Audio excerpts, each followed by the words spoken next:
He was an innocent victim, killed by a hooded youth near a pub in Liverpool, just yards from his home. He was only 11 years old. The shocking news of Rhys Jones's murder made national headlines as the country faced the serious issue of escalating gun crime and gang violence. It was a crime that terrified every parent in the country. It was a crime that shook Britain.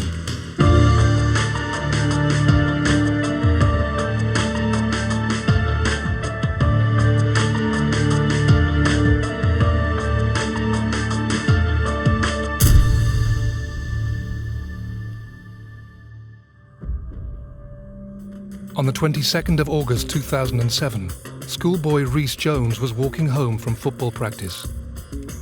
He was shot dead by a teenage gunman on a bike. My baby was only 11. He didn't deserve this.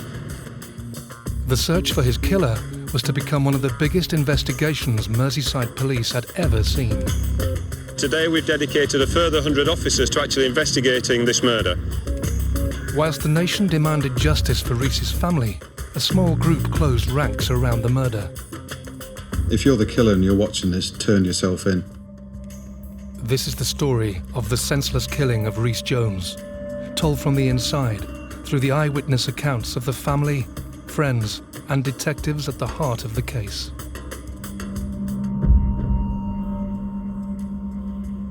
"11-year-old Rhys Jones lived on the Croxteth Park estate in Liverpool. Croxteth Park estate, which is predominantly housing estate. There's something like 3,000 privately owned houses. And in the middle of the estate is the Fir Tree pub.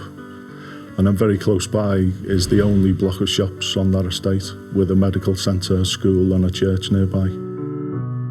We've lived on that estate for 17 years. I've never felt unsafe. It's a lovely area that we live in.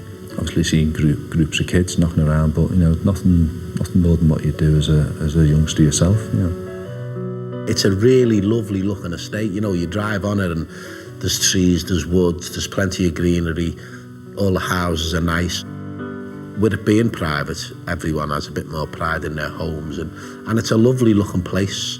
I'd never had any worries about letting the boys go out and play. We've never had any trouble up there. Although it's a massive estate, I would say it was quite close, really, because there's only a little block of shops, and obviously that's the centre point of the estate. I think most people know each other.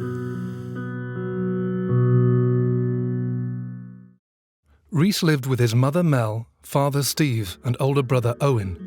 It was a happy family life, where Rhys was thriving. We were just like a normal family, Steve works permanent nights. I had a little part-time job. The boys were both at school and both doing really well. Weekends were always a bit special because Steve was always off for a weekend, and we'd always make sure we do things together as a family. We gave him every encouragement to go out and be active and have a good time. Rhys was a popular personality and adored by those close to him. Rhys was a very happy and energetic little boy. He was also very funny and just a really outgoing little boy. He's one of those lads that you couldn't be mad at for very long. And even if you were mad at him, he'd just make you laugh. He's just lovable and likeable. Rhys was a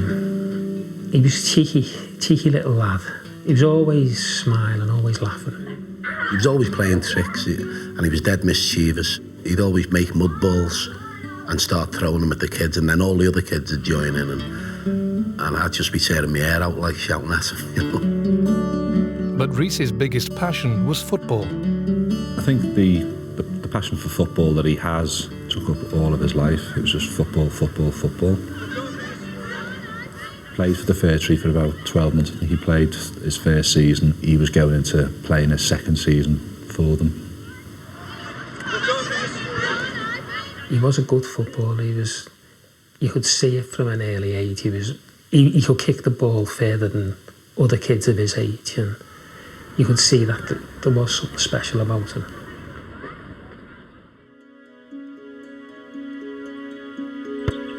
It was a warm and sunny day on the 22nd of August 2007. I'd been to work in the morning. I came home and Rhys was starting senior schools in the September. So we said I'd just go to town and get him his new uniform. I worked permanent nights, so I'd been in bed most of that day. And I got up round about tea time. Obviously, I had my tea. Rhys, I knew was going to go and train. He'd go training once a week and he'd play a match of a weekend. We decided that we would get together for an extra training session because the season was due to start on the following Sunday. But he was more excited because England were playing that night as well. So there was quite a buzz going round in the house because he wanted to get back for the match. He just had a light snack and then he just went up and put his kit on. Rhys left home and made his way to football. Rhys always used to take himself to training. As you come out of our house, it would be a 5-7 minute walk on one straight road straight up to the football pitches behind the shops. The training ground would have been just to the right and slightly set back behind the pub, more or less right next to it, really. Soon after arriving at football practice, Rhys realised he'd forgotten something. The training session on that particular evening started about 6 o'clock. I'd asked all the kids to get there. Rhys had forgot his £5 signing on fee. And he went, "Oh, I forgot my money." And you could see him start to panic a little bit. And before I could even say anything off, he'd gone. He'd run home. Rhys! I was sitting on the settee watching the TV when he came bursting back through the door because he'd forgotten his sign-on money. Obviously, he badgered Mel. And he just sat on the end of the couch waiting patiently for her to give him the money. Instead of just leaving it and paying next time, he wouldn't. So I gave him his signing on fee, and because he was going to be late, I put him in the car and I drove him the couple of minutes up the road to the training field. He just kissed me on the cheek and said, "Ta-ra, Mum, I'll be home to watch England." With his subs fully paid, Rhys finally joined his teammates. We'd done a couple of little warm-up things, you know, we'd run round the field, then we'd do a couple of little stretching exercises. You know, there was just a couple of little exercises like that. And we never really spent much time doing that because I always thought it's better if kids are playing football rather than, you know, doing exercises.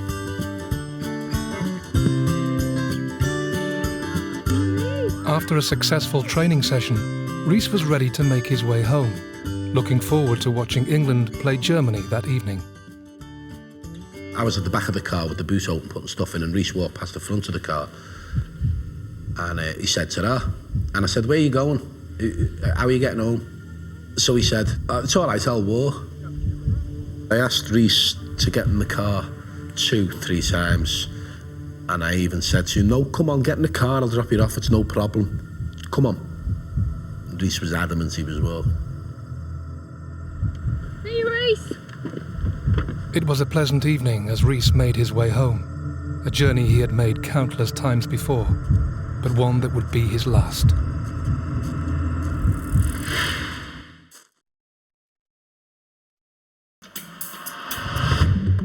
"11-year-old schoolboy Rhys Jones was a popular and passionate footballer, adored by friends and family. He had a promising future ahead of him, a future he would be denied.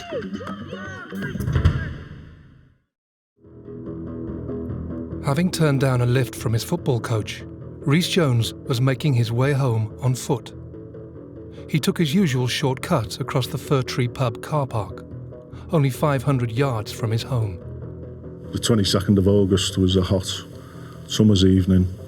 The pub was very busy. On that particular evening, England were playing Germany.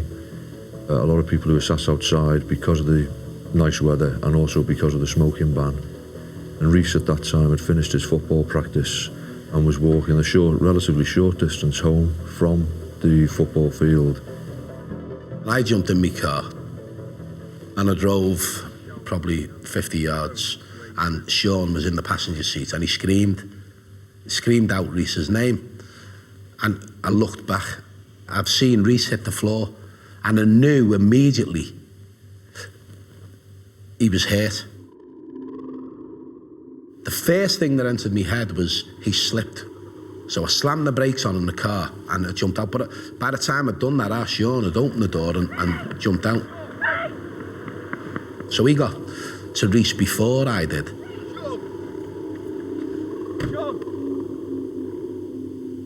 Just before I got there, a girl got there. She worked in the pub. This girl had grabbed hold of Rhys. She was trying to administer some sort of first aid.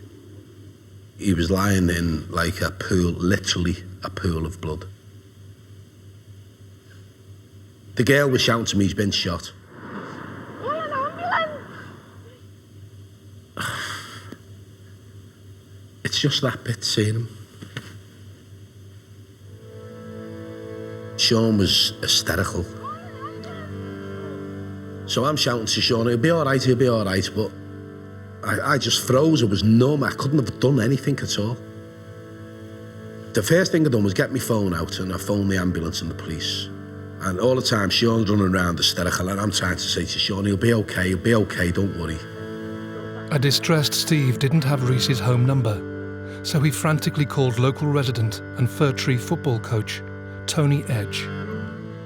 I could hear the panic in his voice, and he said, Tony, I don't know what to do. Rhys has been shot. I started to shout a little bit. Just get round there and get his mum and get her here now, immediately. I remember just thinking, what am I going to say? What do you say to his mum or dad when they answer the door?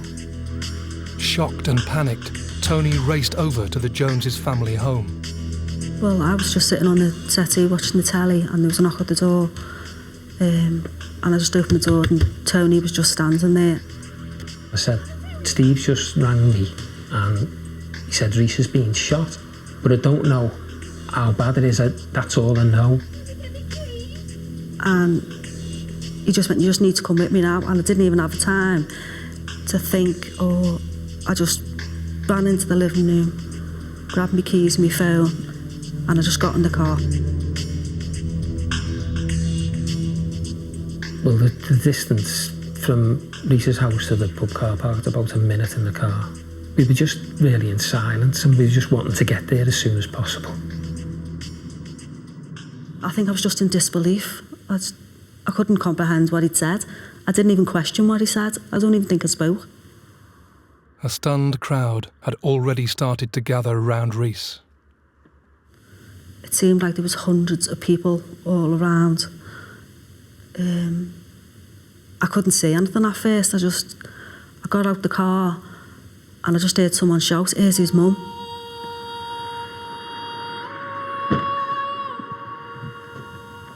And then as I heard that voice, all the people that were together just sort of stood apart and Rhys was just on the floor. And I just ran over.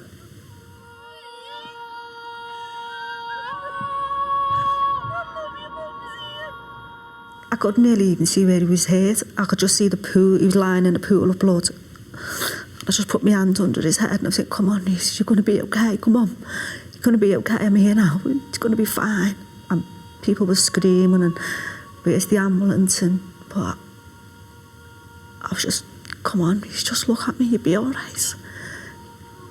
Tony never went over to Rhys. He left Mel and Tony come over to me and I was sort of trying to explain to Tony what had happened.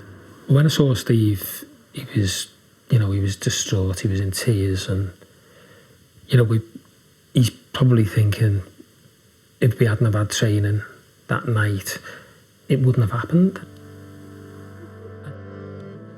It felt like an eternity till the ambulance arrived. It just felt like an eternity.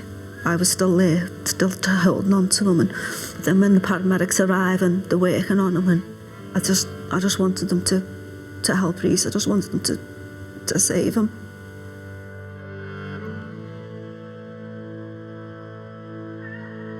I think I was on the M57 driving along when I got a call off Mel, and it was a very, very short call just saying that Steve, you need to come home. Rhys has been shot. And the first thing that went through my mind was that some kids had an air rifle or an air pistol and they, let off a pellet or something and it struck him and, lodged him or whatever it was. I didn't for one instant think that it was a proper firearm that he'd been shot with. Well, when we got to the hospital, everyone was there waiting for us. They're all working on them, and there's a whole team of people, and you're thinking, oh, it's going to be okay, they're going to... And they allowed me and Steve to go in, and we were rubbing his legs and took his boots off, and we were rubbing his feet, and they were telling us to talk to him, and while they were all working on him, and we were thinking, it's going to be okay, it's going to be okay, because they know what they're doing, and they can see him, but they tried so hard, didn't they?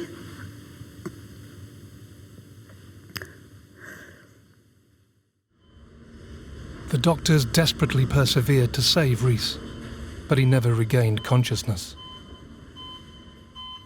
I think the hardest thing for us was leaving Rhys in the hospital. We didn't want to go home and leave him there.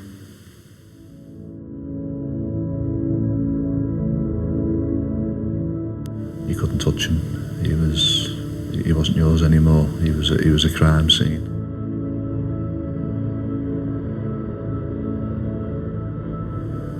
And we just went home in shock. We just went home, and we were just sitting in Rhys's room, and we just all started crying. We couldn't understand what's happened.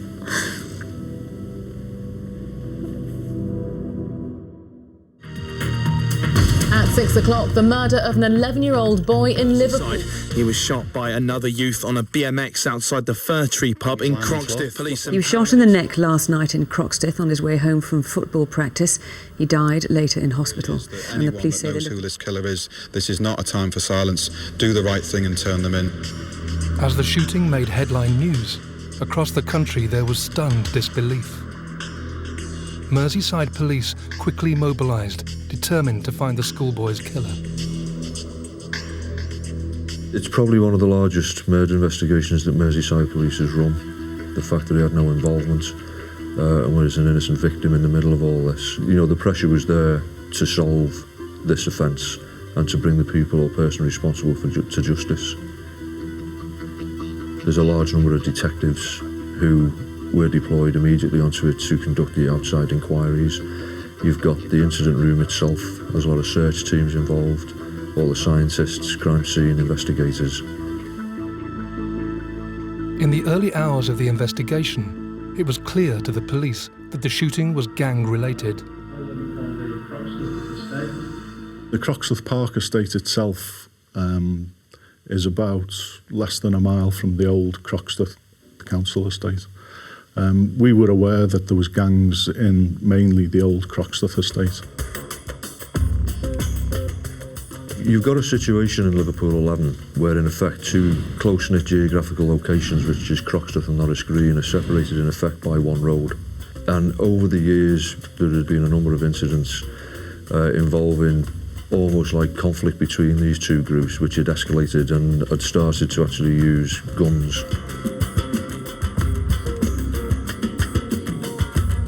We were aware of certain things that had gone on in the past, between Norris Green and Croxteth Crew and stuff like that, but we'd never been a part of it. We never witnessed any of it. We just never thought that it'd overspill onto our estate.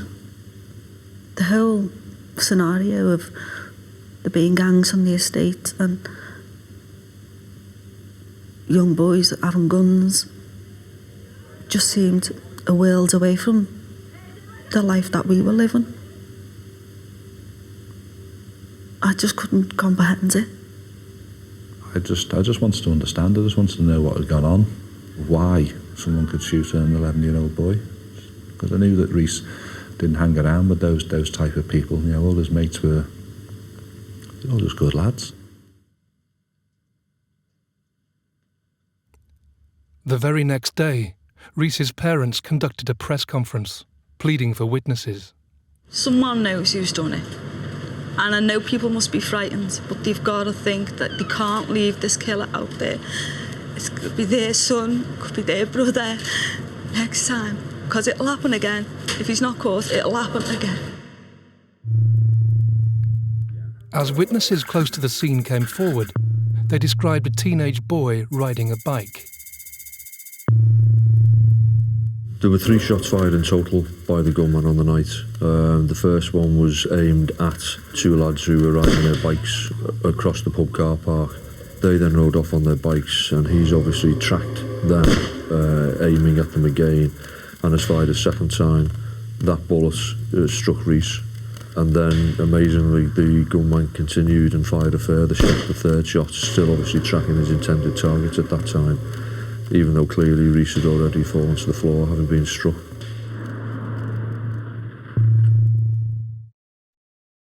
There was eyewitnesses who told us they'd seen the gunman, but unfortunately none of those were able to identify him.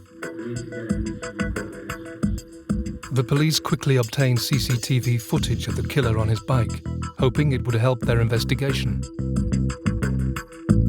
The significant piece of CCTV footage that we had and was used in this case was that taken from the pub system itself.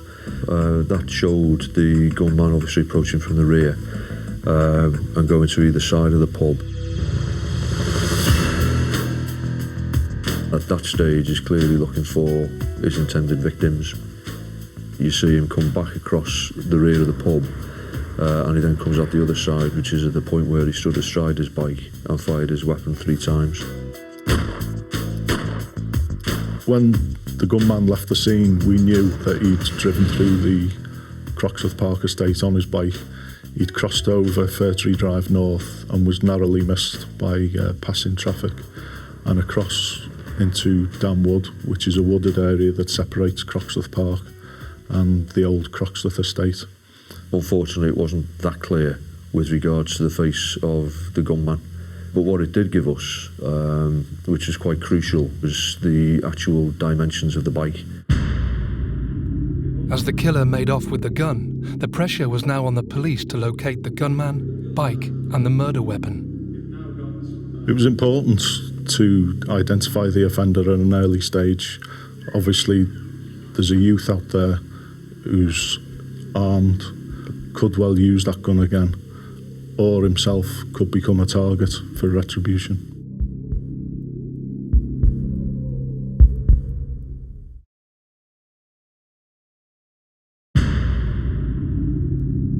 Rhys Jones was shot in the neck on his way back home from playing football in Croxteth, Liverpool. The gunman fled the scene with the murder weapon. His mother, Mel, raced to the scene where she cradled her dying son in her arms. Rhys Jones's death shocked a nation. The local community was struggling to make sense of the tragedy. Everyone was just staying inside, that, you know, because people were frightened. People were frightened that it was going to happen again, you know, because, you know, if it could happen to Rhys, it could happen to absolutely anybody. I think the circumstances of Rhys being shot and killed created an element of fear, and rightly so, within the community. People knew that we hadn't arrested the offender. You've got to put yourselves in the position of a parent living in that location and thinking that could have been my child. You do have an instinct to keep your children safe, especially after something like that's happened. The streets around here were empty of kids. People on the estate were obviously very protective of their young children. It certainly changed my view on where Sean could go and who he'd play with. I wouldn't let him go 2-3 streets away on his own. If he was going round to his friends, I'd drop him off there and I'd pick him up.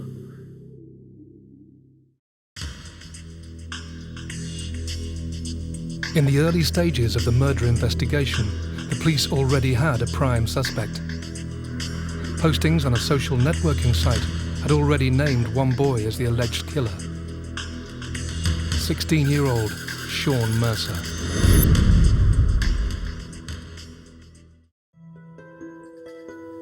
You did hear teenagers saying things, and obviously Mercer's name was all over the internet that night.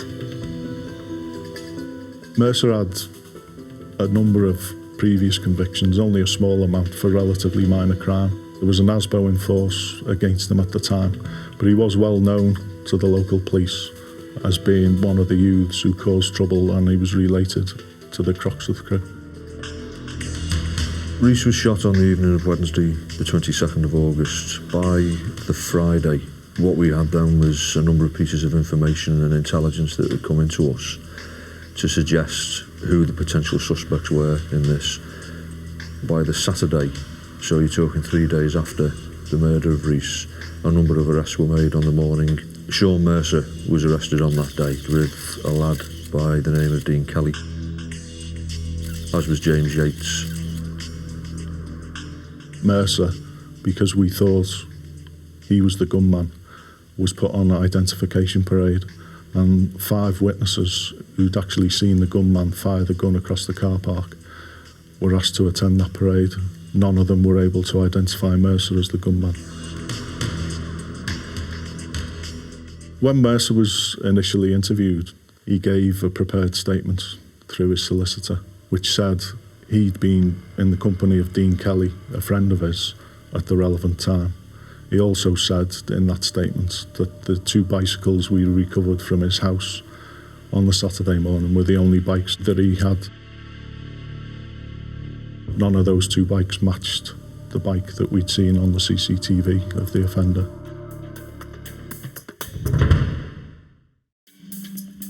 The Croxteth crew gang closed ranks around Sean Mercer.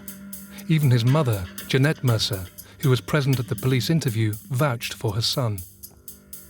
At this stage in the investigation, there simply wasn't enough evidence to categorically prove Mercer was the murderer. We know that if these people are going to try and, cover the tracks and hide, we know it's going to be difficult. We know it's going to be a long, hard slog. We just thought, well, we're in for a long haul here.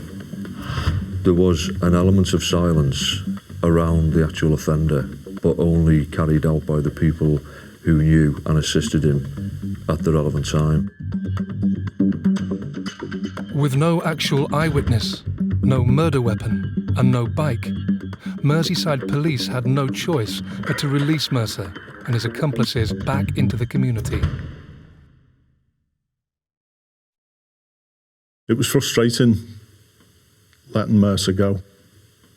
Everything at that stage was pointing towards him being responsible for the murder of Rhys. And we knew at that stage that it was going to be quite a long and protracted inquiry. The name of the offender is being mentioned in the community and was quite widely known.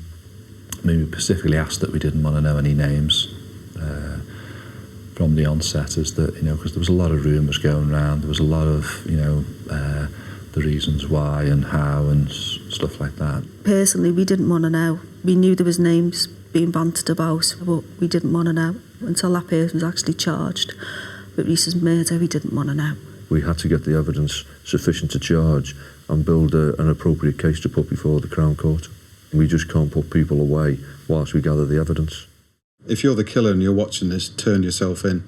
Similarly, if you know who is the gunman or who put the gun in his hand, do the right thing. And I think if someone had walked into a police station and held a hand up and said, I'm the person responsible, or, I'm in connection with it, then, it makes things a lot easier, not only for the police, but obviously for us.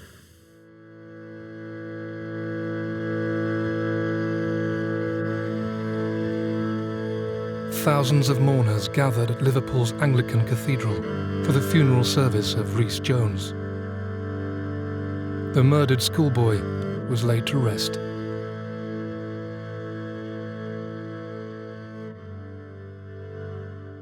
With emotions running high, the pressure was on Merseyside police to find the gun and the missing bike, which would crucially link Sean Mercer to the murder of Rhys Jones. In a desperate bid to uncover the killer's movements, the police pressed on their intelligence to reveal more.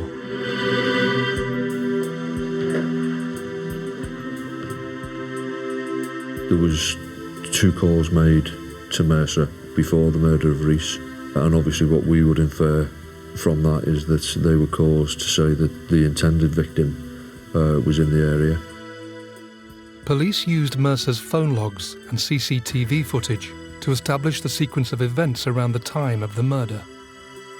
He left on his bike just after 6 o'clock, and from there he went into the old Croxteth estate, where he was captured on a number of CCTV cameras riding his bike, and we believe he actually collected the gun that he used to kill Rhys from James Yates's girlfriend's house on Croxteth estate.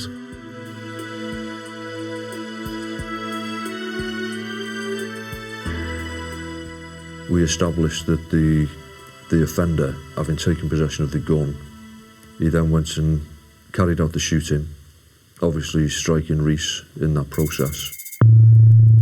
Following the shooting, Mercer rode off to the home of a 15-year-old boy, referred to as Boy M. We believe Mercer chose Boy M's house for a number of reasons. A, it was the closest of his associates to the Croxteth Park estate, so we could get there quickly and get off the streets as quick as possible. And also Boy M was only 15 years old at the time, and while not a member of the Croxteth crew, he had been involved in gang activity.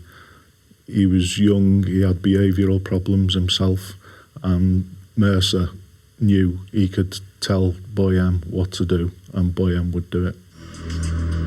It was from Boy M's house that Mercer hatched his plan. Mercer made a series of telephone calls to his associates, and effectively he called his gang members in to assist him, and they helped by making plans to dispose of the gun, dispose of his clothing, douse him in petrol to get rid of any forensic evidence, and also to get rid of the bikes. It's a belief that petrol will dispose of any of the residue that's discharged from a firearm when you've been in close proximity to it being fired. But which of the Croxteth crew gang members were involved? Melvin Coy, age 24. He made a phone call to Mercer about 20 to 7, informing him of the people being present from the opposing group. Gary Case, age 24. He made a phone call to Sean Mercer just before 7:10 to alert him to the fact that members of the opposing group were in the area on the pub car park. James Yates, age 19. James Yates was an associate of Sean Mercer, and he had actually given the gun to Mercer on the night in question. Nathan Quinn, age 16. He attended at the friend's address with James Yates immediately in the aftermath of the shooting of Rhys. Dean Kelly, age 16. He's a friend of Mercer, who he was actually with at the time when Mercer was arrested. It was 3 days after the murder of Rhys. Dean Kelly, at that point, gave an alibi, in effect, for Sean Mercer. On the night of the murder, Mercer, Yates and Quinn got into Melvin Coy's Ford Galaxy. They drove probably 1.5 miles, 2 miles to the Kirby Industrial Estate, where Melvin Coy had access to a lockup, and it was there that Mercer's clothes were burned and Mercer was cleansed of any firearms residue using petrol. And as a result of examining CCTV, we were able to identify Melvin Coy's Ford Galaxy entering the estate. We did execute a search warrant there. The only things of significance that we found in that lockup were 3 empty petrol cans.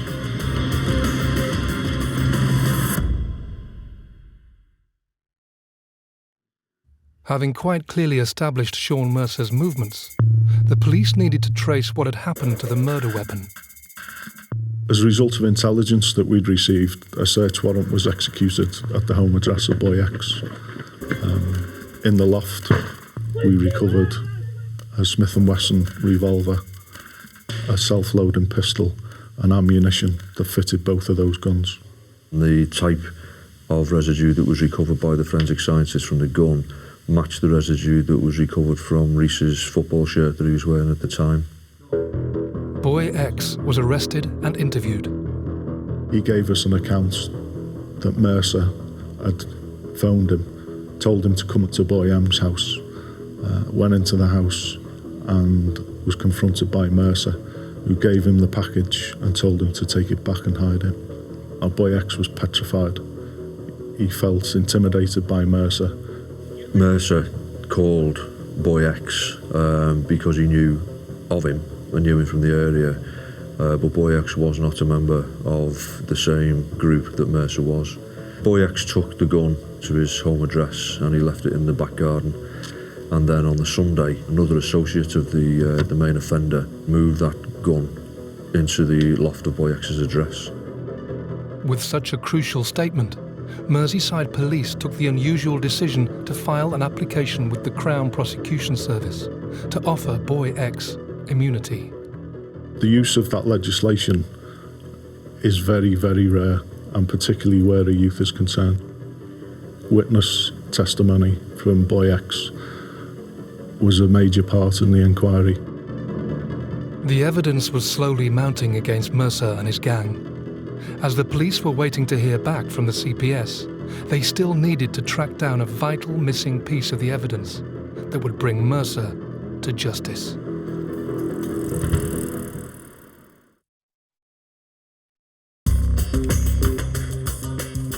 In August 2007, schoolboy Rhys Jones was gunned down by a teenage killer riding a bike. Merseyside Police arrested and questioned various youths from Liverpool's notorious Croxteth crew gang, including prime suspect Sean Mercer. But despite having to release Mercer and his gang members as they carried out further investigation, the police were quickly converting intelligence into evidence.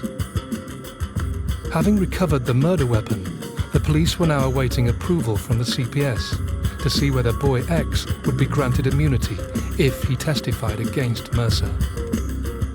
But there was still the question of the missing bike.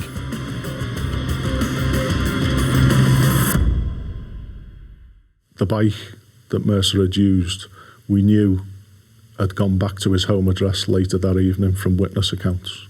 But from his home address, we didn't know where it had gone, and it remained outstanding. The police launched a fresh appeal to help trace the bike. Following our press appeal, a member of the public came forward and said that he'd been cycling himself in the Kirby area near to the industrial estate, and he'd found the bike frame minus its wheels and taken it back. Forensic examination of the bike revealed Mercer's DNA on the bike itself. Mercer's mother, knowing that he had possession of that bike, she deliberately misled the police during the search by saying that bikes that we recovered at the offender's home address were the only bikes that he owned, and she repeated that fact during a later police interview. There's a huge difference between even believing that her son had done it and actually deliberately lying during police interviews, during the police search, and quite clearly trying to frustrate the police investigation. We'd recovered the bike frame, we'd recovered the gun, and we had other witness accounts which basically blew Mercer's alibi away. And the whole estate knows it. All that remained was a decision from the Crown Prosecution Service on boy X. In April 2008, the CPS had made their decision. When the Attorney General had made the decision that boy X was going to be offered immunity from prosecution, within days we re-interviewed boy X, obtained his witness account. He entered into the agreement with the Crown Prosecution Service that he would give truthful evidence in return for the immunity from prosecution. On the 15th of April 2008, Merseyside Police arrested 14 people, including Sean Mercer, James Yates, Gary Kays, Melvin Coy, Dean Kelly, Nathan Quinn and boy M. And they were subsequently charged, Mercer with the murder of Rhys and the others with assisting him to dispose of evidence. When Mercer was arrested on the 15th of April, he was interviewed again he produced a prepared statement in which he denied any involvement in the murder of Rhys and chose not to answer any further questions. Gary Kays and Melvin Coy basically denied being involved in assisting Mercer. The others, when they were interviewed, there was a mixture of people choosing not to answer questions, saying no comment. As well as the Croxteth crew gang members, a number of adults were also arrested. Because we knew Jeanette Mercer had lied to us when she'd made witness statements, saying that Sean Mercer had only had the 2 bikes we'd recovered from the house, and because she had possession of his mountain bike on the night of the murder, a decision was made to arrest her. He said, at his house? She denied any involvement. Unless someone had taken it? James Yates's parents, Francis and Marie Yates, were heavily involved in trying to assist Mercer and their own son. We know that Francis and Marie Yates burnt a SIM card that the police failed to find when they'd searched James Yates's house, and that was the SIM card that he'd been using at the time, and that was crucial evidence. I think it was shocking, sort of like the help that they got, and it wasn't, so much as, Mercer and his mates that sort of like, took him away, whisked him away and doused him with the petrol, got rid of evidence, got rid of the bike and stuff like that. But it's the adults that were involved with it as well. Almost 14 months after Rhys's murder, the trial took place at Liverpool Crown Court. Sean Mercer pleaded not guilty. Throughout the trial, Mercer and his 6 associates were in the dock and frequently would be laughing and joking and not listening to what was going on. And it was an 11-week trial, and it was a terrible ordeal for us to go through and to listen to, and you're scared to let your emotions out because you think if you do, you're never going to stop crying. You're never going to pull yourself together again. I think it's fair to say that the behaviour of Sean Mercer and all those people in the dock with him at that time was poor, to say the least. This was all done in front of Rhys's mum and dad as well. I think that is unforgivable, but I also think it actually shows the type of people that we're dealing with here. The jury found Mercer guilty of the murder of Rhys Jones. He was sentenced to 22 years in prison. Mercer showed no remorse at all. Even when he was sentenced, very little emotion on his face. He's destroyed us. He destroys our life.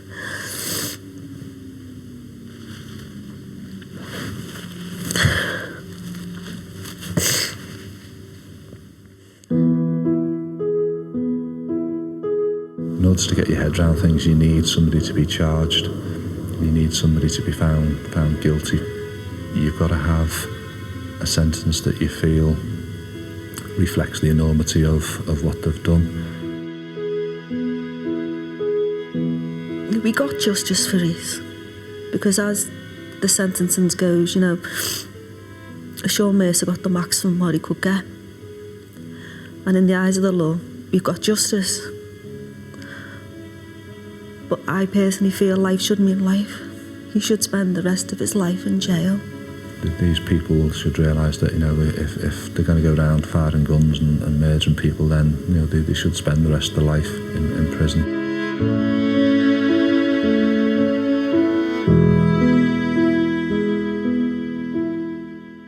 There does need to be change regarding guns and gangs. But as a parent, I don't know the answers to that. I think the police and the politicians need to sort that out.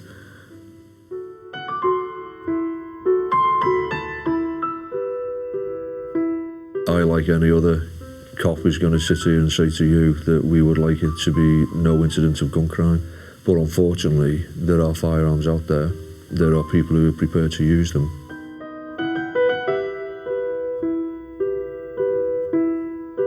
Something needs to be done. It could start with tougher sentencing, give the judges the tools to do the job, get these people off the streets,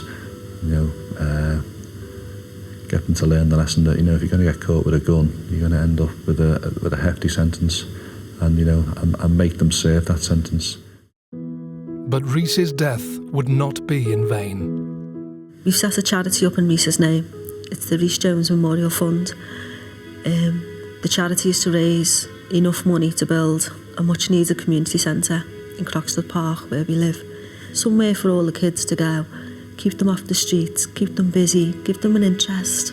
I work quite closely with Steve Gagan, which is, we do a soccer competition each year for the kids. Fair Tree take part, you know, the old lads that Rhys used to play football with, and it's a really, really good competition. Rhys just lived for football. Everything evolved around football, and in terms of keeping Rhys's memory alive, then the most appropriate way to do it is through football. I just remember Rhys as being a really bubbly, lovable lad. He'd just make you laugh. I just remember Rhys smiling. He was always smiling, he was always laughing, always joking around. And he was always his most happiest when he was playing football.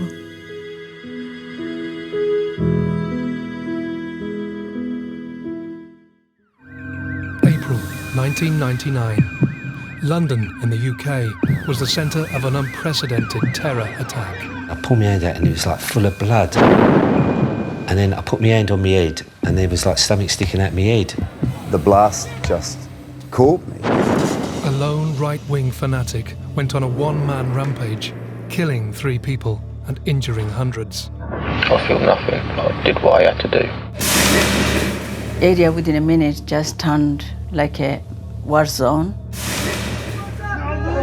He left a trail of destruction through the capital, lasting 2 weeks, making this a crime that shook Britain.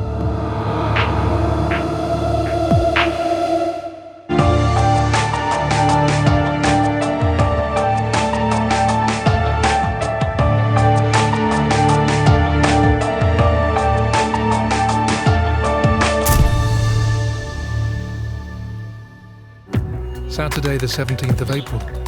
Brixton Market, South London, was packed with weekend shoppers and traders. I was at Brixton Market because my friends had to go to work up there and I went with them to spend the day. As Miles MacLeod helped his friend on the market stall, Paul Maskell was managing his staff and customers in a supermarket just yards away. I was just like the day-to-day managing of the store, doing staff rotas, just normal everyday managing of a retail unit. It was coming to the end of the day, it was all looking forward to going home. As Paul's day drew to a close, Miles and his friend waited for some extra trade. Everyone else started packing up kind of early because some people didn't have a good day, but we was going to stay a little bit longer because we didn't have to be anywhere till early evening. The bustling market was still heaving with people when Miles noticed something suspicious. I walked down to go to the shop, and then on the way back, I noticed the bag. And I let my friend know, and my friend come over and started walking around the bag, asking people if it was their bag. And they said no. So my friend goes to me, pick it up. Miles went to investigate, unaware the contents of the bag would change his life forever. So I picked it up, and then we walked round to Electric Avenue and we opened the bag, and that's when we noticed it was a bomb. I had to actually look twice because you could actually see the nails, the Tupperware box, the batteries, the wires, and then you knew it was an explosive device. Brixton was still packed full of shoppers, all unaware of what Miles and his friend had discovered. I took it seriously straight away because I've never seen anything like that before. As soon as I've noticed and I've told my friends to get away, and we started to stop people trying to get people away from it. As Miles attempted to alert people of the danger, others were not so wary of the device in front of them. Some people heeded the warnings, others didn't. And one man in particular went up to the bag, it was a nice bag, a head bag, and took the device out of the bag and walked off with the bag. The little gentleman what was on the fruit stall picked the bomb up from there and put it next to the green bin next to Iceland. But at this time, they thought it was a joke still. They thought it wasn't real. And it got moved 3 times. Me moving the bomb getting taken out of the bag, and then the bomb getting put next to icing. The makeshift bomb, packed with nails and stuffed into a plastic box, had been sat at Brixton Market for over 30 minutes. The security guard come in and told me he felt someone had left a bomb outside. I couldn't really take that serious and just carried on the phone call really and ignored him. I could see that he was getting quite agitated about the events that were going on outside. He came in and told me and more or less insisted that I go outside now and have a look to see what was going on out there. And went outside and there was a crowd of people gathering around. We wasn't sure what a bomb would look like. We felt it would be like a big alarm clock with orange sticks underneath it. But this one turned out to be in a shoebox with a Tupperware box on top of it.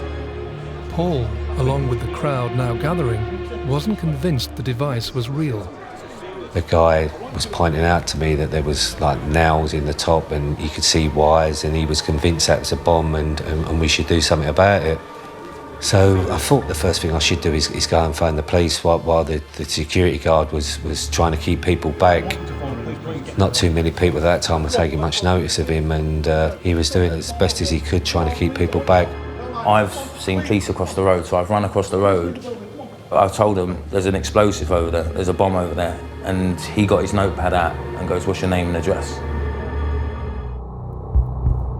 I went inside the store, phoned the police. They told me I should evacuate the store and keep people away. Yet again, I couldn't really believe it was a bomb, so I took no notice of the police and didn't evacuate the place, and went outside saying this just can't be a bomb. And we got within a few feet of it, and then it went off.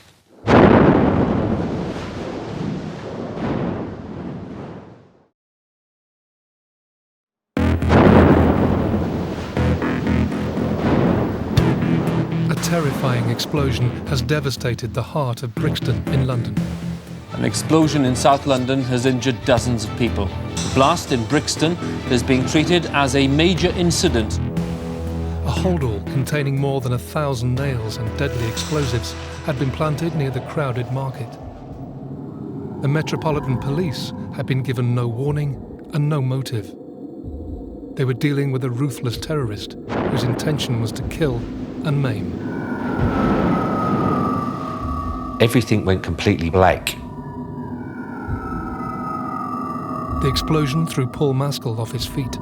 When I came to, I was leaning against one of the freezers in the store, and I thought I'd wet myself, and I thought to myself, am I going to survive the day now where I've wet my trousers? And I put my hand inside my trousers, and I pulled my hand out, and it was like full of blood. And then I put my hand on my head, and there was like something sticking out my head, and I just thought, I just didn't know what was going on there.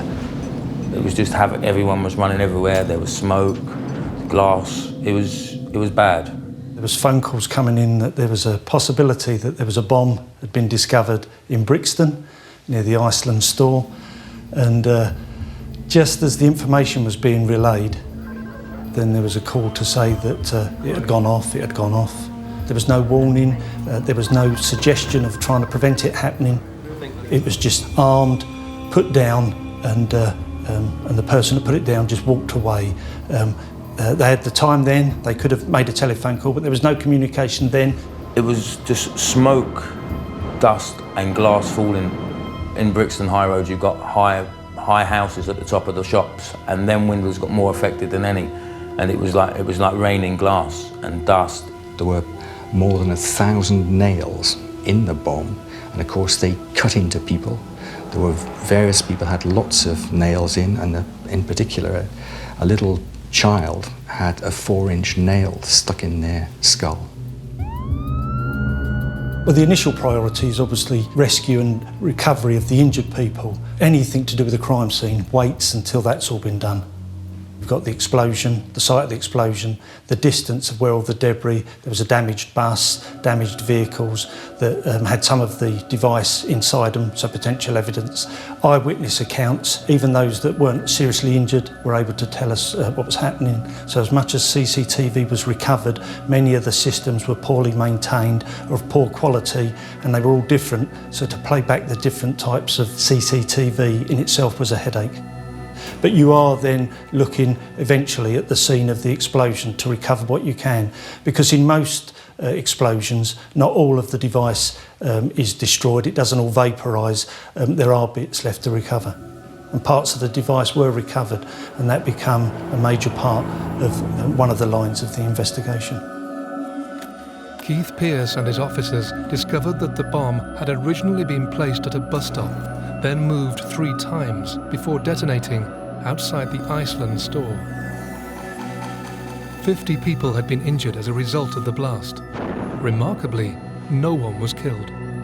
But officers needed to track down the ruthless culprit, and fast. The initial pressure, I suppose, is that people want to get the streets back open to normality, the shops want to open again, and people want to go about their business. So the initial pressure is more localised. There is obviously then a local government concern and a national government concern, because bombing is still a fairly rare occurrence in the UK. So there is an issue about what it's about.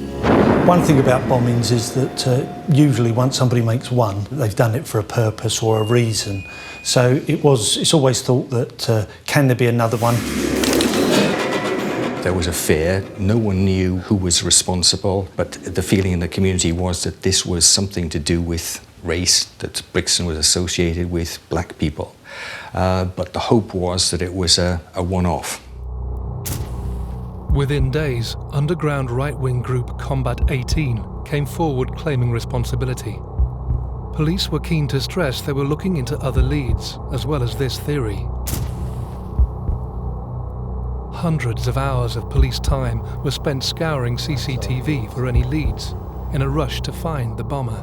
When you're trying to find one person from a busy Saturday afternoon shopping with no particular lead, and no one had identified who put the device down by then, it took all of that week still following the various cameras and the different angles to try and plot the movement of it. It's a very, very long day, slow process.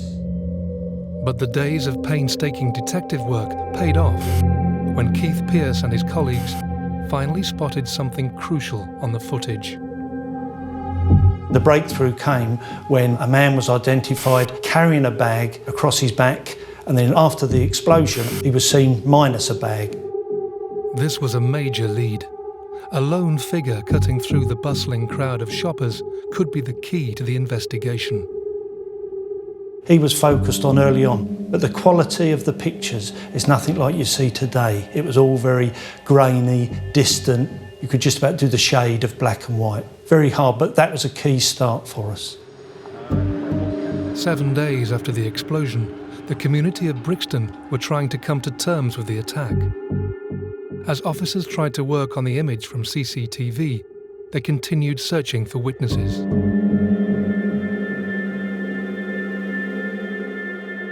The key thing the following Saturday, as in many crimes, you go over it again. You have an anniversary event to try and find witnesses who may have been there. As police searched for further clues to the tragedy, 5 miles across the city on Brick Lane, Dr. Hack and her family were heading home. We are returning to our North London home. As we are passing near the Brick Lane, suddenly we decided that to do some little shopping and to buy some Bengali newspaper.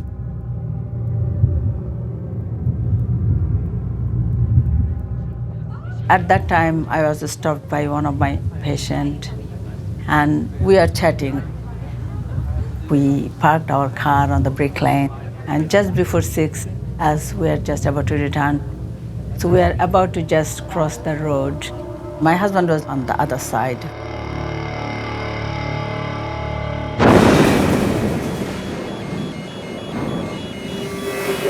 Whole area was really in dark cloud that you could not see what is happening, and My whole body was covered with the glass splinters. All the windows were broken, smashed, and you didn't know what is happening. We had a team in Brixton at the time, around the 5 o'clock time, to try and jog people's minds. And while that was happening over in Brick Lane, we then had another phone call to say somebody thought that they may have found another device. And at that same time, when the phone calls were being made, a second device had gone off almost similar time, a week later to the one that had gone off in Brixton. Almost to the hour, 7 days on from Brixton, police were dealing with another terrorist attack. The explosion had ripped through the heart of the Asian community in East London, injuring 13 people and causing severe damage to surrounding buildings. That was really, really horrific, horrifying, and really, really, I have never experienced like that in my life. Early indications are that the device had gone off in the back of a car. So, of course, again, one of the initial thoughts was this the bomber with the device in a car that had gone off? And so, therefore, did we have either the bomber with the car or some evidence to be obtained from the car? But we found out fairly early on that, similar to the first device, people do strange things when they come across a bag with a bomb in it. And we weren't to be as lucky as finding the bomb in the bomber's car. It was in an innocent person's car. Police discovered that the device had again been moved by a concerned member of the public. The bomb had been left in a side street to Brick Lane. A man had seen it there in a bag, had picked it up, opened it, and seen, again, what looked like a bomb inside. They thought it may have been a workman's bag with tools. It obviously wasn't, and there was obviously the event the week before. So the person left it in his car, closed the boot, went off to try and find a police station to report he may have found something. And again, just ironically, when the phone calls are being made about, I think I may have found a bomb in a bag, it's in the back of my car, the bomb goes off. So people are injured again by the blast, but the blast is contained within a car, but the car was totally destroyed. So again, just by chance, less people are injured because a member of the public had put it in the boot of their car. Keith Pearce and his colleagues were now looking for a hardline terrorist, someone waging a hate campaign targeting specific communities. But whoever the culprit was, they weren't giving anything away. Yet again, no warning and no motive had been given. It was clear with this second bomb in Brick Lane that what was happening was someone out to get the ethnic minorities. Brixton, full of black people. Brick Lane, usually full of Asian people. So here was a racist bomber, or bombers, and they were out to kill and maim people. And it was amazing that up till then, no one had been killed. The pressure was mounting because this was almost a week later to almost the exact time. We've got a description from the man who found it and put it in his car and had a look at it. So it gave us a bit of an indication, and because people aren't every day making devices and setting off explosive devices, it was a good indicator that it was the same or similar device. And then within the next few days, you can start finding that as an evidential fact that they're the same manufactured type of device. Police were fairly certain they were now dealing with the same bomber. But with little to go on and with pressure mounting, officers were in a race against time to identify who was responsible. Finally, after sending the grainy image to specialists, they get their first major breakthrough. I would wish to question this man, who I'm asking people to identify.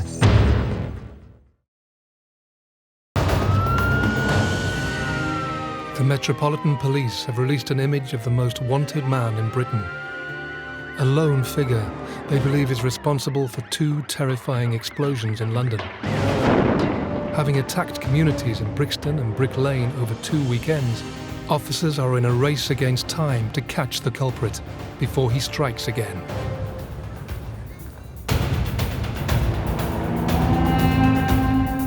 With the pressure building up after the bombings on the Saturdays, Obviously, there's an obvious consideration, is there going to be a third one on the following Saturday, and hence that's why we decided to go public with the photograph. We had a fair amount of CCTV footage, and it was considered, could it be enhanced, as you see on the television, to get a better quality. It was trying to get a picture that you could at least someone may be able to recognise by just changing the colouring and the shading and the shadow on the picture. And a picture eventually was prepared for a press release. Despite the poor quality, police believed they had enough for a public appeal. This was now their number one suspect. The image was released to the media in an urgent bid for vital information. With the weekend approaching, there was widespread fear in the capital. It was clear it was a racist bomber and a serial bomber. So people were worried that there was going to be another attack, a third attack, and the fear was no one knew where that was going to be and who was going to be attacked. This was the second Saturday. Were we then going to be facing something on the third Saturday? Despite the grainy quality, officers hoped someone would recognise the man in the image. With a slight build, blue jacket, jeans and baseball cap, his appearance was fairly ordinary. But thankfully, information started to come in. Photograph generates a lot of calls that have to be followed up. Incident room. You have to make a judgment call which have a higher priority than other calls.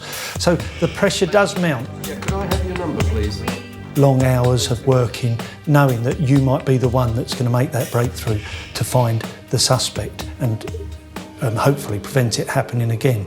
It was released on the Thursday lunchtime following the Brick Lane bomb, and the police had, for all that time since Brixton, been trawling through the CCTV that they had, and they struck lucky eventually because he was wearing a white baseball cap. From his pattern so far, officers had reason to believe the terrorist would strike again in 2 days' time. If no information came forward from the public, they faced their third disaster in 11 days. During the course of the Friday, we had an incident room running because of the public appeal, and there were many phone calls coming in. Police were inundated with calls from people desperate to help. As officers followed up possible leads, one particular call caught their attention. At about 5:25, was from a man who said that he worked with somebody that he thought was the person in the photograph. It was very vague, but he named him as David Copeland. He identified where he lived, and he based it on the fact that he worked with him. David Copeland was 22 and from Middlesex. One of 3 boys from a middle-class family, his mother was a nurse and father an engineer. On paper, there was nothing really to suggest he was going to carry out such crimes. He just seemed to be a loner, left school. I think the expression was as if he was invisible. He wasn't remembered by many people. He had no girlfriends. He didn't really have any friends at all. He had an inferiority complex. At school, he was bullied. It was during his adolescent years that cracks began to appear. He was, in his mid-teens, already a racist, and he tried to avoid any contact with any racial minority. And he'd also developed a taste for violence. He was a little violent himself, particularly when drunk.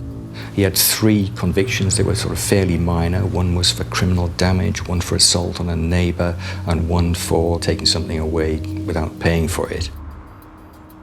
Other than his petty crimes, Copeland managed to stay off the police radar, moving to London after leaving school to work as an engineer on the Underground Rail network.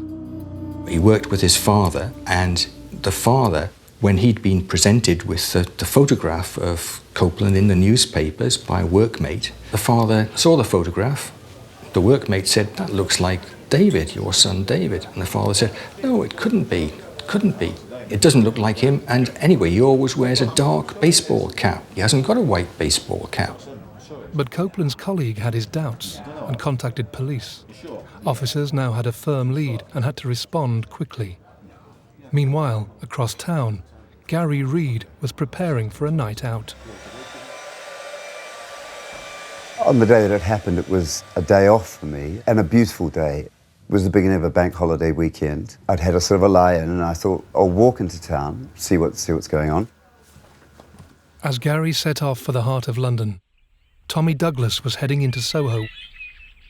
We travelled to the West End, walked round the corner. It was very busy, you know, everybody happy, enjoying themselves. Typical bank holiday, you know. Admiral Duncan opened its shutters. I had originally intended to wander around and have a look at some of the theatres, and then sort of wind myself home through the back way. I'd heard of the Admiral Duncan. I think I'd been there once. It wasn't the most favourite place in the world, but it was open, and there weren't too many people in it, and I thought, I'll go in for a half. The Admiral Duncan in the centre of Soho was starting to get busy for the bank holiday. As Tommy, Gary, Nick and friends ordered drinks, Keith Pearce and his officers were desperately trying to find more crucial information about their number one suspect. Paul Mifsud gave them Copeland's name, said he was fairly sure that he was the bomber, and gave a telephone number for where he was living.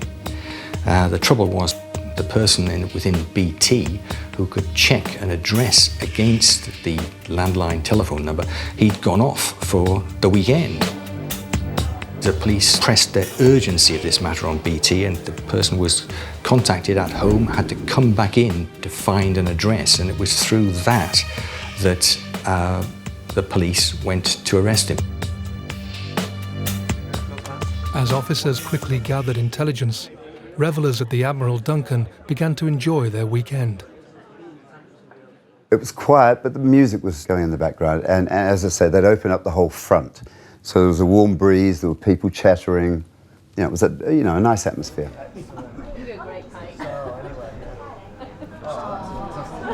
As the pub started to get busier, one of the bar workers noticed something suspicious. Someone started looking at the bag and wondering about it, and one of the people working behind the bar even in fact looked over the bar down at the bag and was about to inquire whose bag it was as a result of the security briefing they'd been given. The first inkling I got of anything wrong was a feeling of, first of all, was complete and utter silence. No noise at all. Gone from a bar where there was chattering, there was noise, there was music. Complete and utter silence. I remember a lady, I remember looking up at her, but she had a red beret on, and she caught me before I fell. So I was in her arms, and I was looking up at her, and I could see her mouth opening and closing, and I'm sure she was crying, and I could tell she was screaming, but couldn't hear a thing.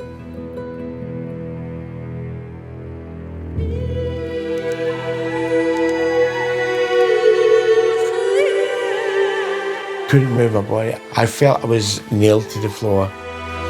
People have spoken of individuals being thrown 13 feet by the force of the blast. And when I went to move anything at all, it was from the waist down was complete pain.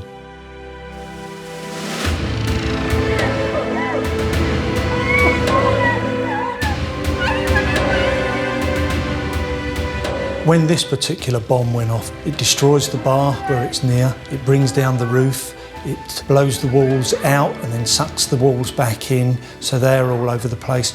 People are sitting near the device. In fact, 2 men are killed and a pregnant woman.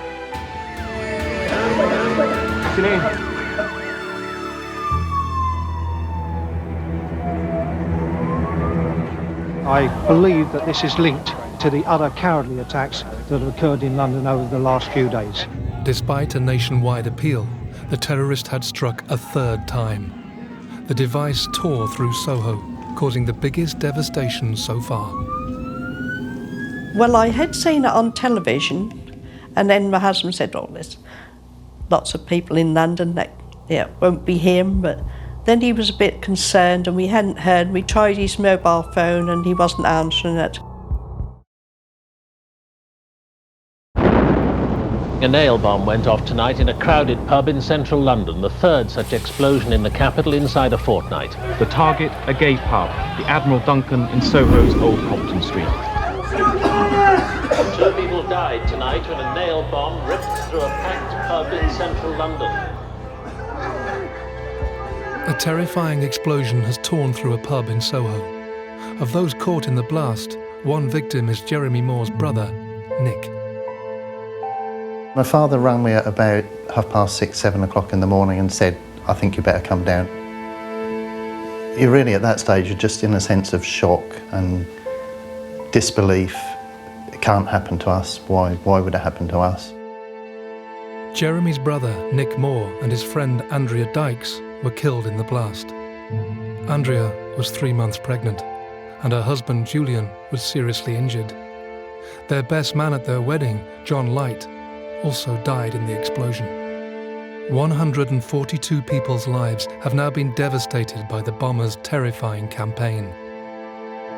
People are walking wounded and severely injured by the blast, and the bar itself is now becoming unstable to be in because of the nature of the blast has made it, the roof is coming down and it's very unsafe, and obviously all people want to do is get outside, and there are quite sort of some iconic pictures of people then just sitting on the pavement and being tended by their friends or passers-by while they're waiting to be treated by the ambulance.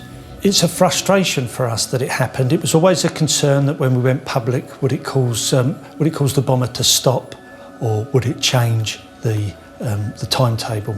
So at that stage, 3 bombs, all aimed against minorities, blacks, Asians and homosexuals. The fear was really increasing because people did wonder in the minority groups whether it was going to be getting too hot for the bomber in London with all the police activity, that the bomber or bombers would be moving to other cities to do bombings there. The terrorist had waged his hate campaign over 3 weekends. All attacks had been in the capital, but now the rest of the UK was on high alert. Whilst the Metropolitan Police were dealing with the devastation, a team of officers were scrambling to catch the killer. On that evening, a phone call came into the office and we were told to go down to Hampshire. Once we got the information about the Yard being interested in this bit of information, we went to the door. It just felt like forever that we were knocking, banging. We weren't just knocking at the door, we were knocking on windows. A lady came to the door who obviously was in a very deep sleep. David Copeland live here? We asked whether David Copeland lived at the address, and she said, well, there's a David at the address, but I don't know what his surname is. So we walked up the stairs, myself and 2 colleagues, knocked on the door. There was a reply from him, who is it? We identified ourselves as police officers. What do you want? I said, we wanted to speak to David Copeland. Is that you? What do you want to talk about? And I said, well, if you open the door, I'll tell you, and sort of half expecting the door not to be opened, and then I could hear some movement and a bang inside the address, and with the information that we sort of had with them being interested, and somebody being called David in the address, and then the adrenaline sort of started flowing a little bit. The door then opened, and standing in front of us was David Copeland, definitely the person that was on the video, wearing nothing but a pair of blue tracksuit bottoms. And then got in and arrested him straight away for the bombings at Brixton and Brick Lane and the one on the evening at Soho, and straight away, without any prompting, he said, yeah, they're all down to me, I did them by myself. David Copeland didn't resist arrest and surprised officers with his immediate admission of guilt. But as they searched his bedsit, they discovered evidence that revealed his extreme beliefs. Straight away, behind was a big red, black and white Nazi flag on the wall, and next to that were cutouts from magazines or photographs of other bomb scenes of people with injuries and the results of bombs, with a whole raft of pictures on the walls. Alarmingly, his sickening shrine also included pictures from the devastation he'd caused in London. He said that there was 2 litres of ammonium nitrate, which didn't mean to me, but bearing in mind he just admitted that he was the bomber, there had to be something to do with explosives, and there were some firework boxes underneath the bed. That was an obvious risk. So I spoke to one of my colleagues and said, look, you're going to have to evacuate the houses nearby. Copeland had purchased large boxes of fireworks, taking out the gunpowder for his devices. He'd also heavily armed himself. Officers found a crossbow and gas-powered pistol in his room. He was rushed back to London for questioning, where he freely discussed his reign of terror. Here is Copeland's actual police interview. Shockingly, he reveals why he planted the bomb in Soho the day before. Thursday afternoon, when I had over the radio, they got pictures of me. Where were you at this point, sorry? In one of these sex shops.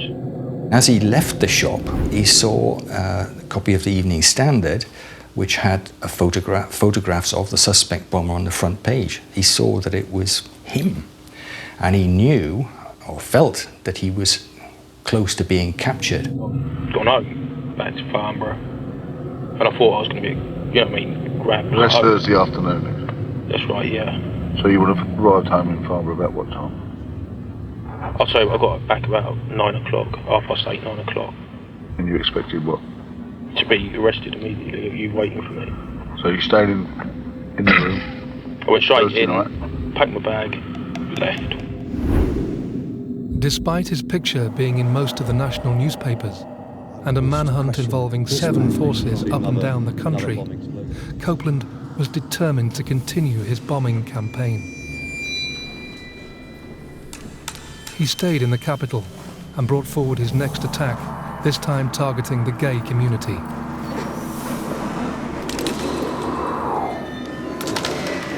He wanted to bring the country to the boil, which I have to say he was very close to doing, and getting all communities up in arms. He walked into the pub carrying the device, and it was already armed, as the other two had always been armed when he was carrying them. But he changed his appearance. He no longer had the dark jacket or the baseball cap. He now just had jeans on and a white T-shirt. A lot of the bars and places had been visited with security about being aware of unaccompanied bags being left lying around. But the unfortunate thing in the pub in question, many people had put down sports bags and rucksacks. They were having a nice time. It was a nice early evening. That spot was the only empty spot at the bar. I went up to get a drink, and I slipped it off my shoulder and put it on the floor. During all of the times that we had dealings with Copeland, he showed no remorse for any of the injuries or any of the deaths. He thought it was a means to an end. The only time he asked about anything was about this rat Whizzer. How was Whizzer being looked after? I feel nothing. I don't feel sadness, but I don't feel joy. I did what I had to do. Are you sorry? I'm sorry for the woman and the child. I think the woman was pregnant. I feel sorry for her. But I don't feel no guilt for the others. Copeland gloated over his actions and showed little remorse during his 4-hour interrogation. Murder, mayhem, chaos, damage to get on the news. It's a top story, really. Personally, I wanted to get caught. Why? To be famous. If no one remembers who you were, you never existed. During his lengthy interview, Copeland also revealed the circumstances leading up to the attack on Brick Lane. Why Brick Lane? It's like the heart of the Asian community. I don't like them. I want them out of this country. I'm a National Socialist, Nazi, whatever you want to call me. There was speculation that the bomber could have intended it for the Brick Lane market, but maybe assuming that the market took place on the Saturday. In fact, it didn't take place on a Saturday, it was on a Sunday. If it had gone off at the time of the market, then it really would have caused much more in the way of injury. Copeland also held strong beliefs about the Brixton community. I presume that it was at the heart of the black community. Right. I presume that Brick Lane was the heart of the Asian community. Right. But I do predominantly say that the white race is the master race. There was no doubt the bomber held extreme views. Police were keen to establish whether he had acted alone in his hate campaign, and did uncover a dark past connecting him to right-wing organisations. He'd got involved in extreme right-wing groups like the BNP and a Hitler-loving group called the National Socialist Movement. He'd become the southern unit leader of that group. They worship Hitler. As well as all that, he'd got involved in groups that believe in Christian identity, and that is people who believe that white Europeans are the chosen race and everyone else is inferior. The Daily Mirror had been given a photograph of Copeland at a BNP demonstration in 1997, showed him standing next to the then leader, John Tyndall of the BNP, and the anti-fascist groups had attacked this meeting and missiles had been thrown, people had been injured. There was Copeland next to the leader of the BNP. The BNP at that stage weren't providing him with any action, so he drifted away from them. We knew he'd had some connections with some right-wing organisations, as they like to put it, but none of those had any connection with Copeland. Copeland had had some association with them, but there was no other involvement. There was no other witnesses or evidence, either from the CCTV or witnesses that had been involved, with him making the devices. He told us early on that he'd made them by himself. He'd learnt it from the internet. Well, I'm responsible. Right. Yeah. Just you? Just me and my own. Are you trying to hide anyone else? Anyone else's involvement in it? No. Sure? 100% positive.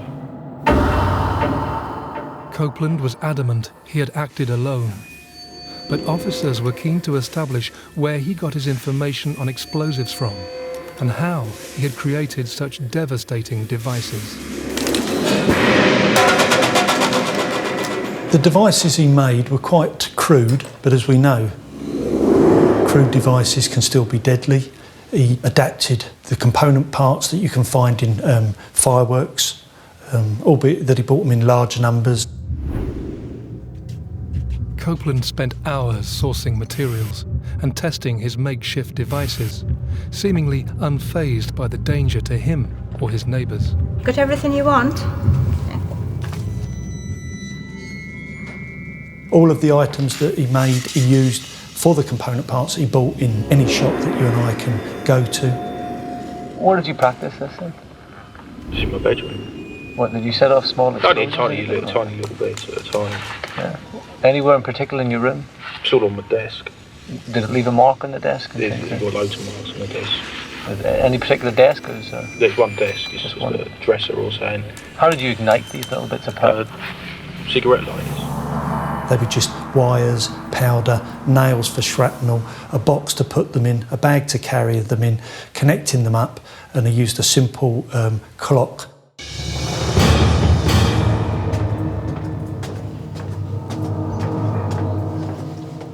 Copeland led a one-man trail of destruction through the capital of the UK.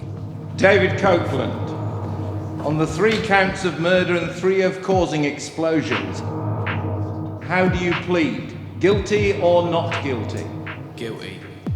The public must be protected from you and assured that if you are ever released, it will not be for a very long time. I sentence you to 6 life sentences, 3 for murder and 3 for causing explosions in Brixton, Brick Lane and Soho. Officer, take him down. 14 months after the London nail bombers' campaign of terror, 6 life sentences were passed down to him, with a recommendation he should spend a minimum of 35 years in prison. Despite severing connections with right-wing organisations, we will never know how much they influenced his beliefs. It was a senseless crime, and I don't think we will never get over it. There's not many days go past without some remembering, some looking out the window and thinking of my brother. But the way we have sort of coped with this is the love and the friends that we've actually made through this tragedy. I thought I was dead. I thought, I must be going to heaven. And then the next thing, I woke up in St Thomas's Hospital, menaced to legs. David Copeland has not achieved his aims of fame and power. Today's verdict proves he is a dangerous, pathetic nobody who is now where he belongs. When I thought about what he'd done to my parents and to the people that had loved me, what he'd put them through when I was hanging on by the skin of my teeth to life, that's when I got, I got quite angry at him then. The rest of the time when I went to his trial, saw how pathetic he was, what a waste of a life his. I was dealing with him by letter.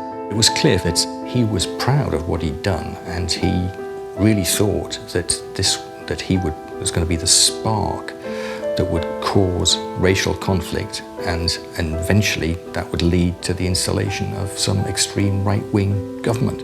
He really believed this. I went back to Brixton and I just couldn't cope with the pressures of that place anymore. They put me into a different store. I couldn't cope with the pressures of that one. I couldn't cope with everyday life issues. And eventually I got retired on the grounds of ill health. I don't even think of him at all. I'm very, very pleased that he's locked up, and he's, surely to God he won't be let out. Everybody's got their life to live, and how they live it and who they are, it's up to them. You don't kill people for being what they are.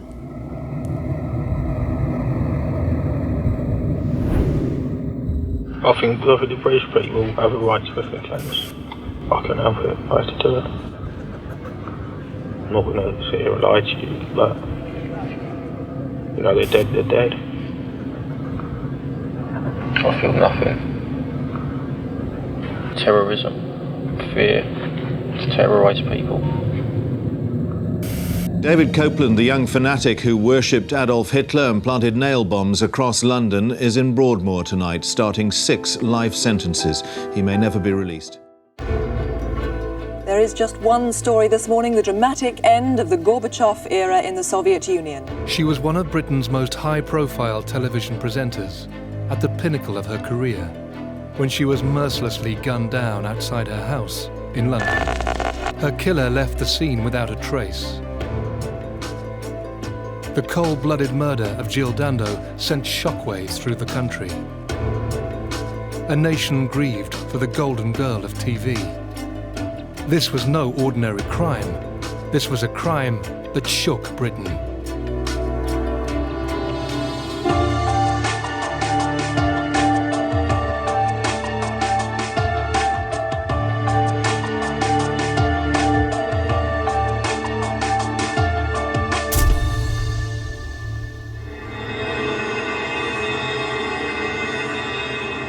On the 26th of April 1999, BBC television presenter Jill Dando was shot by a single bullet to her head on the doorstep of her home in southwest London. The hunt for the murderer and his motive proved to be one of the largest, most difficult and expensive inquiries ever conducted by the Metropolitan Police. 2 years later, during a controversial court case, local resident Barry George was found guilty for the killing. But during a dramatic retrial, he was cleared of Jill Dando's murder. So who shot one of Britain's most best-loved television personalities? This is the story of the brutal slaying of Jill Dando, told from the inside through the eyewitness accounts from those closest to the story. Born in Weston-super-Mare, Jill Dando began her journalism career as a reporter on a local paper, the Western Mercury. Determined to work in broadcasting, she eventually went on to become a presenter for BBC South West.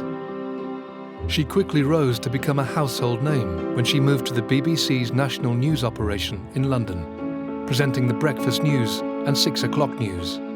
But she was best known as the face of the hit shows Holiday and Crime Watch, a series which explored unsolved criminal investigations. Above all, Jill Dando was renowned for her down-to-earth charm that endeared her to millions of viewers. It didn't matter whether she was doing Crime Watch or the news or the holiday programme and the other things she did.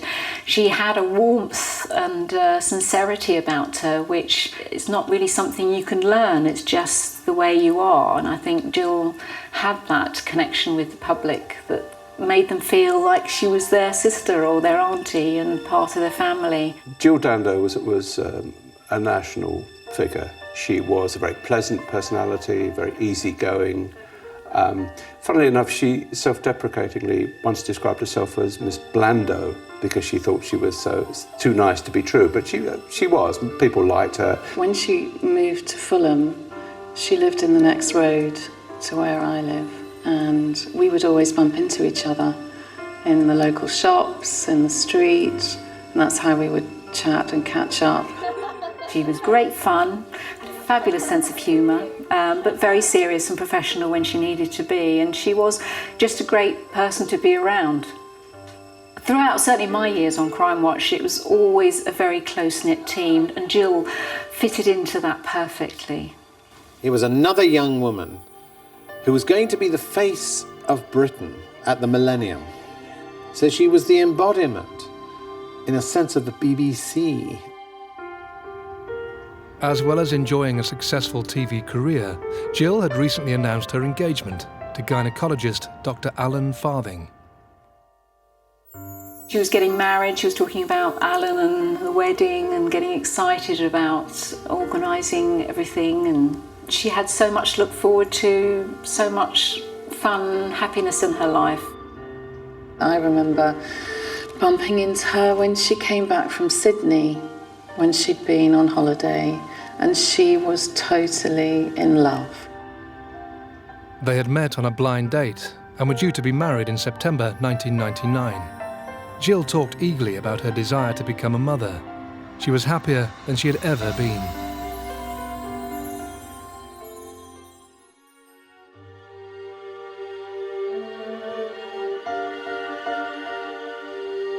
Jill Dando had spent the night at Alan Farthing's home in Chiswick. Are you working late this evening? Jill left her fiancé's house in Chiswick. I think it was about 7 or 8 in the morning. The plan was that she would go from the house to, I think she had a fashion shoot at lunchtime, a job she was doing, and then in the afternoon she was planning to go to a fitting for her wedding dress. Miss Dando had been going to her house purely to get changed. She was no longer living there, she was living with a boyfriend several miles away. In Gowan Avenue was a 2-storey terraced house, which she was actually selling for about $400,000 at the time. Jill lived on Gowan Avenue in Fulham, southwest London. Gowan Avenue is almost a typical inner London suburban street. Terraced houses, most of the people are at work during the day and not too many people around at this time. But it is an area with a lot of families with children out on the street walking, taking children to the park, taking them to and from school or shopping. When she bought her home in Fulham and was so thrilled about it, she told me that one of the reasons she'd chosen that home was that it had a hedge and it had a tree that afforded her privacy. Having left her fiancé's home in Chiswick, Jill made various stops on her way home, including a brief visit to the petrol station, King's Mall shopping centre in Hammersmith, and a fishmonger's on Fulham Road, before making her way home. It was around 11:30 a.m. when Jill finally arrived at Gowan Avenue. She got out of her car, having parked it, and in fact still had the keys to the car in her hand. As Jill was about to approach her front door, she was unaware that somebody was closely watching her every movement.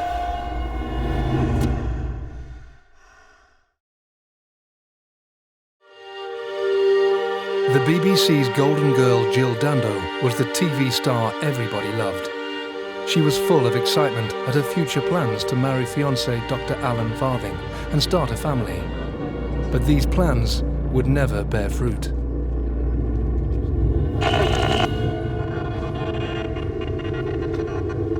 Jill arrived at her home on Gowan Avenue at around 11:30 a.m. As she looked for her house keys in her bag, she was approached from behind.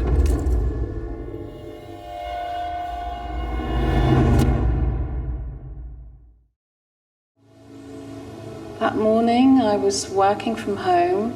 I was going to go to the Munster Road to get some photocopies done. I walked up and suddenly realised that her car was parked.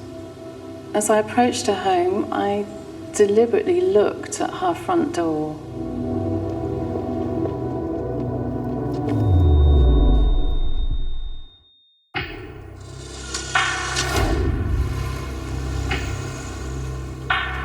What it seemed to have happened was that Jill Dando had gone to her home address, albeit she wasn't living there anymore, and it would seem that she was attacked and shot effectively on a doorstep just prior to entering her house. It was a ruthless murder. It wasn't done, the shooting wasn't from a distance. The killer wasn't standing at the gate, he wasn't sort of leaning out of a car, he went right up to her. Pushed her down onto the step so that she was kneeling, placed a gun to her temple and fired a single shot.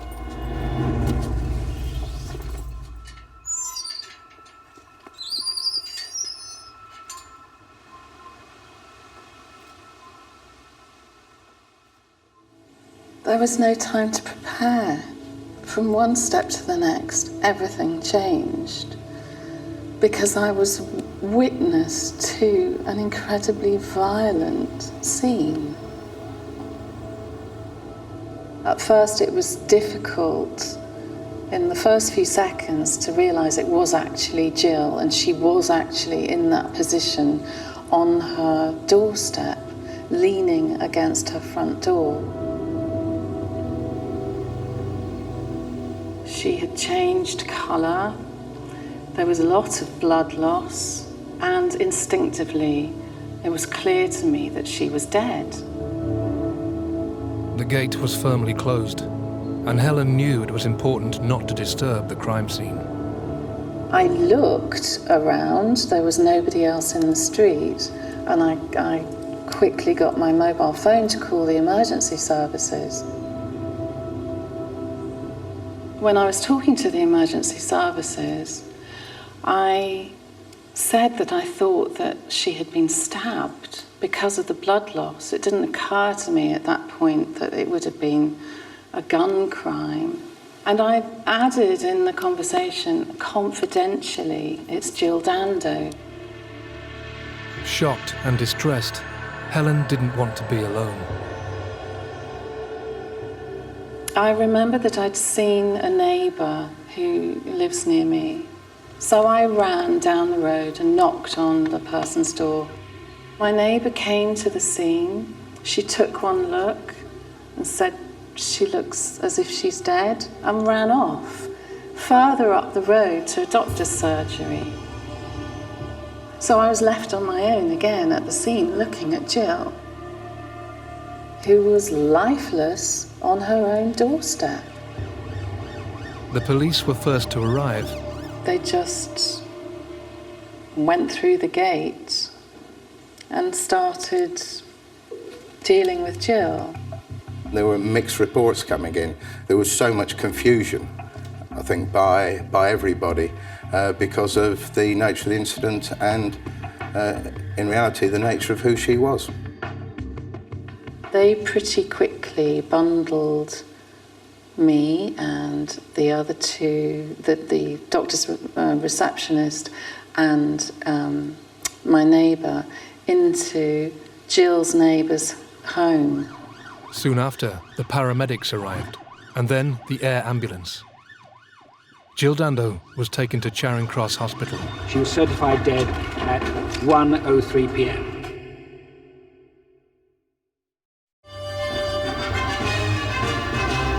The BBC television presenter Jill Dando has been murdered outside her London home. A man was seen leaving from outside number 29 Gowan Avenue, and he ran east down this road towards the Fulham Palace Road. Detectives are now trying to establish a motive for the murder. Our correspondent Fergus Walsh. I felt completely numb, really, in many respects. It was just the most extraordinary piece of information I think I've ever been given. In this country, although there are a lot of shootings, they're usually linked to the underworld, crime gangs, teenage gangs. But a lady like this, shot on a doorstep in a West London street, a nice West London street, very respectable, quite well-heeled, was extraordinary. The image that really is very, very difficult is her beautiful engagement ring with all that hope in it on a very dead hand. Just snuffed out.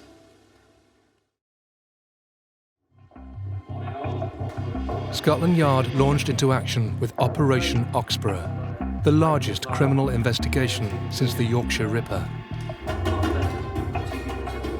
Regardless of who the victim is, there needs to be a methodical approach to the inquiry. It was just because of the victim, in this case, being such a high-profile celebrity, that everything was increased. For the first few days, almost whole editions of newspapers were filled with this story and nothing else.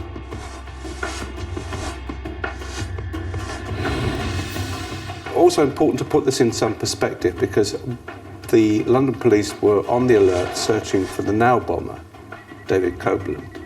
And so there was a huge amount of police activity around London and a lot of news media concentration on that issue, because there'd already been 2 now bombs, one in Brick Lane, one in Brixton, and there was a great deal of concern about where this now bomber was going to strike again and what the reaction would be.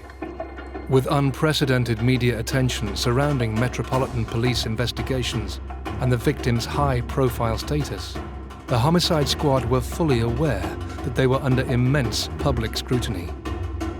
They faced their first hurdle with a forensic examination of the crime scene. Yeah, one of the main problems that the police had was that it had been quite severely compromised by the medical services that had been there, by them removing her body once it was clear that there was nothing more that could be done, created some problems. Very little was obtained from the scene. What they had done, I can't criticise that, because I assumed that everything was being done to try and save Miss Dando's life at the time. There was nothing that came out from the scene other than the fact they, of course, had the bullet which had killed Jill Dando, which was quite unusual. It was crimped, it had been pressed in. They used 50 search officers going down the surrounding streets, and they took up the drains, they looked at the sewers, they looked all along the riverbank by the park in case that the government might just have tossed the gun over a hedge or threw it into a drain. We can't be sure, obviously, about the gun that was used because it's never been recovered. But the thinking was that it was in some way a reactivated gun, or one that had in some way been adapted. With a serious lack of forensics from the crime scene, the homicide squad turned their attention to examining the witness statements. There was no eyewitness to the actual offence. Several witnesses gave information about a man who was present at the scene before and immediately after, and one of the main focuses of the inquiry was to identify this person. Richard, her neighbour, said that he had heard her set her car alarm and that he had heard a scream, looked out of the window, and he'd seen somebody go past further down Gowan Avenue. He walked very calmly away from the scene, and when I actually saw him, I thought nothing of it. I thought, in fact, it could have been a friend of Jill's when I heard the screaming. That's why I particularly at that moment didn't do anything that now I wish I could have done. One of the problems that the team was faced with was the unprecedented amount of information that was being received within the incident room. During the course of the inquiry, over 2,000 people were named as being responsible or in some way involved in Miss Dando's murder. Without a clear witness or without a clear motive and reason, stranger murders are by definition the most difficult to investigate. In a sad twist of fate, Scotland Yard turned to the programme Jill Dando presented before her death, Crime Watch, to help find her killer. You never imagine in your wildest dreams the idea that you would ever have, or we would ever have had to make an appeal about somebody we knew so well.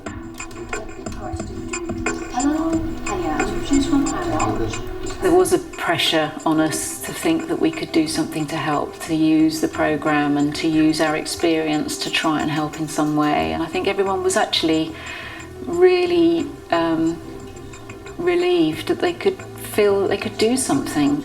The appeal itself to find information regarding Jill's killer produced a lot of phone calls. Several witnesses saw a man in the area earlier in the morning, and then there are various sightings of a man in a sort of waxed jacket. We have somebody who saw what they described as a sweating man at a bus stop. We have another sweating man seen in Fulham Palace Park, or Fulham Park, which is opposite, quite close to Gowan Avenue, who was talking on a mobile phone. So there are lots of different little sort of sightings, but nobody actually saw the attack. One of the main purposes of the inquiry is to try and separate the potential suspect from other people. And I think as the months went on, it was quite apparent that this was going to be a long investigation.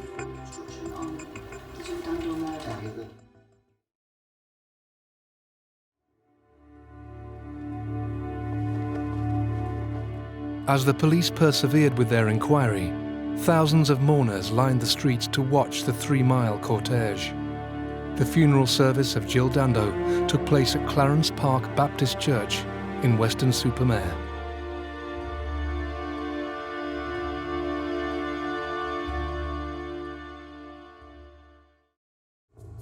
A grieving nation mounted pressure on Operation Oxborough. Would the homicide squad ever find Jill's killer and bring him to justice?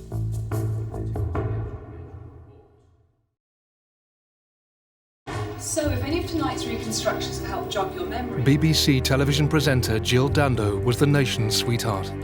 But in April 1999, she was violently murdered with a single gunshot fired at close range to her head.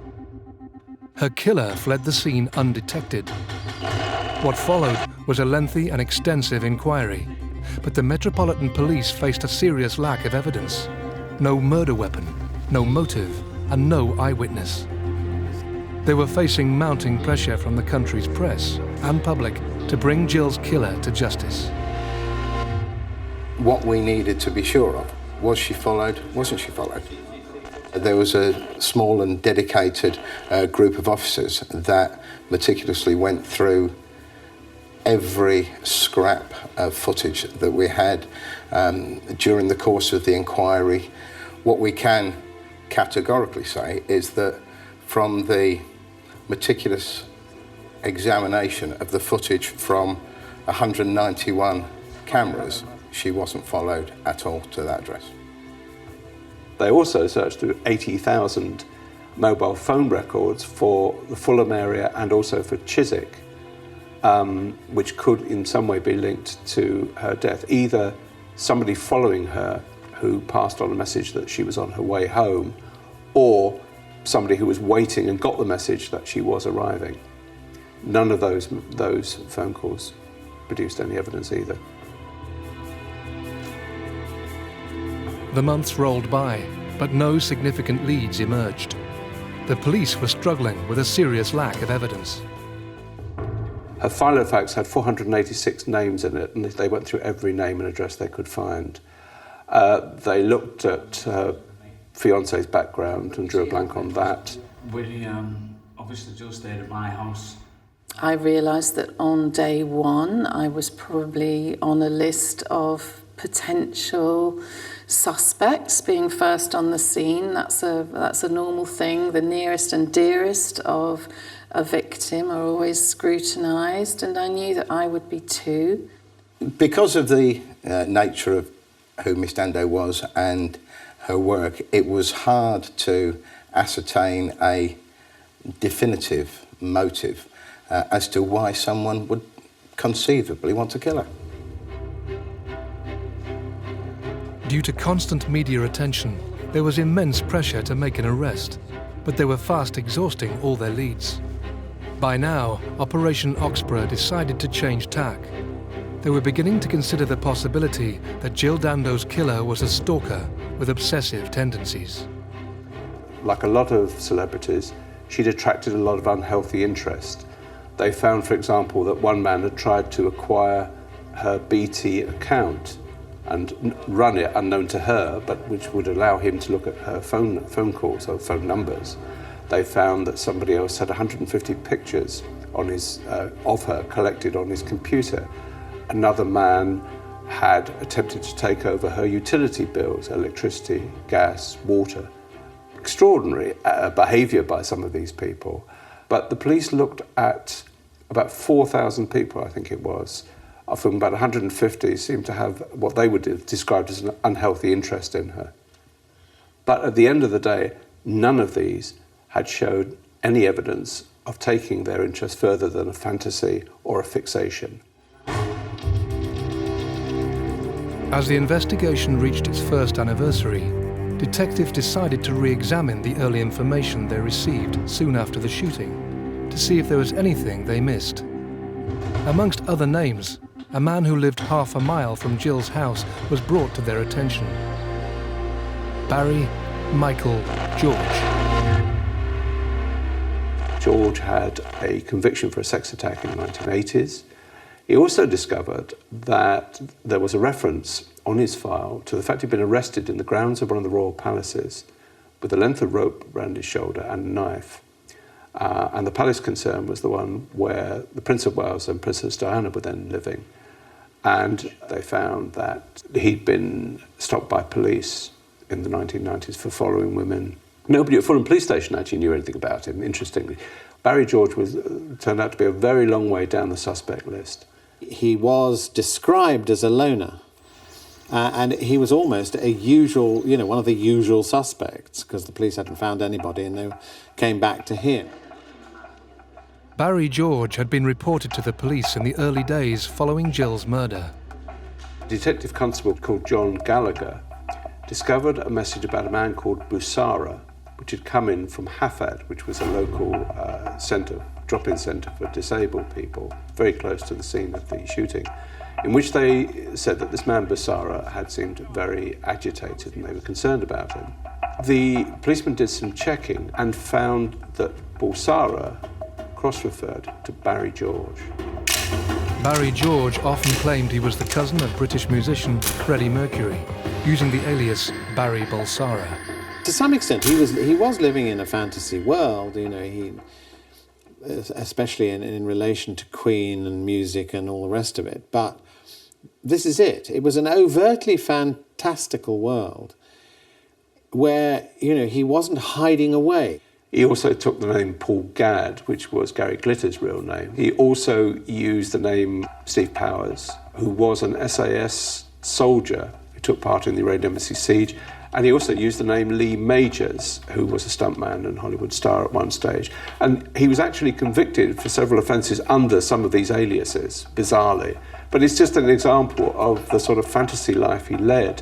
And for the police, at the time that they were looking at him as a strong suspect, that all added to the mix.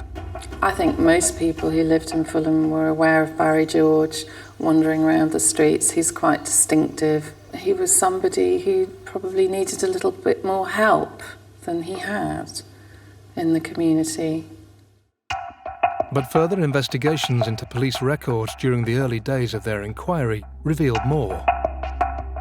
By now, police were getting very concerned because they also knew, looking through their records, that a local taxi firm had also called the police soon after the shooting to say they were concerned about a man who kept coming in and seemed to be trying to build up what, as it appeared to the police, to be constructing an alibi for himself.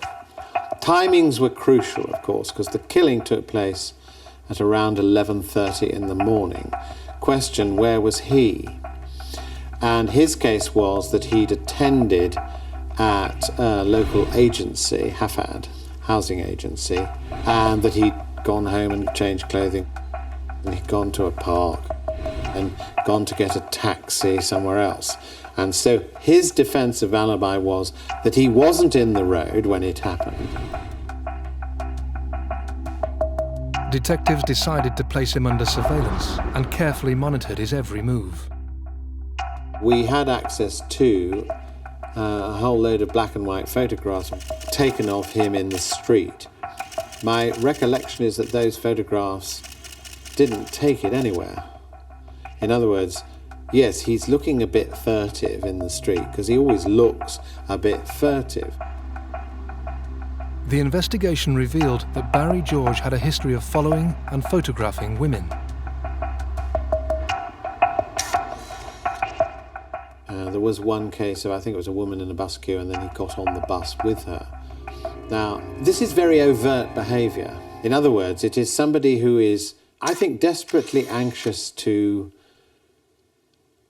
create a relationship, which he hasn't got, with somebody. And so it's an unhappy situation, and it's very unpleasant, I suspect, for any woman who is on the receiving end of this treatment. And in a sense, he needs help if that's what was going on. But this is a long way away from the nature of this crime, which wasn't about following Jill Dando around in order to create a relationship. The psychological profilers were talking about somebody who might well fantasize, who might, for example, have fantasized over Princess Diana, somebody who'd had difficult relationships in the past, which Barry George had had. All of these things added to the list of things that ticked off that made him a very strong suspect, and then eventually the strongest suspect.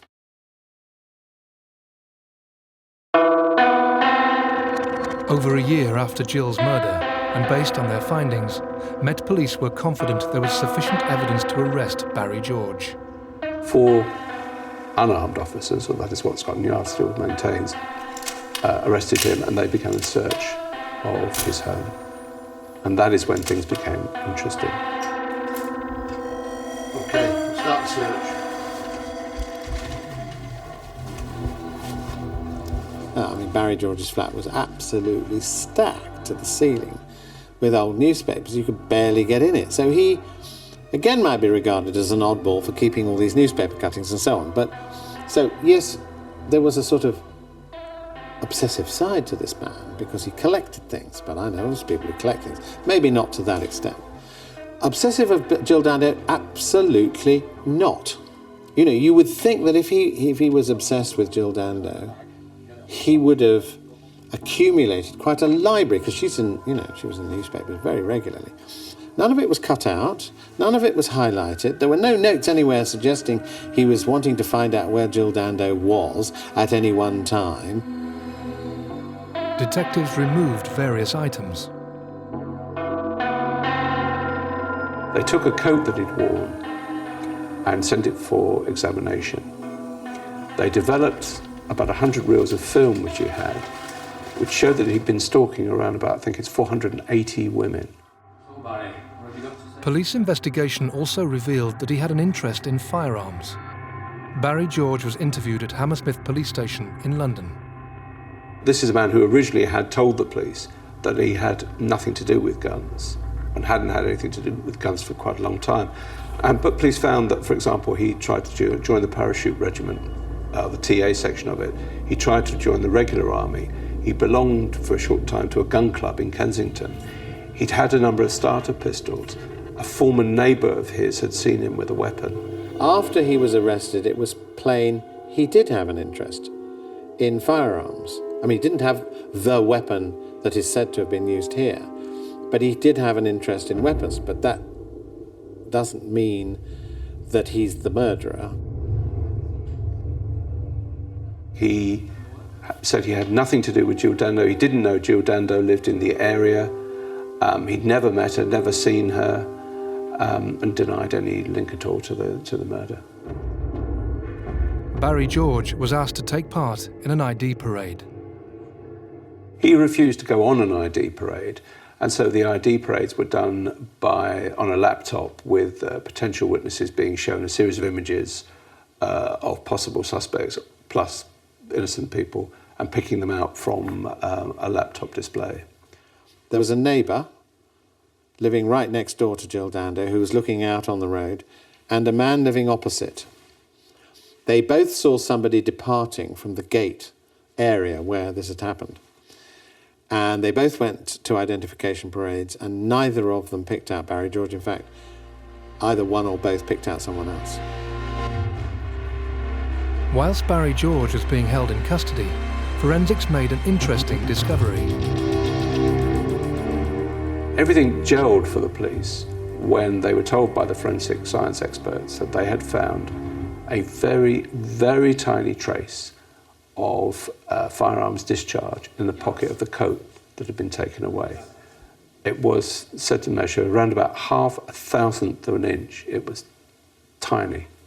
But the interesting thing about it was that the chemical composition, according to the scientists, was exactly the same as the bullet which had killed Jill Dando.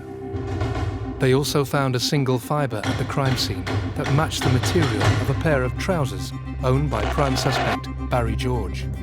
On the 29th of May 2000, Barry George was formally charged for the murder. Were Metropolitan Police finally going to get justice for Jill?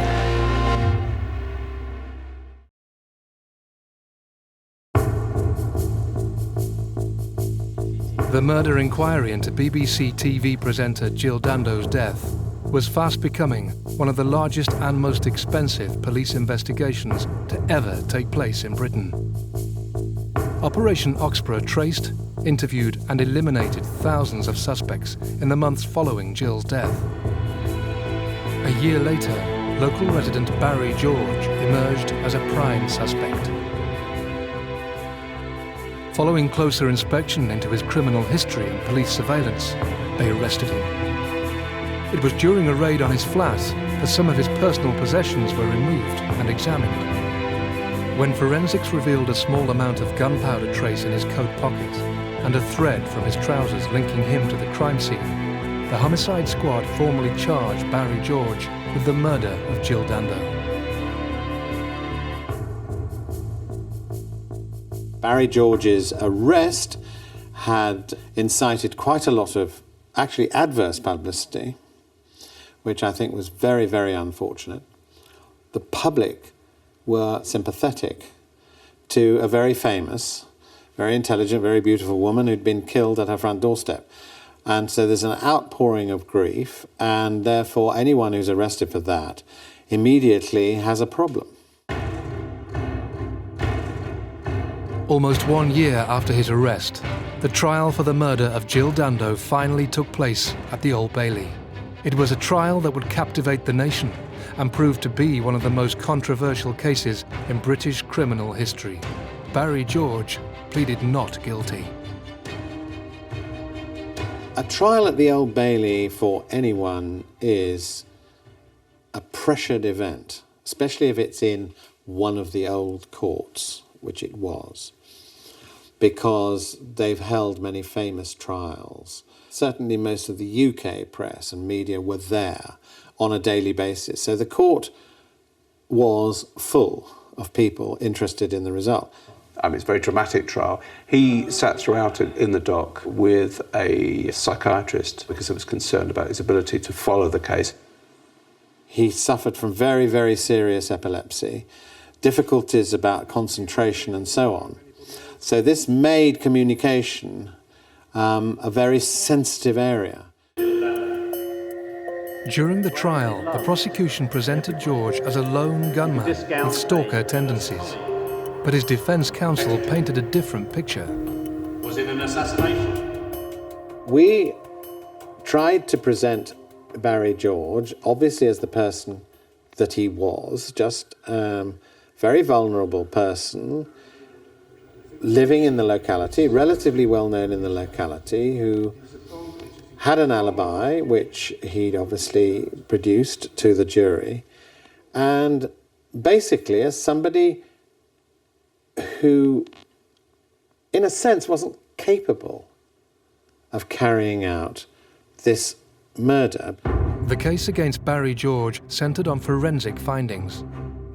The gun residue was clearly the key issue because it linked, according to the prosecution, it directly linked Barry George to a gun, to the murder.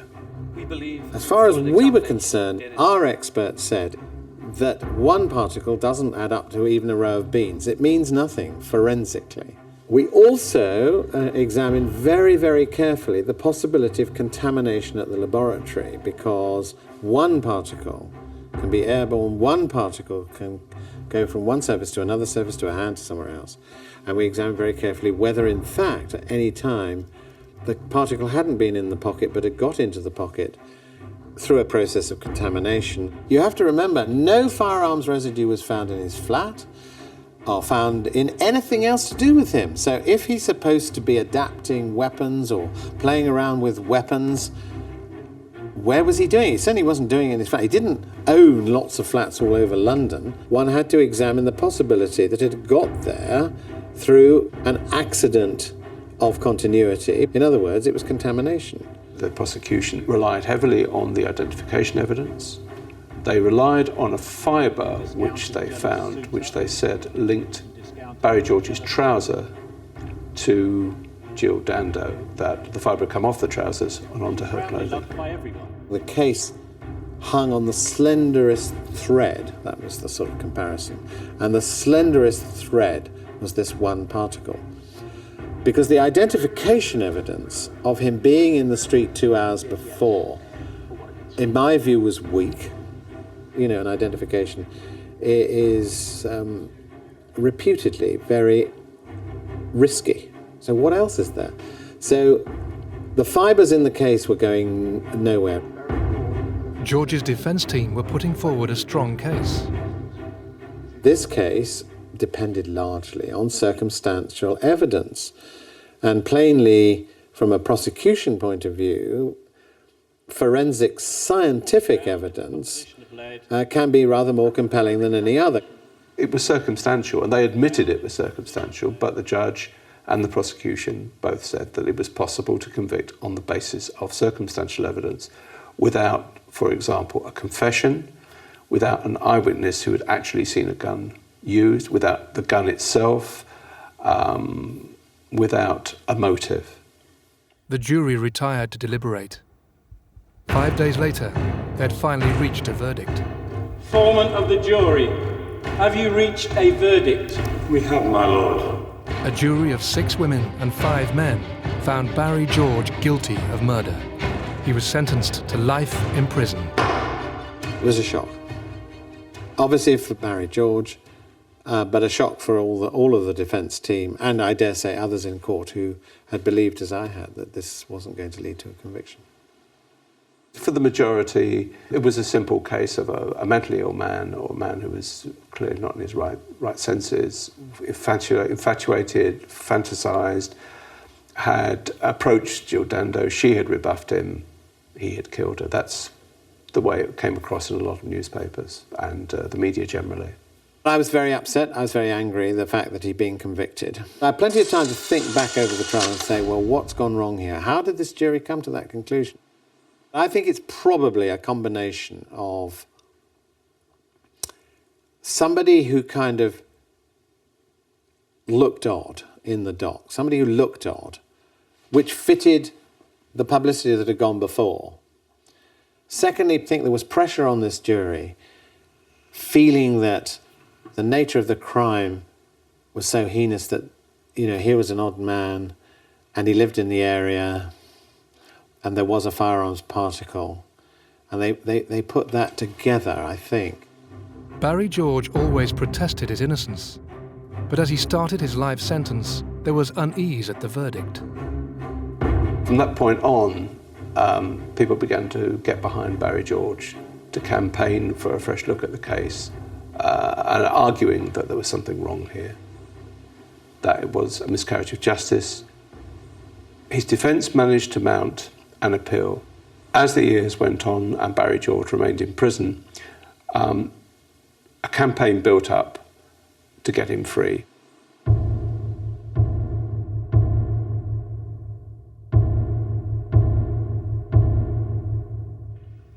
After an appeal and 8 years in jail, vital new forensic research cast doubt over the significance of the gunpowder traces.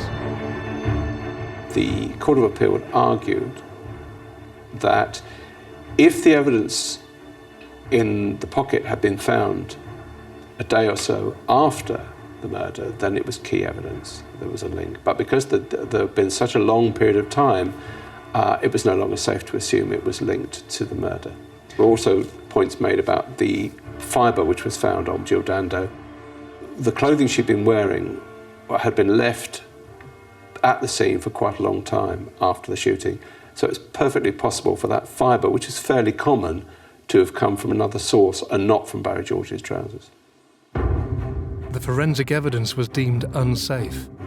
The Court of Appeal set a date for the retrial. The prosecution maintained that he was an obsessionist with a fantasy about guns and a grudge against the BBC. The defence simply said, what we have here is the police have arrested the local nutter. And that was the phrase used by William Clegg QC, who now appeared for Barry George.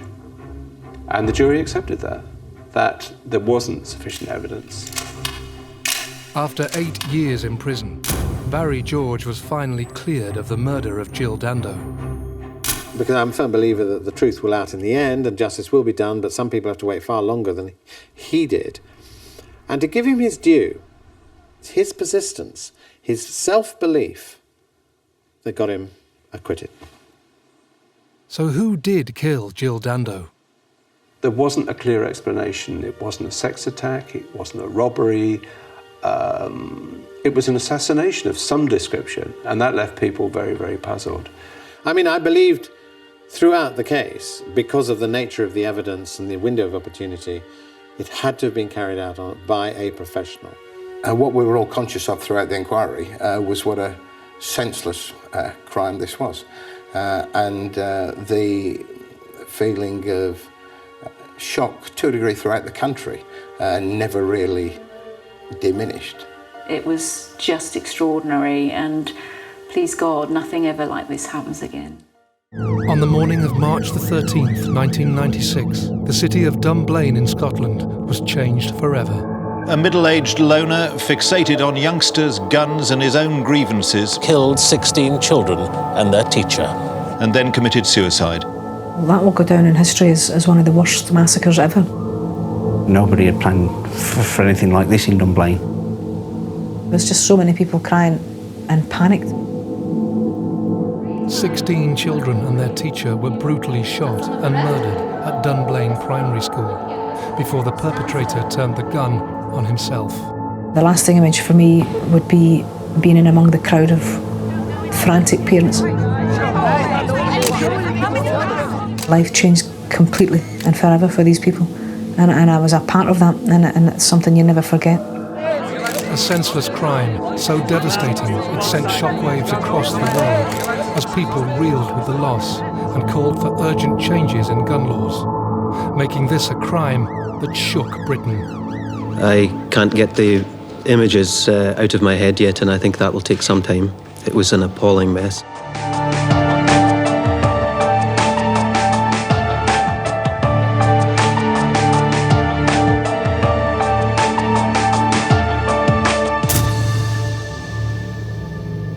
Evil visited us yesterday, and we don't know why. We don't understand it, and I guess we never will. In 1996, Thomas Hamilton stormed into a local primary school and opened fire. In an unprovoked attack, a class were targeted with horrific consequences. In this programme, we tell the inside story through the eyes of the parents and professionals at the centre of the tragedy. What train, Gary? Charlotte was our first child, obviously a joy to us. We'd been married 5 years before we decided to have a family, so she was a little girl. Sophie was, I'm sure, a very typical 5-year-old girl, full of life, bubbly. I found her a joy to be with. We could have intelligent conversations together. She grew up. As the years went on, she was a tomboy. She liked climbing the trees and rolling in the garden. She was, life and soul of the house, and she had a brother all of a sudden to start beating up as well. And she was bright, and she was intelligent and a good person. We had a very intimate family life. Sophie's mum had died 2.5 years beforehand, so we spent a lot of time in each other's company. We had our own sort of routine way of doing things. Sophie became a companion as well as a daughter, because we did go to so many places together. She was with me much of the time. Morning, Dad. Morning. What would you like for breakfast this morning? We had breakfast together. Sophie had Cocoa Pops. And what have you got at school today? On the morning of the 13th of March, Mick and his daughter Sophie got ready for the day ahead. Come on, let's get this jumper on. Here we go. Ready? We got up somewhere between 7 and 7:30. I made sure that Sophie got dressed. Okay, let's go. Good girl. Across town, Martin Dunn and his family were starting their day. Morning, Charlotte. We were planning to move away from Scotland because of job movements. So although we'd only been here a very short time, we were going to be moving south within the month. Have you got your keys yet? So at that time, I was not so rushed to go in and out of work. It was a normal morning. It was breakfast time. Charlotte loved going to school, so there was not a problem of saying, come on, get ready. She was up and ready. She was bubbly. She loved a breakfast, so we all had breakfast. Charlotte Dunn and Sophie North both attended Dunblane Primary School. They had started in the lower class 7 months earlier. She packed her belongings all in a bag. She just went to school with a smile, as she did every day, really. See you tonight then, honey. Okay. Love you. Bye. I took Sophie to Kids Club, where she went before and after school. Sophie would be at Kids Club for half an hour, 3/4 of an hour before school started, and would go over to her classroom at around 9 o'clock. Bye, Dad. In fact, I was never quite sure of the timings of things to do with the school. My duties were to drop her off at Kids Club and pick her up from Kids Club. So the bit in between was a bit of a mystery sometimes. I actually took Charlotte to school on that morning, so dropped her off at school, stood with her until the bell rang, playing with her friends and introducing me to some of the other children who I'd probably not seen before. So that was quite different for me, because I hadn't done that normally. This is my dad. Hello. We looked at where we wanted to live when we took the decision to move to Scotland. Dunblane had a good reputation for schools, which was a big decision for ourselves, that we wanted the right school for Charlotte. It was a sleepy village compared to a sprawling industrial Midlands that we came from, so it was novel for us. With Sophie and Charlotte at school, Mick and Martin went to work. I drove from Dunblane after I dropped Sophie off to go to Stirling University, where I worked, and spent a couple of hours doing the usual things I would do at work, mostly based in my office. I was working in Stirling at the time, so it was just a normal day in the office. Approximately 10 o'clock, we had a phone call from one of our sites. Some guys saying, have you heard the news? After I'd been at work for 2 hours, a colleague came to my office door and asked if I'd heard anything about a shooting at Dunblane High School. What's happened? He then corrected himself and said primary school.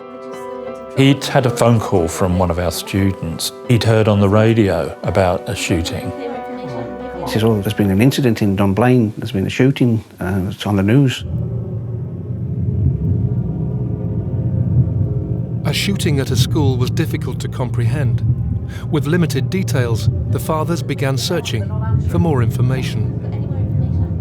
Unfortunately, I was the first one to take this message, so having finished the phone call with Mike, I put the phone down and went and got the other parents and said, look, I've been told there's something happening in Dunblane. We need to find out. Hello, is that Dunblane School? One of the guys picked up the phone, rang the school, managed to get through, and we were just told that yes, there'd been an incident. Could you please come to the school and fetch your children? I tried calling Dunblane Police Office, couldn't get any answer. So there was no information apart from these rumours. We don't know if Sophie's involved. I remember just a typical news day with the TV's on, and then telephones started to ring and people were saying that something's happened at Dunblane, there's been a shooting at a primary. Nobody was really sure of what was going on. And more telephones rang and reporters were assigned to start phoning people. I just remember there was a little bit of confusion, but like tension and worry building up, because you kind of knew there was some kind of drama unfolding anyway. Somebody was saying kids have been shot.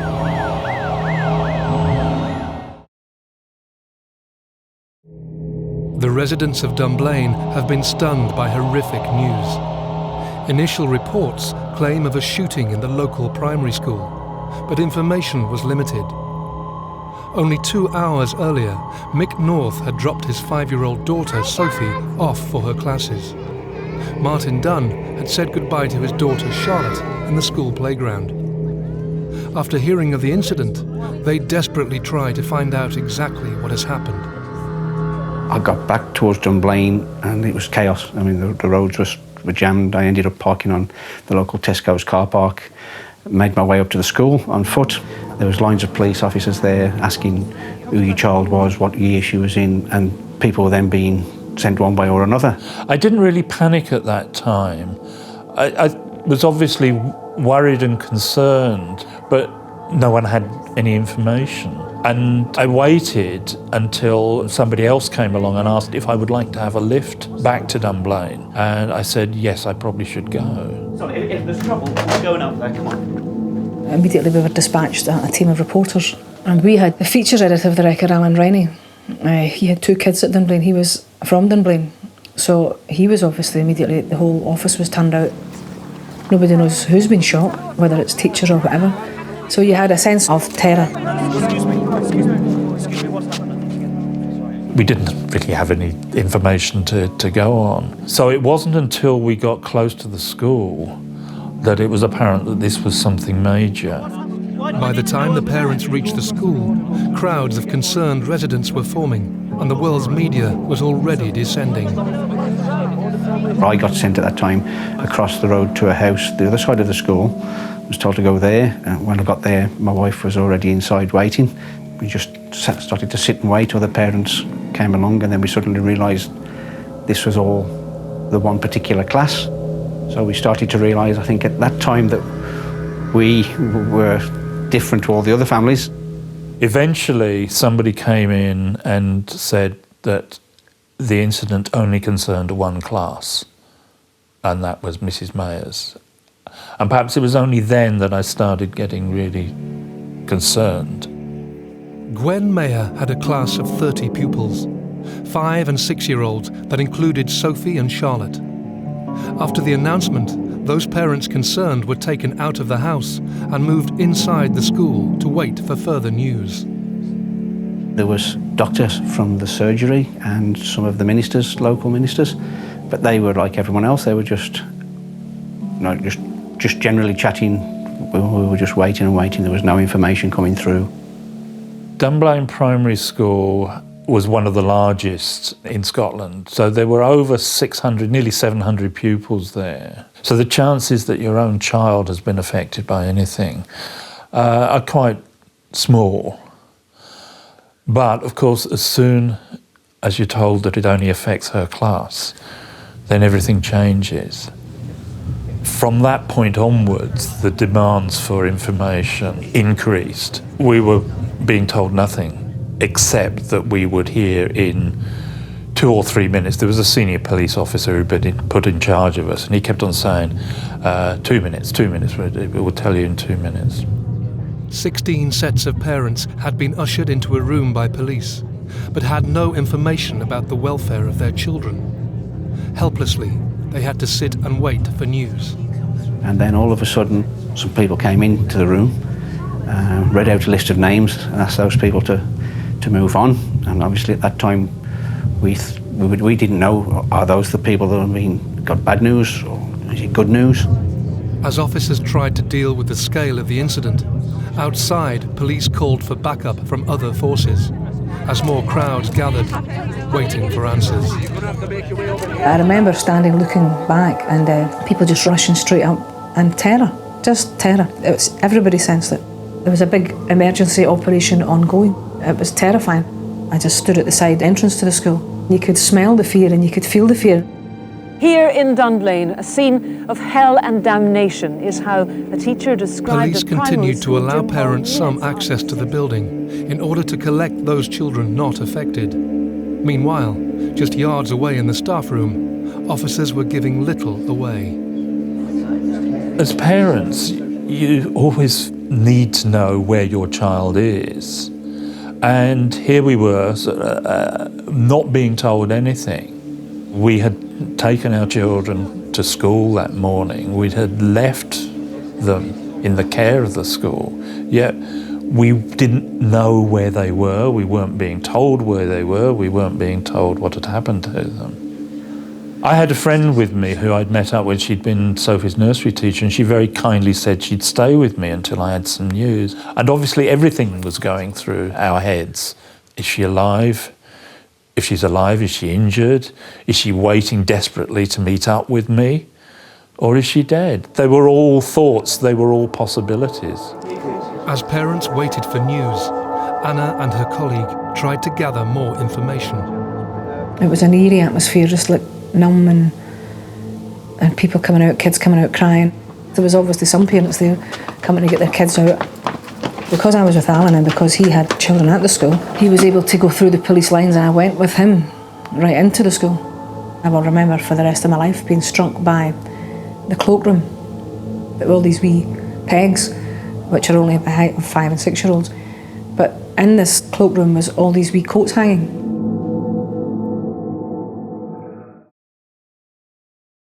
A terrible set of circumstances has occurred at Dunblane Primary School this morning. The community in Dunblane has been devastated by tragic news. Early reports tell of a shooting in the local primary school. Parents rush to their children, but are told little else, only that one class is affected. As concerned residents and the world's media descend, frantically trying to discover what has happened, affected families have been ushered into the school staff room. Mick North has waited hours for any news on his daughter, Sophie. I sat there as patiently as possible. I probably wasn't one of those people sort of demanding immediate information. But 2 hours after I'd been there, a group of 3 people came in and called out to speak to the North family. My mind just spun through everything.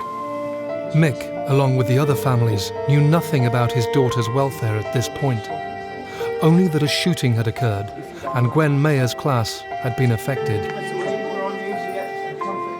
We got to the other classroom. The next thing Derek, the police officer, said was, you'll know there's been an incident, a shooting incident, in which 16 children have died. Mrs. May's class was the class involved. There has been a shooting at the school. That was the first time I'd heard the number 16. And it changed my thoughts on everything.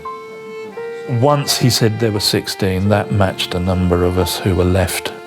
So he didn't need to be telling me, which he did next, that Sophie was one of them, because I'd already worked that out very quickly.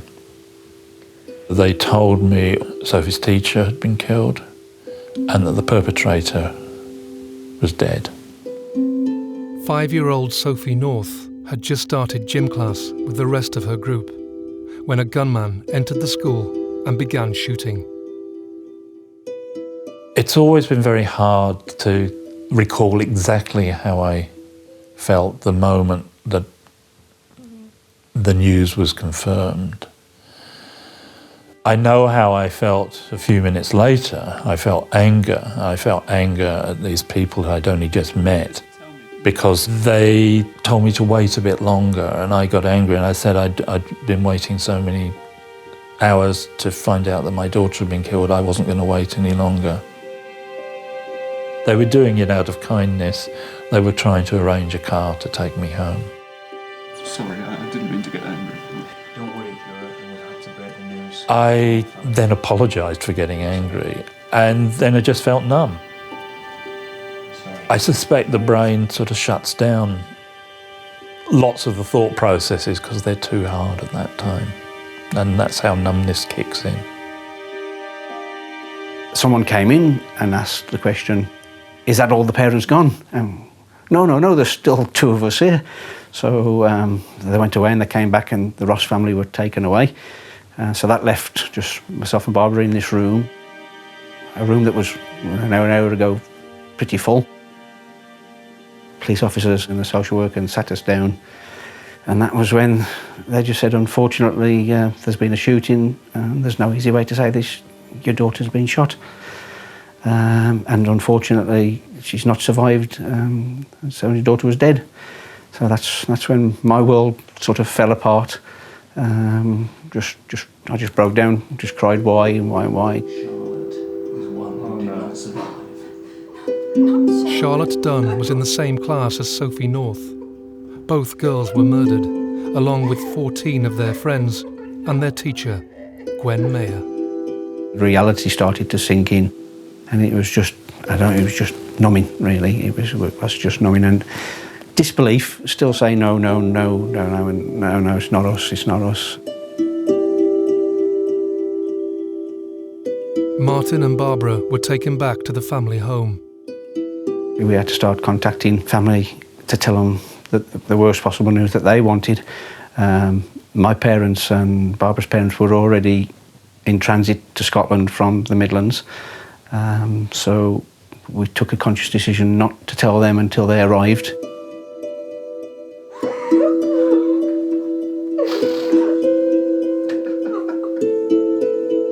I got back to a house that was obviously empty, but seemed even more empty than it should have been.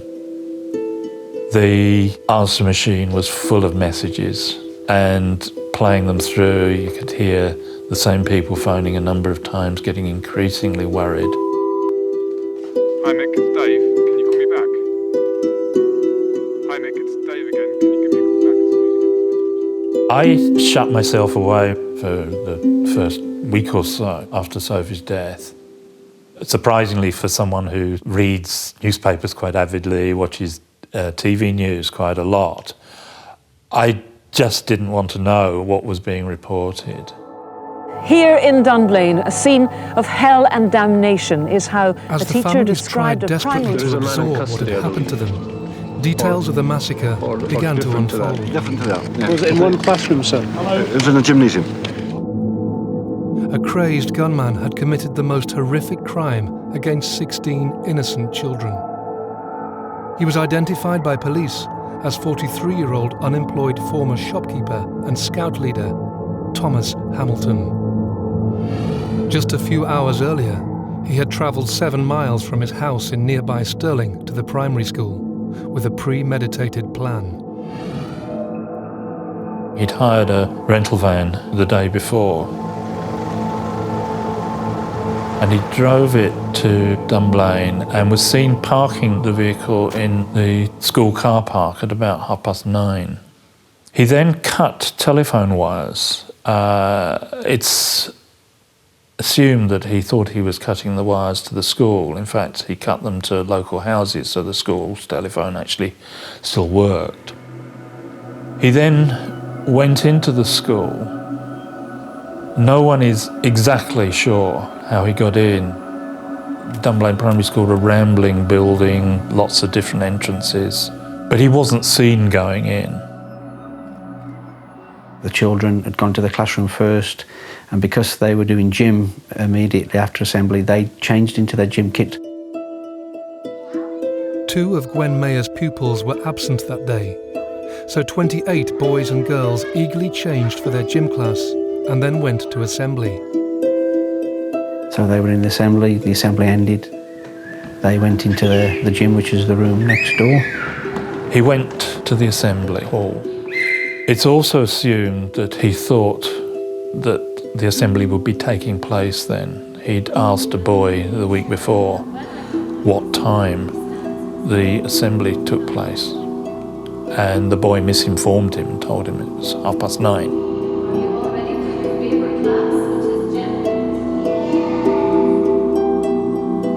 He obviously went into the assembly hall looking for the children. They were not there, but he had noise in the hall, so he'd moved to the hall. 250 of the school's pupils had attended assembly that morning. Once Hamilton realised he'd missed his intended target, he fired a bullet into the stage and one into the girls' toilets nearby.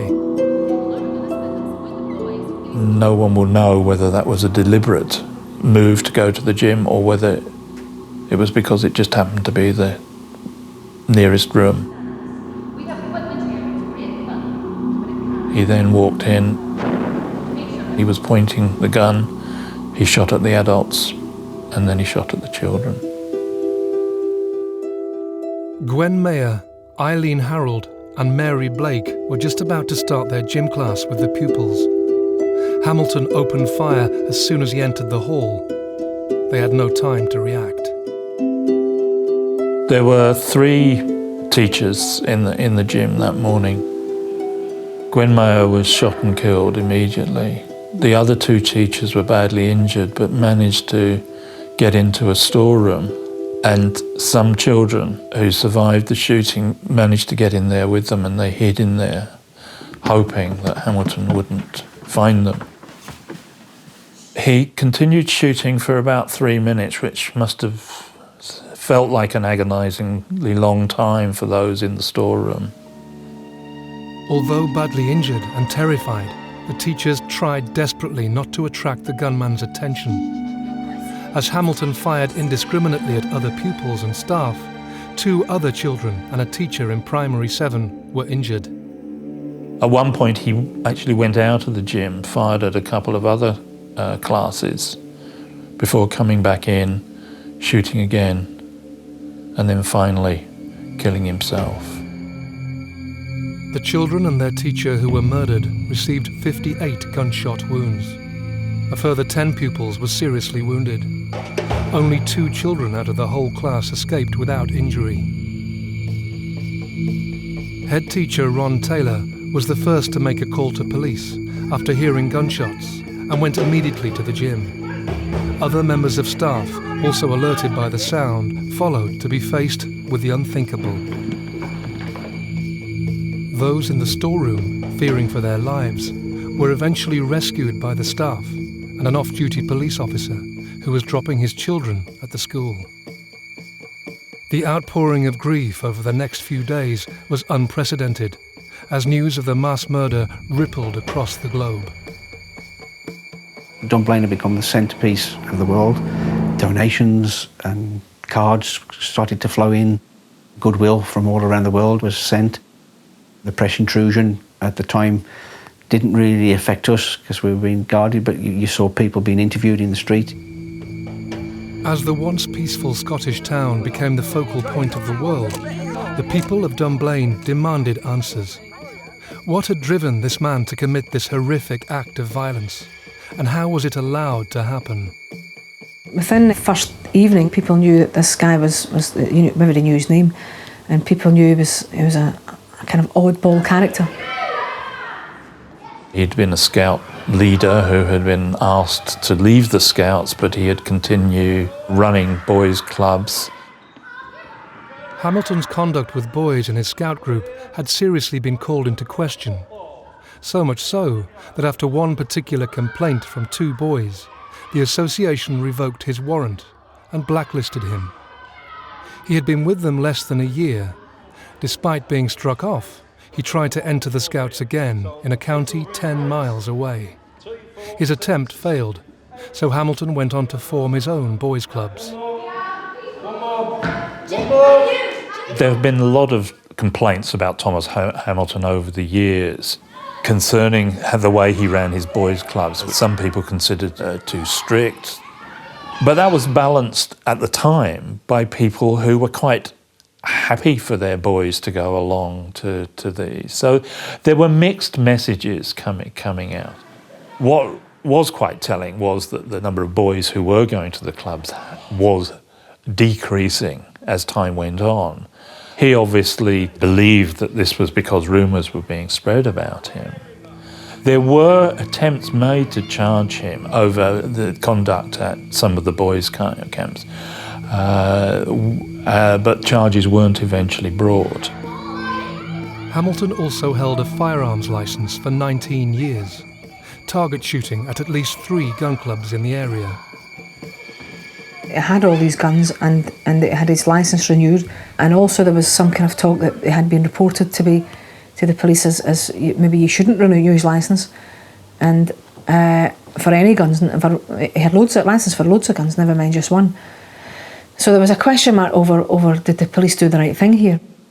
Hamilton's firearms licence had to be reviewed every 5 years. On each occasion, authorities allowed him to continue legally owning guns and thousands of rounds of ammunition. On the day, he got 4 weapons with him, 4 weapons which he had licences for. He had 1,500 rounds of ammunition in a bag. Why does anyone need 1,500 rounds of ammunition in a house? Why does anyone need 4 handguns? Of varying calibers. And as parents learnt more about Hamilton's background, further warning signs began to emerge. We learned that at least one police officer had recommended that those guns should have been taken away from him, that he shouldn't have held a firearms licence. That recommendation was ignored by senior officers. What happened yesterday cannot be understood. 16 innocent children and their teacher, Miss Mayer, have been murdered in a cold and calculated attack at their primary school in Dunblane, Scotland. Thomas Hamilton, a local gun enthusiast, entered the school heavily armed and opened fire on a Primary 1 class. As the families try to deal with the unimaginable pain, further light is shed on Hamilton's past. The biggest concern about Thomas Hamilton's ownership of firearms had been when a child protection officer had been investigating a particular camp that he had run and had written to senior officers that he believed that Thomas Hamilton's behaviour at the camp made him an inappropriate person to hold firearms. He also felt that Thomas Hamilton had been devious and had not been truthful in answers he had given. Despite numerous concerns, Hamilton continued to run his boys' clubs and retained his firearms licence. A licence that allowed him to legally possess the weapons that eventually ended the lives of so many children and their teacher. I think there's no doubt that a lot of things could have been done. I think a bit more intelligence within Central Scotland Police Force would have prompted an attempt to take the weapons away. The broader question of firearms ownership, yes, I do think something could have been done about that as well. Parents felt urgent changes in the gun laws needed to be made. The Snowdrop campaign started as a petition to ban guns in this country.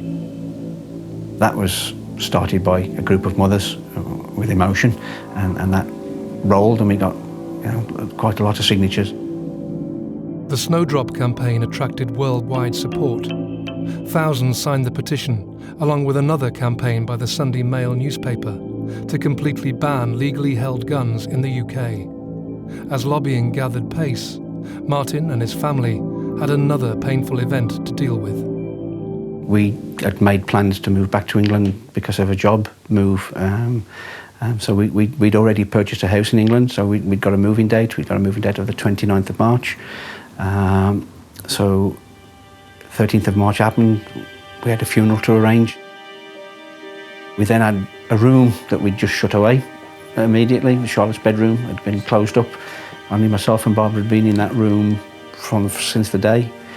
And as the moving date came closer, we were forced really to go into that room and to put everything in boxes.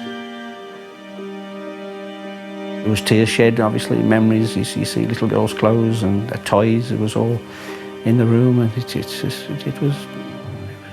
was a difficult time. Yeah. Just 2 weeks after Charlotte's murder, the Dunns had to pack their daughter's possessions and move from the family home. 2 months on from the tragedy, a public inquiry opened, led by Lord Cullen, to investigate the circumstances surrounding the massacre. The Cullen inquiry really took on board all the events of the day. It looked at legislation, etc. And certain key witnesses were called to give evidence, advice in their specialist fields.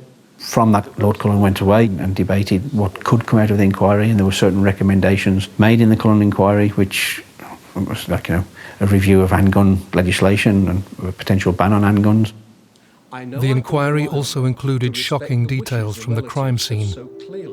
We were told of Charlotte's injuries. We were told that she was shot 3 times, once through the head, once through the shoulder blade, and once out through her side. So that, although that wasn't the news we didn't really want, it also helps with closure. From there we were given little piece by piece bits of more information of what had happened on the day. Charlotte Dunn. As parents listened to harrowing details surrounding their child's death, the urge to ban legally held guns grew. 4 months on from the tragedy, the people of Dunblane forced Parliament to listen to their plight, with over 705,000 signatures backing their appeal for a change in gun legislation. We took boxes upon boxes of A4 paper signed to Parliament. We all went down on a coach. We started to see MPs to campaign for a ban. These were petitions, and whether or not they were successful, they would have limited time.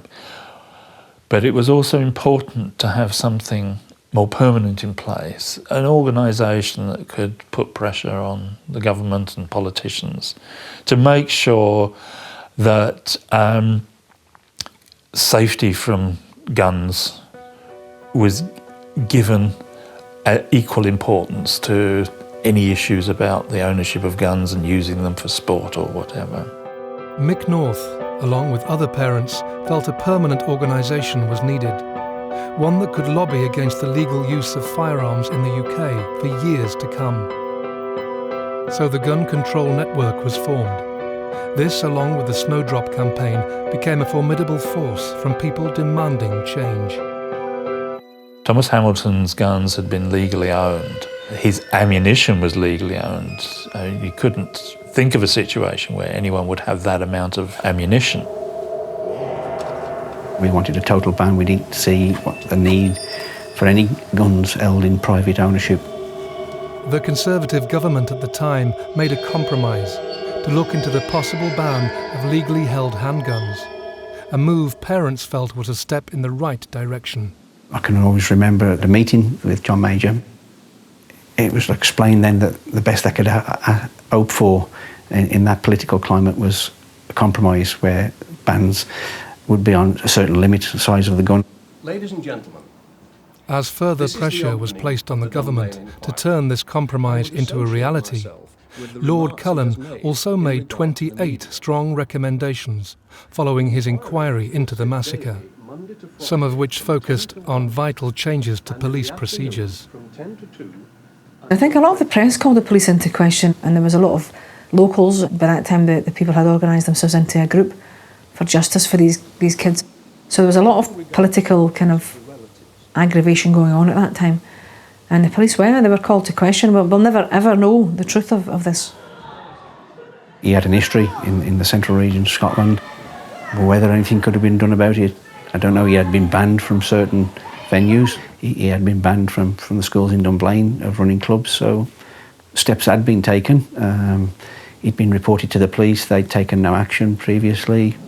Looking back, I wished obviously somebody had stepped in a lot earlier and prevented this person from doing what he did on the day.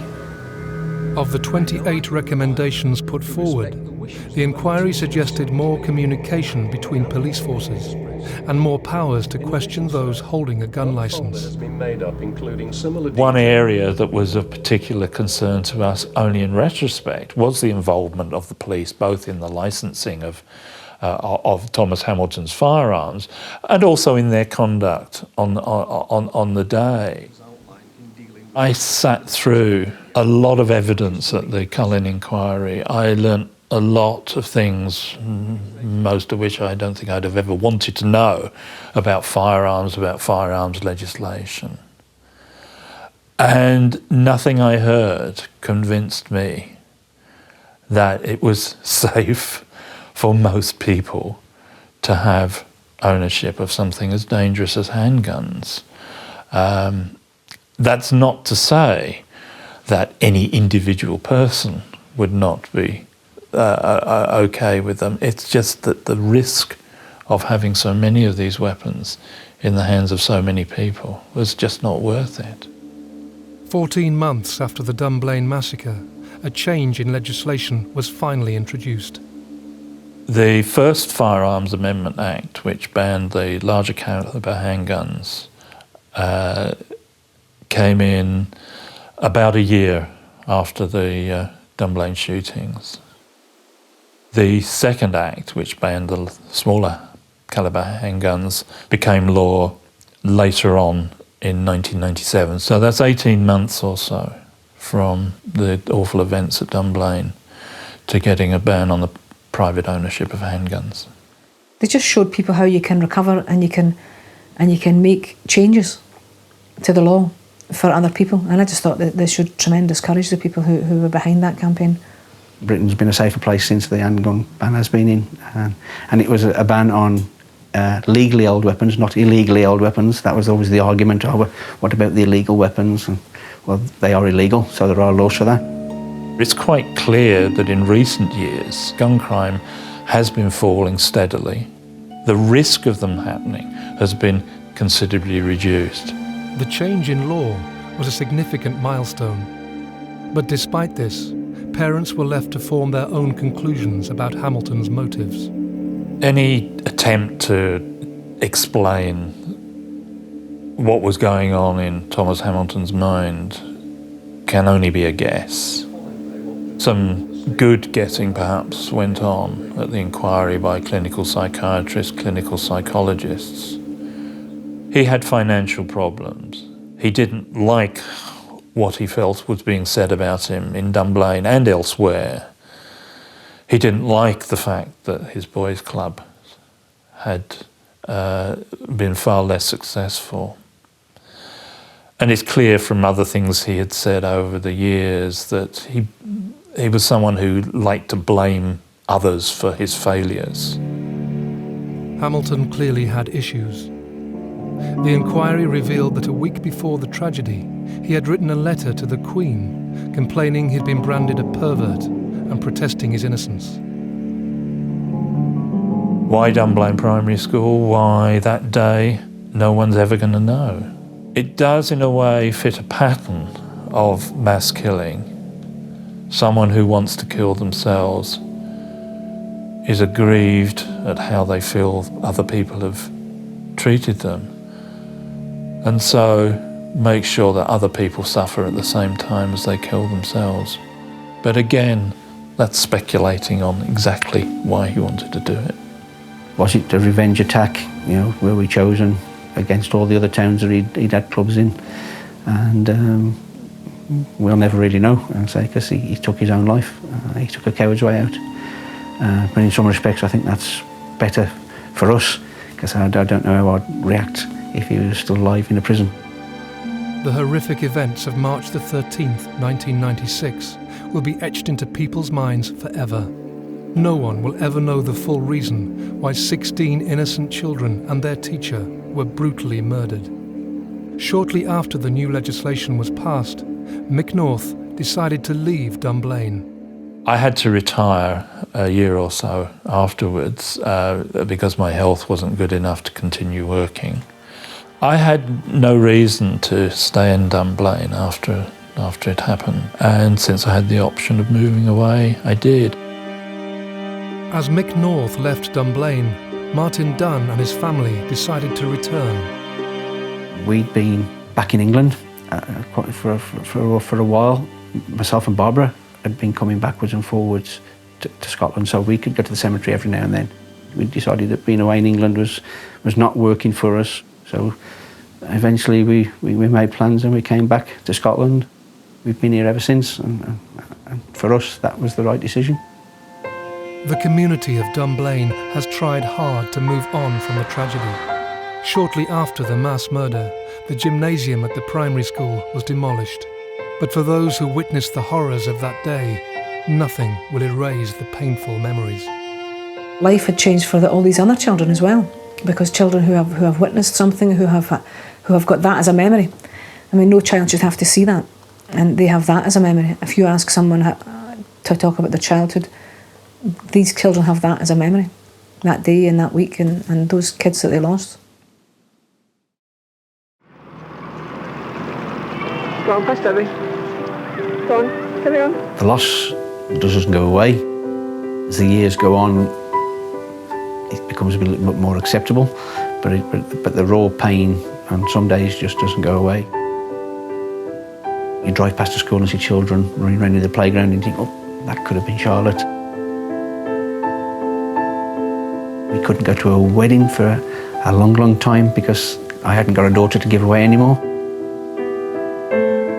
There's always a huge hole there, and that's never ever going to go away, no matter what I do. We'd have loved her whichever way she would have turned out, but we'll never know. There are those memories and reminders there that trigger those what-ifs. It would be very hard to say exactly how much I miss Sophie. I can think of so many wonderful things that we could have done over the years. Get upset.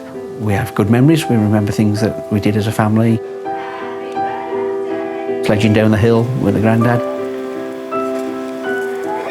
Over the years we've come to learn to cope with those bad days, and the good days are there to remind us of the good times.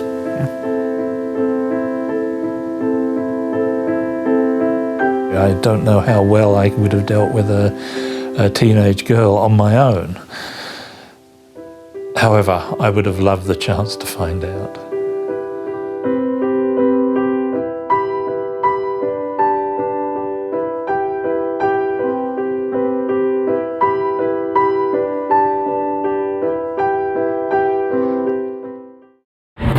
It was the savage killing of a young man in broad daylight on a busy stretch of motorway, witnessed by his terrified fiancée.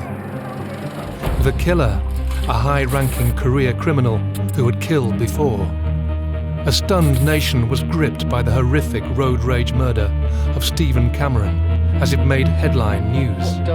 This was a crime that shook Britain.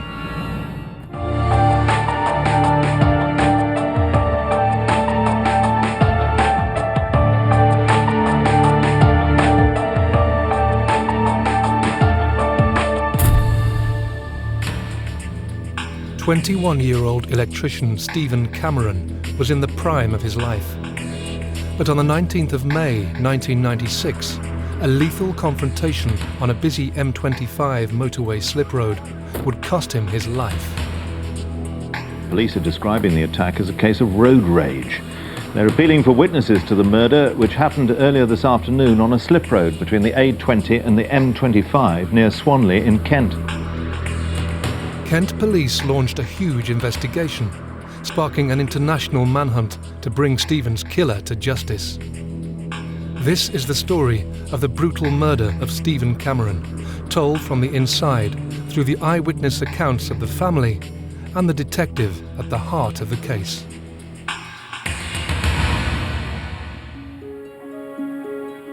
21-year-old Stephen Cameron worked as an electrician. He was fun-loving and had a winning personality. He was always teasing everybody. He was a very touchy-feely person. He had a way of coming up behind people and putting his arms around them and cuddling them. He always showed plenty of love. My Stephen had a fabulous personality. His attitude to life was absolutely fantastic. He was kind, generous, funny. He was my best friend. He was full of life, great fun to be with, just happy-go-lucky. Stephen was in a long-term relationship with his childhood sweetheart, 17-year-old Danielle Cable. They lived together with Stephen's devoted parents, Ken and Tony, in Swanley, Kent. Stephen met Danielle when she was at a bus stop, and this is her words to me. He looked at me, smiled at me, and I fell in love with him.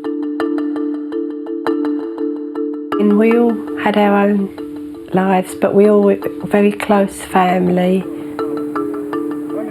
We used to see each other all the time and do things together, go away together. We just had a perfect life. You just take it all for granted. It just seemed to us a normal, happy family life. Stephen and myself, we used to go to golf, go and play pool. Where I worked, that's where Stephen done his training, and I used to see him every day, all day. He was always coming around, Dad, you haven't got £5 of it, I'm going to go and have some lunch.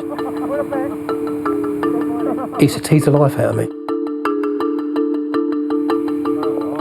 We was really, really close. In December 1995, Stephen had planned a memorable Christmas. Christmas Eve, he came home and he'd bought her a ring.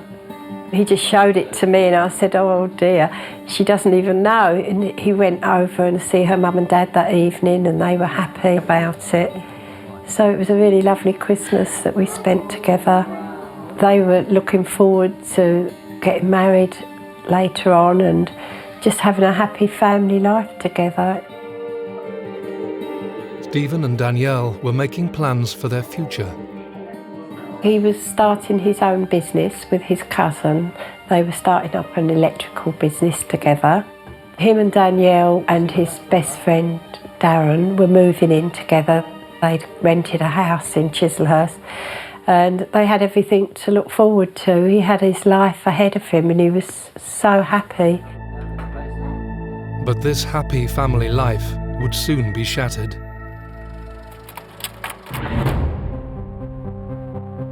Deep in the heart of the Kent countryside, just 10 miles from the Cameron family home, lived one of Britain's most notorious criminals, Kenneth James Noy. Kenny Noy was already well known to the British police and public, a notorious career criminal involved in the money laundering of the Brinks Mat stolen gold, the largest bullion robbery in British criminal history. We knew he was a criminal. We didn't know him. We knew there was a book that had been written, The Brinks Mat Robbery, which my husband had read and Stephen also had read. In November 1983, a highly organised South London gang of 6 armed robbers slipped into a maximum security warehouse near Heathrow and stole 3 tons of gold bullion worth a staggering £26 million. It was during the hunt for the missing gold that Kenny Noy was brought to the attention of the police. He was turning the gold into cash. But during the Brinks Mat investigation, he murdered undercover surveillance officer, Detective Constable John Fordham, in a frenzied knife attack, stabbing the officer multiple times in his chest. Sensationally acquitted on the grounds of self-defence, Noy was instead sentenced to 14 years in prison for his involvement in the conspiracy to handle stolen gold and VAT fraud. He was released early, 7 years later, in 1994. Kenneth Noy hadn't long been out of prison. I was unashamed in the way in which he went about his life. He didn't have much shame about the fact that he'd got 14 years in prison for handling stolen goods, the gold from the Brinks mat. But Noy was once again about to make headline news.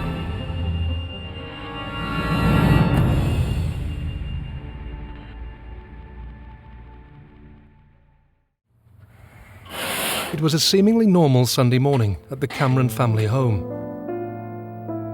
Because they'd been out the night before and Stephen had been drinking. I control myself. That morning, I had my 2 little granddaughters staying.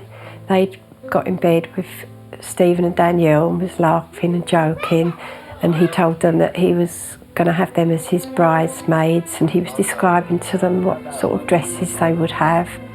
I was up early because my mother, who lived across the road to us, wasn't very well, and she was in bed and I was going to go shopping. Stephen got up and he said, you're going to cook my breakfast, jokingly, and I said no. I said, I'm off out. And he said, oh, come on mum, please do my breakfast. I said, no, don't be so lazy, you do it. The last thing that he did was tell me he loved me.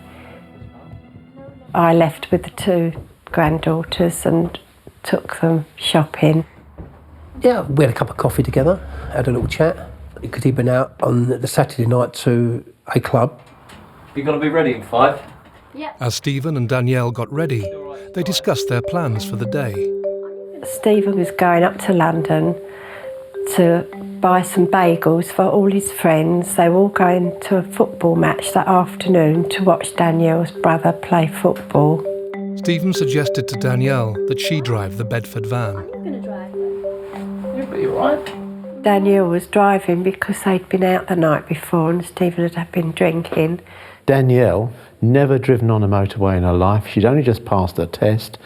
Stephen decides that, Danielle, you can drive the vehicle, we'll go out and get some shopping.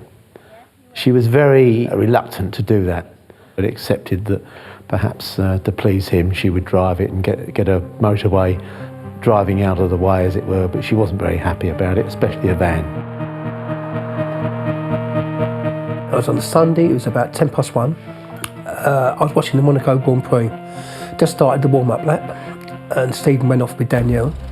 As they set off from their home to drive to London, they were unaware of the danger ahead of them.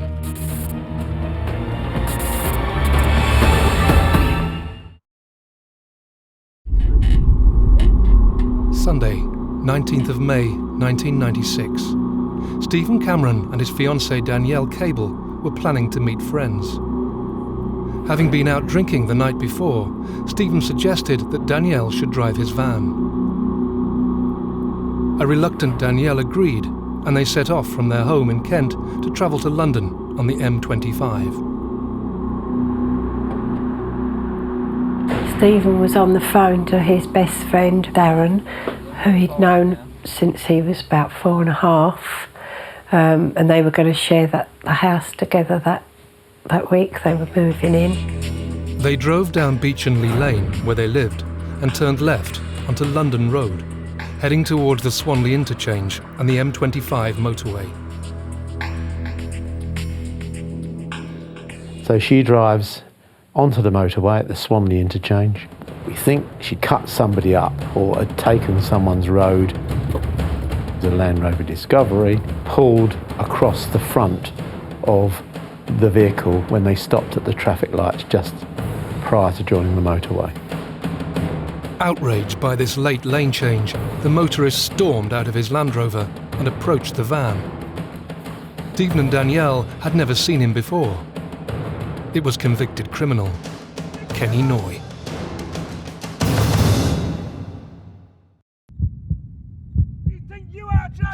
Danielle is in a dreadful state at the driver's wheel of this rascal van.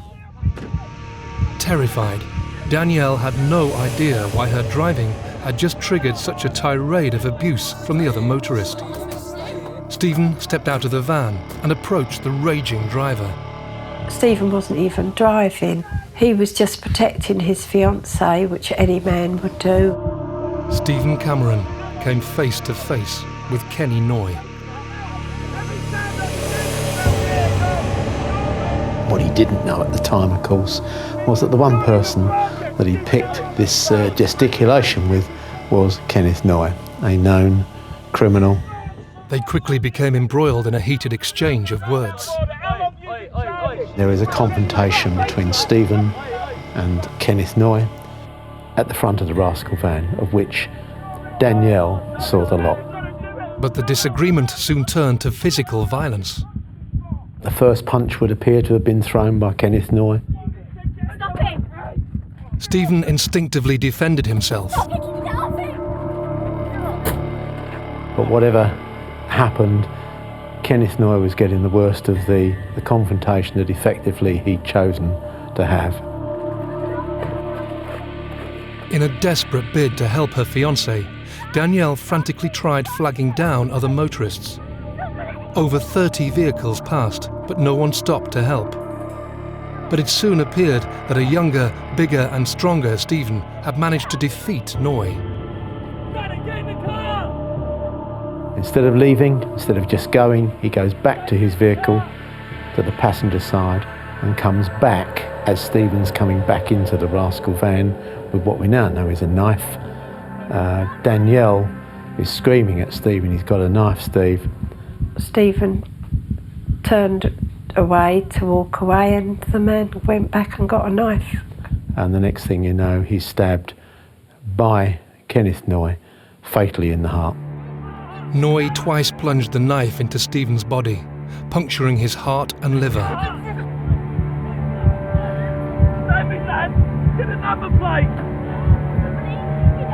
With the knife still in his hand, Kenny Noy got back into his vehicle and drove off at speed. Stephen had collapsed in Danielle's arms, covered in blood. The only person who had the presence of mind to think about getting the registration number of the Land Rover Discovery was indeed Stephen.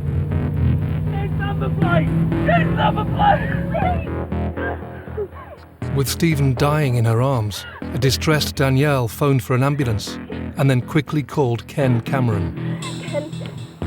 When Danielle phoned me, I just went into total panic mode. Stay calm. Stay there.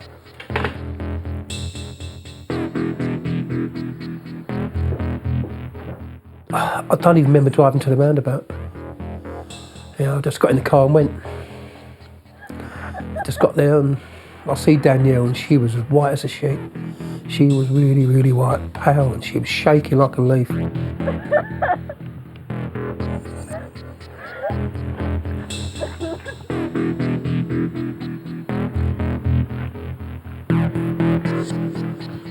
So I sat her in the car and I went over to Stephen and yeah.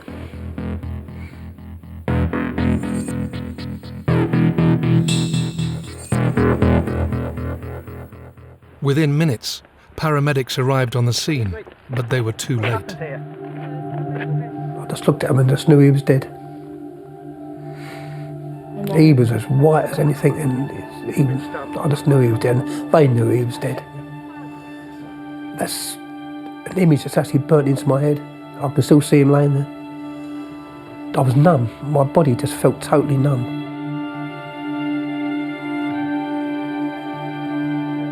If anyone had said to me, if you were to see your son lying in the road and you knew he was dead, how would you react? I'd have said I'd have gone hysterical. I was as calm as anything. I suppose something just takes over, doesn't it? The adrenaline just takes over. What's his name? Stephen. Stephen. Stephen. Ken drove back home to tell Tony. Just as I'd got home, he rushed out the house and said to me, just get in the car. And I see Danielle was sitting in the front, so I got in the back with the two girls, not knowing what it was. And I always remember looking at Danielle, and she was staring straight ahead. Her face was as white as snow. And I knew by my husband's panic that something was wrong. And I remember my husband was driving frantically and he said to me, Stephen's been stabbed. I just felt my heart was going to come out of my chest. It was just thumping and thumping, and I just couldn't understand, you know, what was going on. I remember phoning my son. I was panicking, and I thought, I've got to phone the two little girls' mum to tell them to meet us at the hospital, because I didn't want them to be there.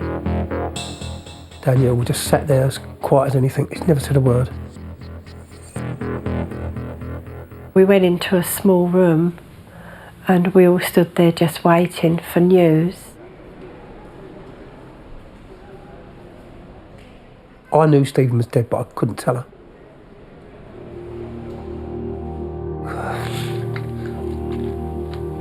I just couldn't tell her.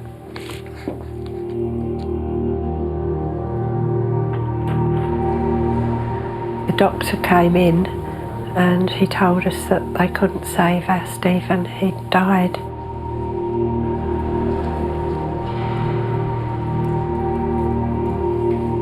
I couldn't speak, I couldn't do anything. I just remember feeling numb.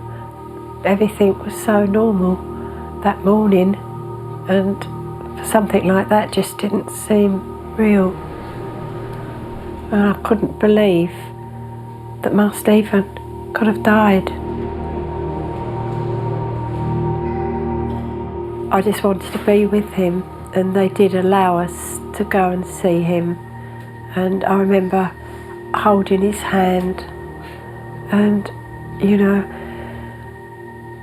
I don't know how I felt. I just felt numb. I still can't believe that it was him laying there. I can't think how my husband must have felt, because he actually saw him. I was spared that, but I wish I'd have been with him though, because it'd be nice as a mother to be with him at that time. But the one thing I always stuck in my mind, I can never remember seeing any blood. I can never remember seeing any blood at all.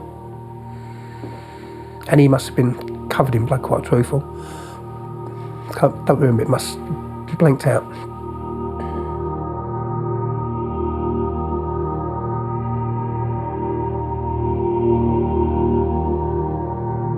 When your child leaves the house, you wave them goodbye, but you never think you're not going to see them again. A man's been stabbed to death after an argument with another driver. Police are describing the attack Stephen as a case Cameron of from road Swanley was killed in front of his girlfriend during an argument on a motorway slip road. Danielle, whose surname isn't being released by the police, had been engaged to Stephen for 6 months. The shocking headlines the following day horrified the nation. There was stunned disbelief that a motorist could kill another over an argument about their driving. Kent police quickly mounted Operation Quern to hunt down Stephen's killer. It was one of the biggest criminal investigations in terms of resources for the Kent police that we've ever had. We had something like in excess of 30 witnesses who had been using the motorway, that junction, at the time, and each of them saw different parts of what happened. Danielle, of course, saw everything that happened. He was driving a Land Rover when I came up. Out of all the witnesses that we had that saw, if not all the incident, but part of the incident, none of them got the whole registration number. None of them. With no vehicle registration number, Kent police were struggling to identify the killer. Had Kenny Noy managed to get away with the stabbing?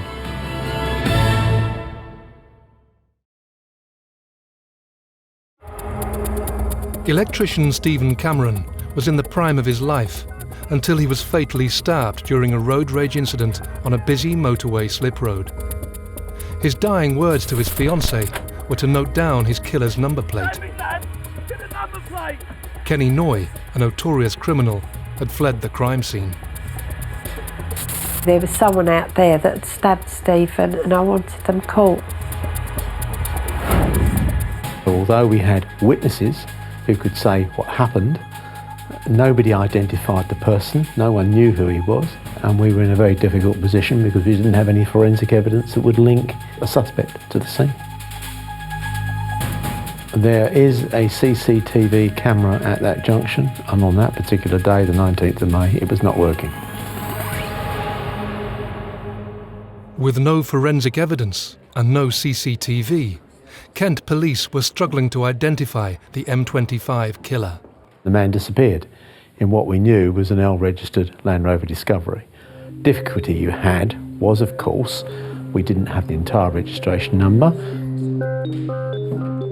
The police national computer showed 18,000 plus L-registered Land Rover Discoveries, and they're only the legitimate ones that were registered in the UK. But when you spoke to the witnesses, we had about 5 different colours. The colours ranged from green to maroon to blue to grey to black. Very soon we realised that we were going to find it very difficult to find that particular vehicle. If you don't have that significant lead for a named person within the first 48, 72 hours, you know it's going to be an uphill task.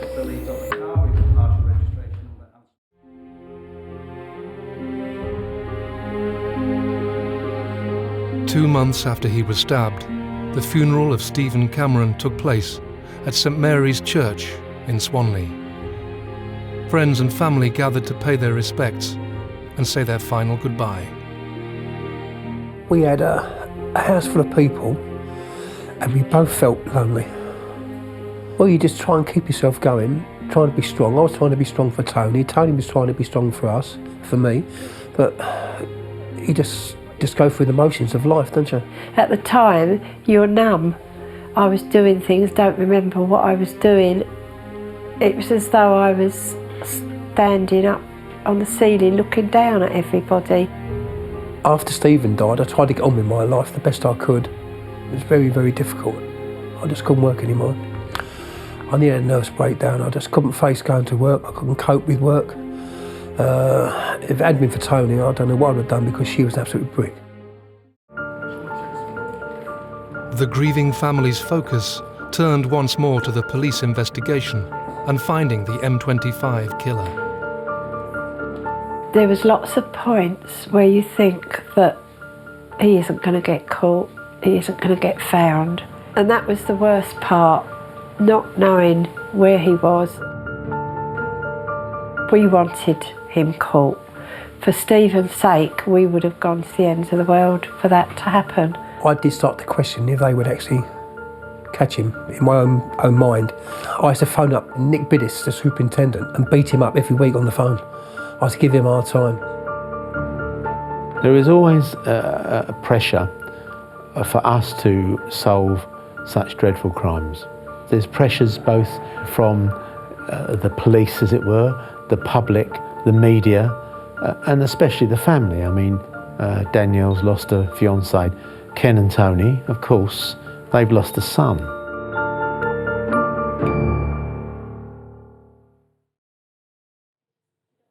A heartbroken Danielle was their key witness, and Kent police desperately needed her to help solve the murder. And what did Stephen do?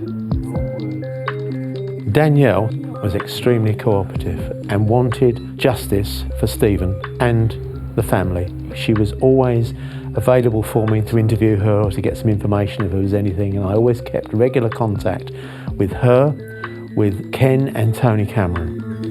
That's when the man hit him. That must have just made him really angry. Danielle's emotions gave me the strength because I knew I had to help her. It was a sort of a motherly instinct, if you like, and I felt I had to be strong for her. He was just trying to defuse to see someone you love stabbed to death and die in your arms, especially because she was so young and she was so hurt by it all. Danielle provided the police with a description of the vehicle and Stephen's killer, whilst intelligence was beginning to shed some light on the identity of the Land Rover owner. There was information that came in relation to local criminals, which is not unusual in a murder inquiry. Kenneth Noy was the sort of guy that wouldn't hide away and would be part of his local community, be seen. It was suggested to us that he disappeared. This key piece of intelligence shocked those involved. I couldn't imagine anyone that would have gone back and got a knife, so I obviously thought it was some sort of villain to do something like that and to do it and run and not show any remorse. It might be road rage, but to me it was murder. We were extremely surprised to think that somebody of Kenneth Noy's professional criminal standard would get involved in such a crime. But of course he's disappeared, so we need to look at it. We never for a moment imagined that he would have been there to have murdered Stephen. It was 1,000,000 to 1 chance that he would meet such a criminal. I didn't believe it. First off, I just could not believe it. A person with his stature in the criminal world at 1:20 of a Sunday afternoon would do such a stupid thing in broad daylight in front of loads of people. Because he's a person who's well known in the area. I just didn't believe it. But Kenny Noy had realised the enormity of his crime. After stabbing Stephen Cameron to death, Kenneth Noy raced back to his home, where he made a number of frantic calls, packed a suitcase with cash and left. Within 24 hours of the murder, his phone went dead. His mobile phone went dead. And of course, we had no means of finding out what communication he may have been using. Clearly he was using something, but we didn't have any way of monitoring it. We obviously searched his house. His associates and friends and his family claimed they hadn't seen him or he'd gone. I don't know where he was, but he'd had nothing to do with such a crime. Nobody would tell us anything. Nobody knew anything. Hear no evil, speak no evil, see no evil. He just disappeared off the face of the earth. With the help of his underworld contacts, Noy was whisked across the channel by helicopter, fleeing the country. We knew he had a criminal background. He had friends in the criminal world that would help him to stay away, and we knew he would have all these things to help him. He was desperate to cover his tracks and raise as little suspicion as possible. We then soon realised that Kenneth Noy not only had disappeared, but the Land Rover Discovery that he had been driving has disappeared. There was another, what we called a doppelganger vehicle, had been stuck on his driveway. This vehicle, which looked exactly the same colour and type of the one that we were looking for, was bought for cash. And that vehicle landed up on Kenneth Noy's driveway. I think it was put there so as if anybody was casually passing by to say that, you know, Kenneth Noy's disappeared, but his vehicle's still on his driveway.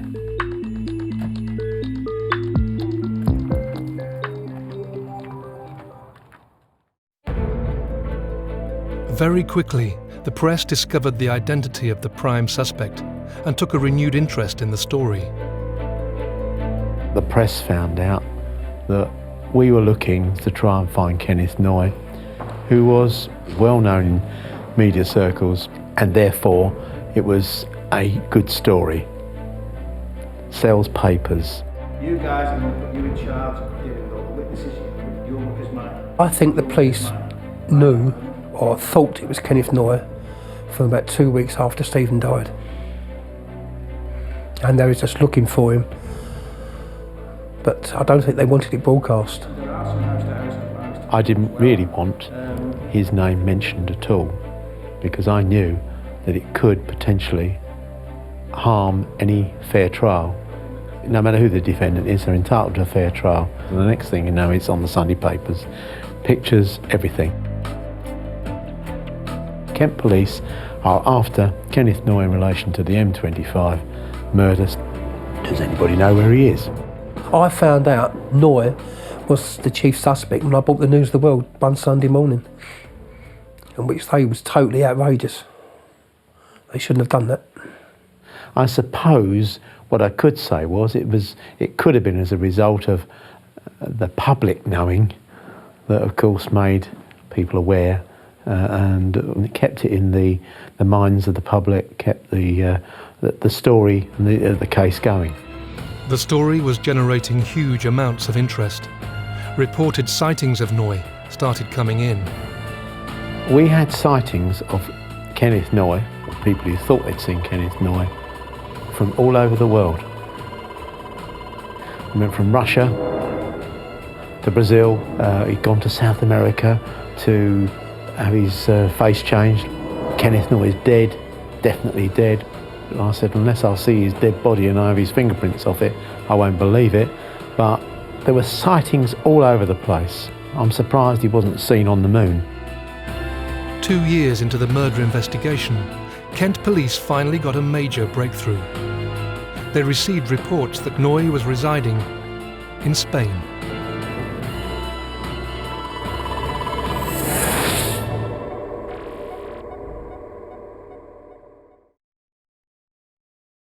Noy kept a very low profile and, of course, changed his identity with a new passport in the name of Green. His lifestyle was one where he was living in a very remote house.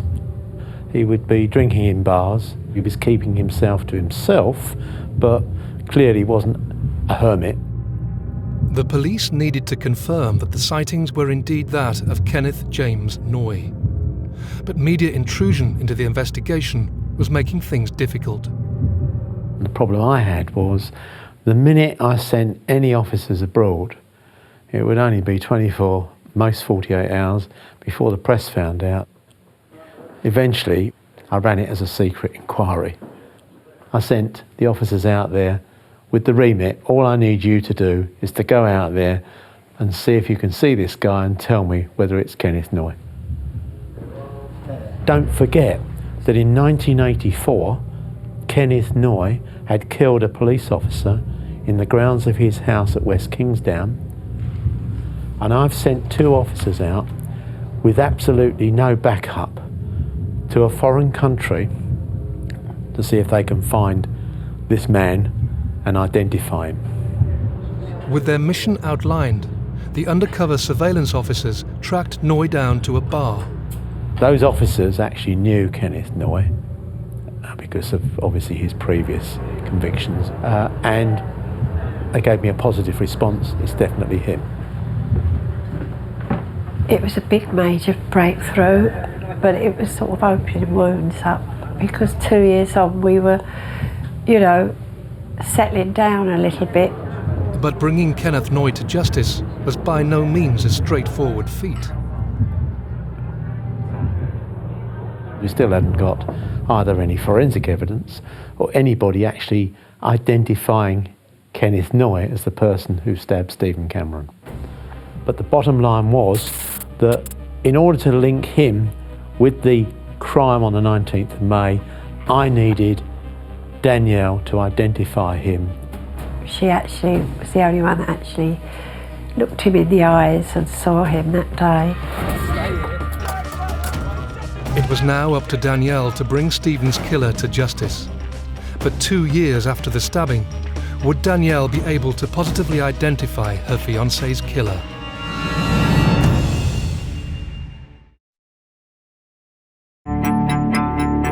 After fatally stabbing Stephen Cameron on a busy motorway slip road, notorious criminal Kenny Noy fled the country.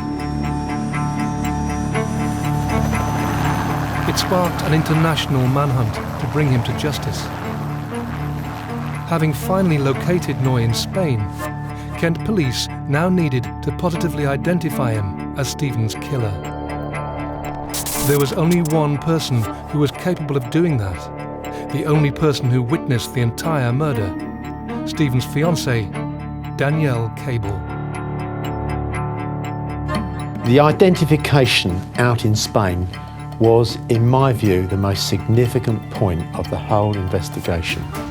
Clearly, if she didn't identify the person out there, who we knew was Kenneth Noye, as the person who had killed her fiancé, Stephen Cameron, then the whole case in terms of Kenneth Noye would have fallen apart. And I kept regular contact with Danielle, told her that at some stage, Danielle, it may be that you have to go somewhere outside this country and you may have to try and identify the person responsible. When the police came round to see us and inform us that Danielle had actually been taken away on a plane to identify the suspect, it came as a shock because we had no idea that they were that close to catching him. He didn't tell us where. He just said Daniel was on the plane as I speak to you at the moment. We think we found him. I was elated. Cried my eyes out. Oh, I was really concerned. I was really worried about her because I knew she would be upset. I knew she'd be frightened.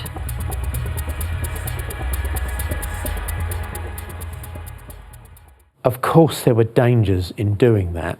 There were dangers for her welfare, so much so that when we eventually decided that she'd have to go out there to do this, I decided to do it in as public an area as possible. What we were trying to avoid was, if you like, a one-to-one situation. Fortunately for us, we went out to a restaurant where it was absolutely packed. Danielle was able to look through a window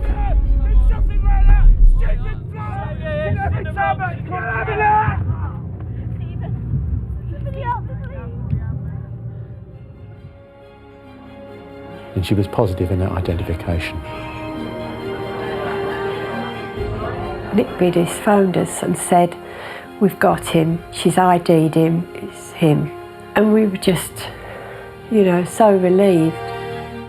It's about 2 years after Stephen died, which was an eternity, but they actually found him. We were then able, as a result of that identification, to obtain a warrant for his arrest in the UK. Within 24 hours, Kent police were granted a warrant for Kenny Noye's arrest. Kenneth Noye was a creature of habit, and he was a person who frequented much the same bars in the Barbat area, and he was located in a particular bar where he was sitting outside on the seafront, and he was accompanied by a young lady. The Spanish authorities were actually fully briefed as to Kenneth Noye's previous convictions and his previous history as regards his violence towards officers, and they, I can assure you, took no chances when it came to arresting him. He was very quickly grabbed, immobilised, handcuffed and taken into custody. With Noye arrested, the process for his extradition back to the UK began, a lengthy process that would take a year to complete.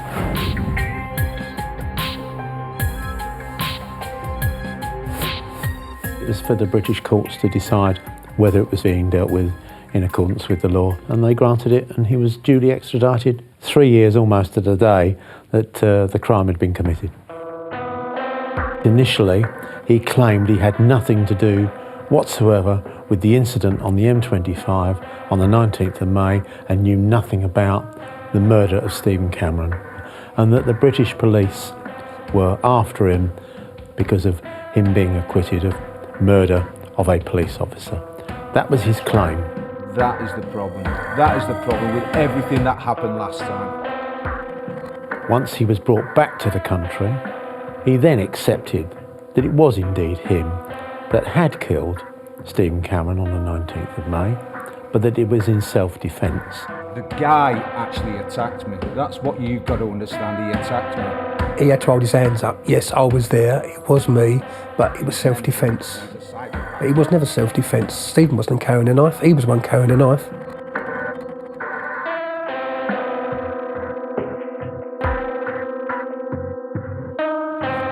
"4 years after killing Stephen Cameron, Kenneth Noy stood trial at the Old Bailey. He pleaded not guilty. It's very important to go to the trial and see him face the music and see justice done. The first time I saw Kenneth Noy in court, I wanted him to be dead for killing my son. Stabbing him twice, he intended to kill him. And I just wanted justice for Stephen. That's all I've ever wanted. When he gave evidence at court, he said that he believed he had to leave the scene, leave the country, because the police would make sure that he got convicted of a crime he never committed, and therefore he wasn't going to hang around and wait to be arrested. He was trying to make out that Stephen was the violent person, that it was in self-defence. He even said in court that he thought Stephen was going to throw him over the bridge and all sorts of silly things he came out with. He was a maniac, he was a psychopath. What could I do? But it was Danielle's witness statement that would be of crucial importance.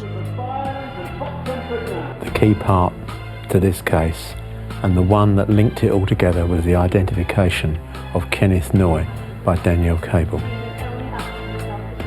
Forensically, there was nothing there, and unless we had somebody who could identify the person who stuck the knife into Stephen, then we would never have got a conviction. Part of his defence was that he had been identified unlawfully by Danielle. It was proven that it wasn't. Danielle was a key witness, and the one thing she always said was that his eyes, evil eyes, and that's what she see when she went out to Spain and see him, his evil eyes. That's when she knew it was him. I hereby sentence you to life imprisonment. Kenneth Noy was found guilty and sentenced to life in prison for the murder of Stephen Cameron. He would have to serve a minimum term of 16 years before he could be considered for parole. At the time, I felt elated that he'd been found guilty, but I felt deflated that life didn't mean life, because he got 16 years.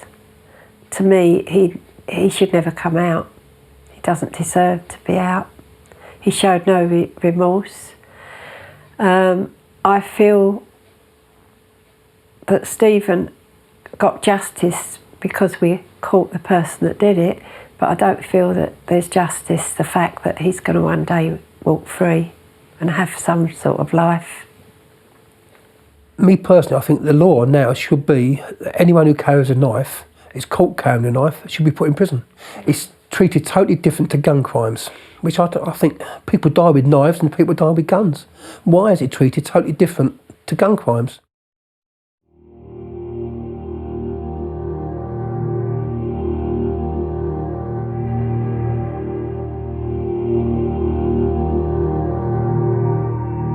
I don't know where she is now.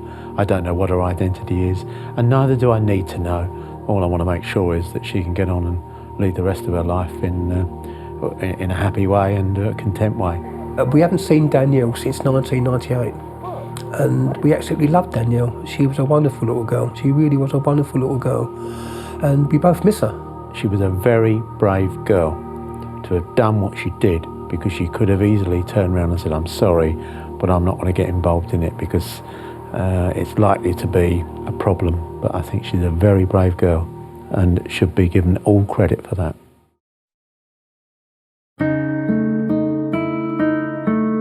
Stephen would have been a fantastic father, absolutely fantastic father. We'd have had fantastic grandchildren with him, which we've been totally denied by an evil man. You live your life, but you're not happy. Inside, your heart's broken. No one can mend that. Our son Michael can't even talk about Stephen. He can't face that his brother's dead. But yeah, everyone's got on with their life, which we've had to get on with our life. You have to, don't you? Life goes on, but you don't stop mourning. You don't stop missing Stephen. I miss him every day, all day.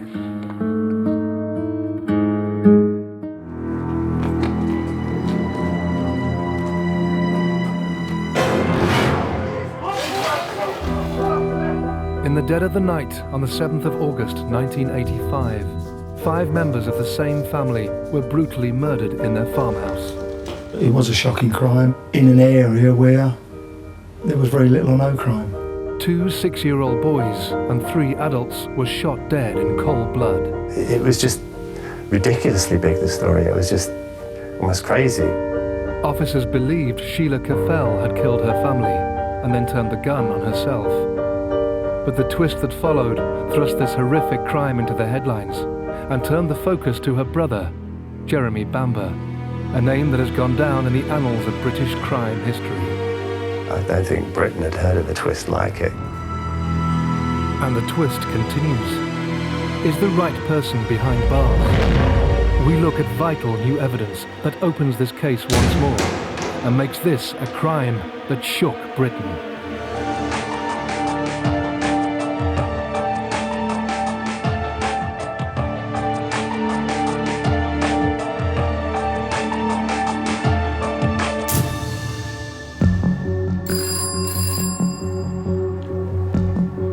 "3:36 a.m. Chelmsford police in Essex receive a call from a local farmer, Jeremy Bamber, worried for his family's welfare.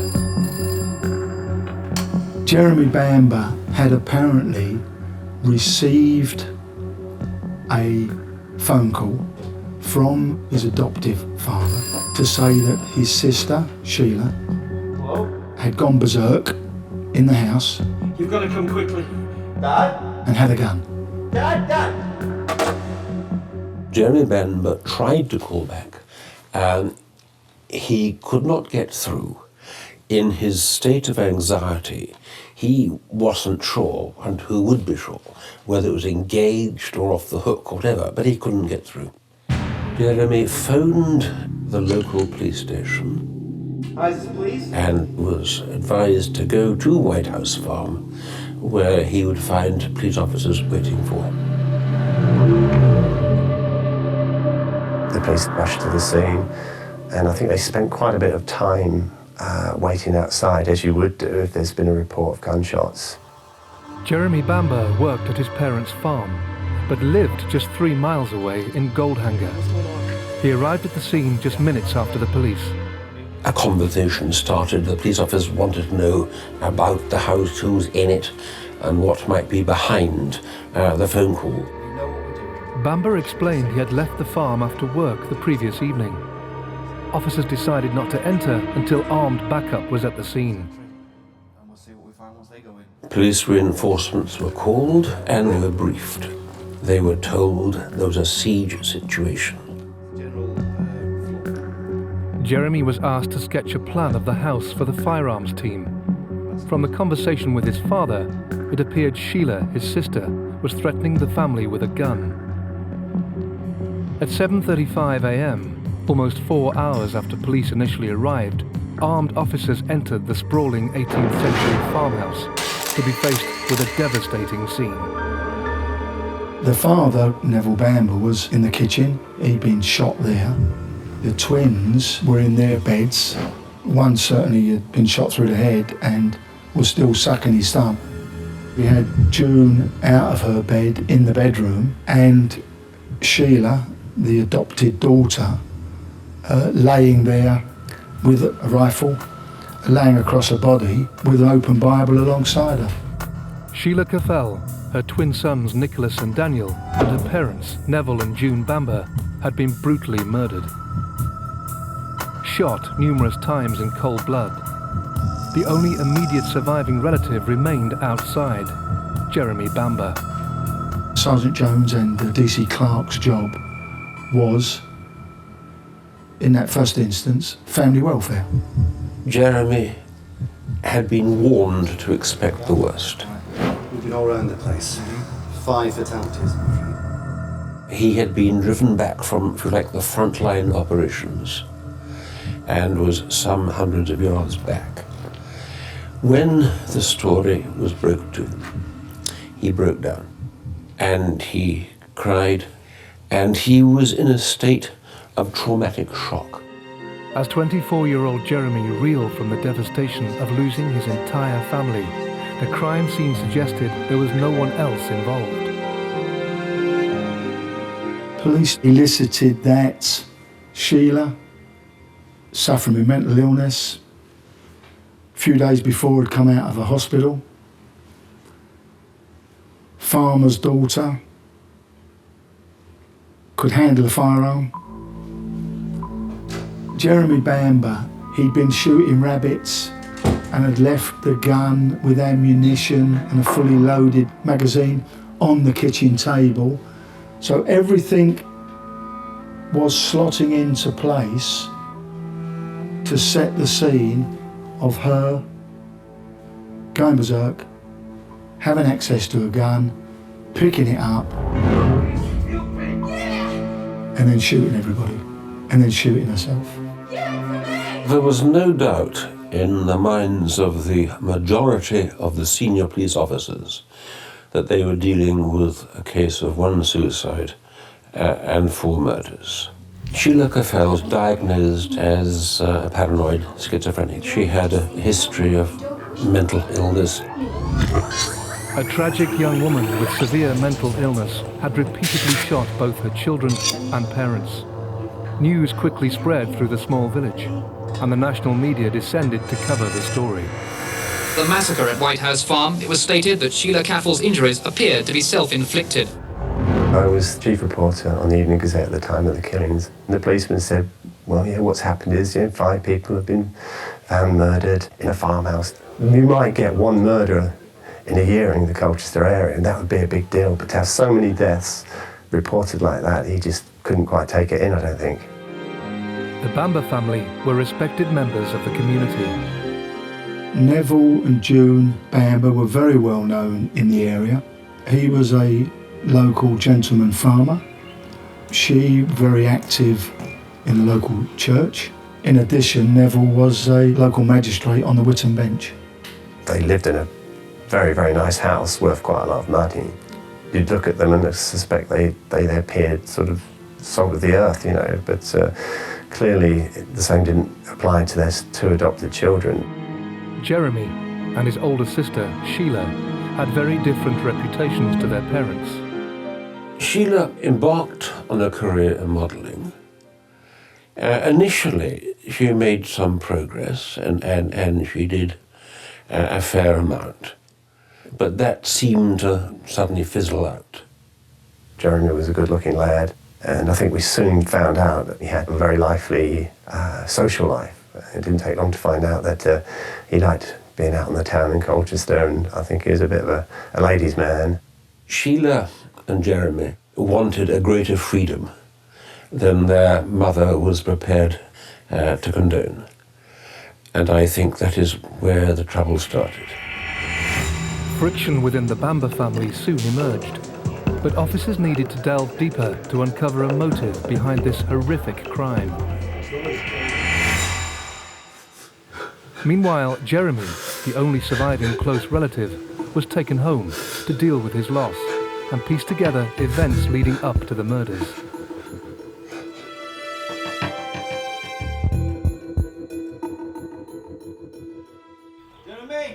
Officers learned that the previous day, Jeremy and his father had worked the land, whilst June took Sheila and the boys into the local village. Jeremy and Neville came back from harvesting. There was some sort of family supper, and they all sat round the kitchen table. And it was that point, according to Jeremy, that the conversation happened. And one element of that was suggesting that Sheila could not quite cope with her children. Sheila Caffell had a history of mental illness and was taking prescribed medication. She had split from her husband and was visiting her parents. Her recent state of mind had given Neville and June cause for concern. It soon became clear that Sheila was a very strange and troubled young woman. It was revealed that she believed her sons were the spawn of the devil. She's schizophrenic, and she had a lot of issues with religion, which probably stemmed from her mother. Jeremy says that there was tension, quite considerable tension, when he went.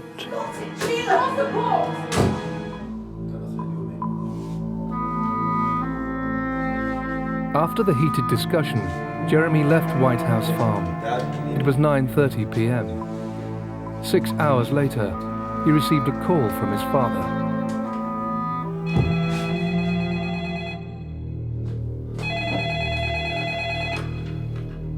Hello? You've got to come quickly. Dad? The sleepy village of Tolsunt Darcy in Essex has been the scene of horrific multiple murders. 3 generations of a family have been shot and killed, including 2 6-year-old boys. Only one close family member remains, the son, Jeremy Bamber. The police believed there was a siege situation at White House Farm, and that was why the reinforcements were called. It is also why 2 ambulances were called. Officers waited outside the property for 4 hours before sending armed response into the farm. From the scene that confronted them, they quickly concluded that Sheila Caffell had murdered her family before killing herself. Detective Inspector Miller arrived after the bodies had been discovered. When I got there, I was quite amazed to find a lot of press people there, and that a press announcement had already been made saying that this woman had killed all of her family. That's as much as I knew, and I was instructed to clear things up at the house and prepare a file for the coroner. Just hours after finding the bodies, police took the decision to remove certain items from the house. Crucial evidence was taken and destroyed as officers believed the case was closed.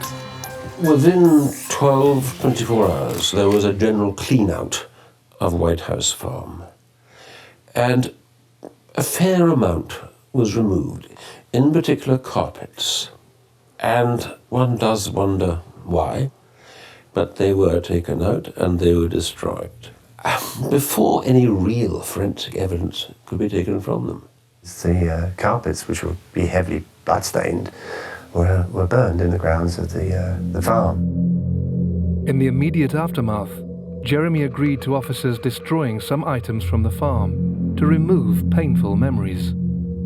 It was nothing like as secure as we would have been nowadays for what was a murder scene, where we were still looking for somebody else. That would have been contained obviously a lot better, but the instruction had gone out that it wasn't such a scene and that it got not such an in-depth forensic examination.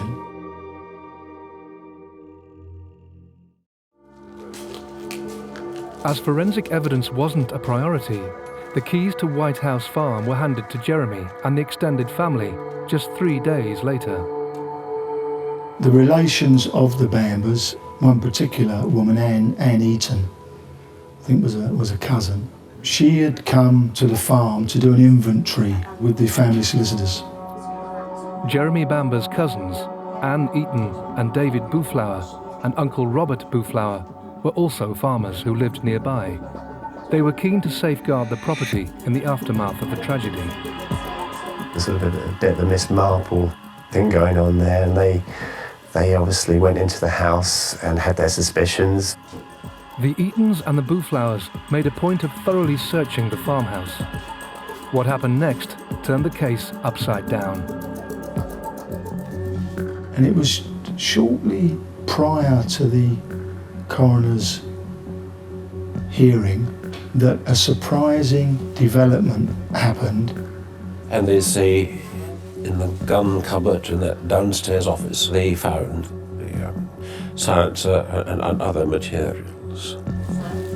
This silencer would fit and would be used with the rifle that we found on the body of Sheila Caffell.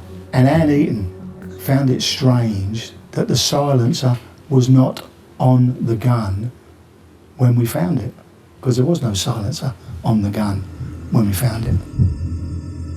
The weapon that lay with Sheila Caffell was a .22 caliber rifle, a gun used by the family for shooting rabbits. It was able to accommodate a silencer or sound moderator, like the one discovered in the gun cupboard. Once you got out the box, On it seemed like some red paint or blood, or both, and a grey hair coming out of it. That sort of attached itself to it. The family was convinced these items were connected to the murders, so made the decision to remove them from White House Farm. 2 days later, police collected the items the cousins had discovered.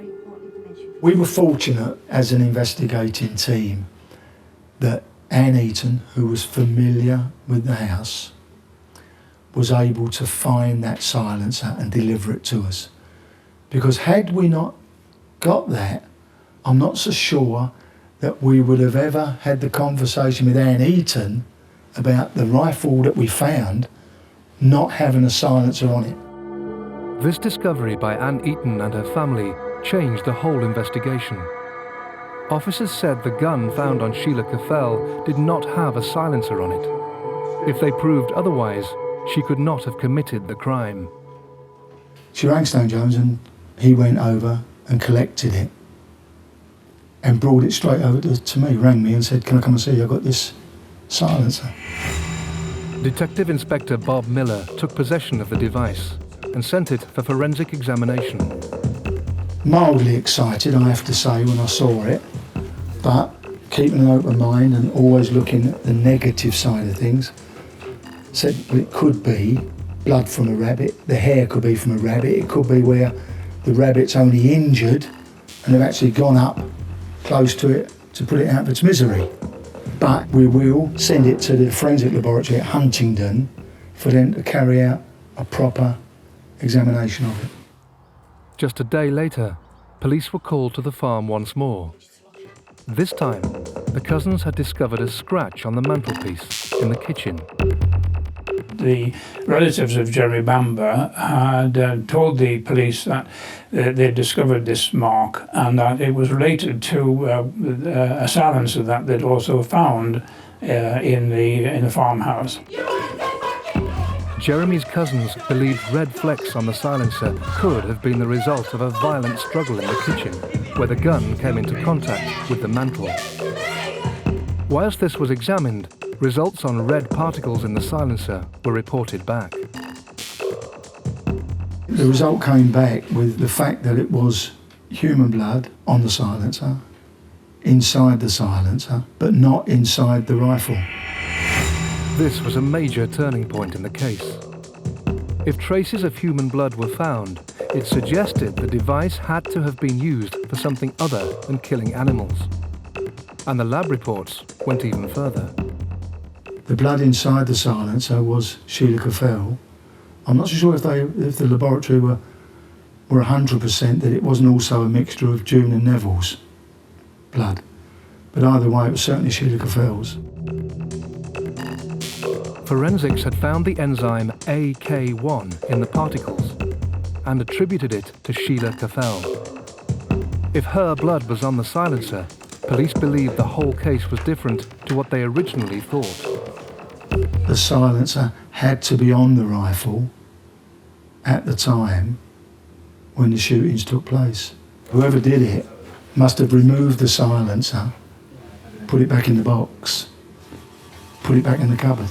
Now this, of course, put a whole different complexion on the inquiry, because with the silencer fixed onto the rifle, laying across her body, had she shot herself, the gun now was too long for her to get a hand down to pull the trigger, to be resting under her chin. Couldn't be done. Impossible.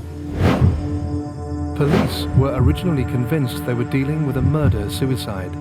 Now, a very different picture was being painted. As some officers investigated this new line of inquiry, the official verdict remained.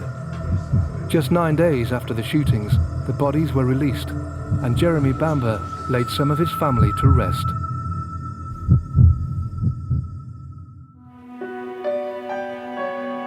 He was inconsolable. He had his girlfriend Julie Mugford by his side and Colin Caffell, Sheila's estranged husband, by his other side, and it was It was like something out of a movie. I remember looking at the photographs thinking there was a real power about the pictures.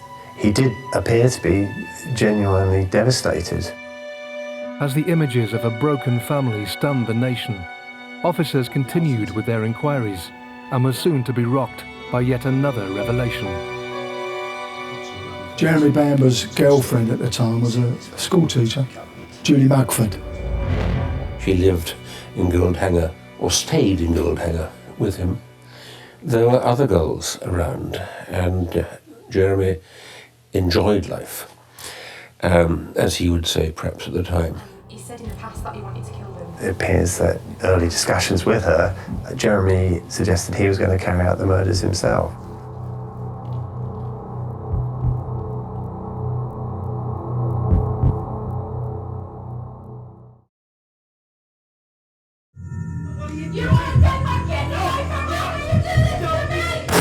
Police in Essex have reopened their investigation into the deaths of a family of 5 last month.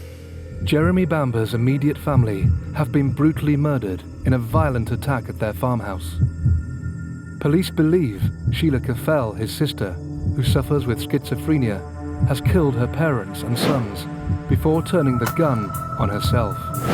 But as Jeremy buries his loved ones and tries to cope with the grief, a sensational twist throws the whole case into turmoil. Jeremy Bamber's girlfriend at the time of the tragedies said he discussed ways of getting rid of the family, but I think the turning point for her, not only was her conscience getting the better of her, and she felt she had to come and unburden it to us, but I think she'd overheard him talking to an old flame on the phone at the time that they were going out together, and felt a bit as though she was the jilted lover, as it were. And I think that certainly helped to be the turning point, which at the end of the day was in favour of the investigation.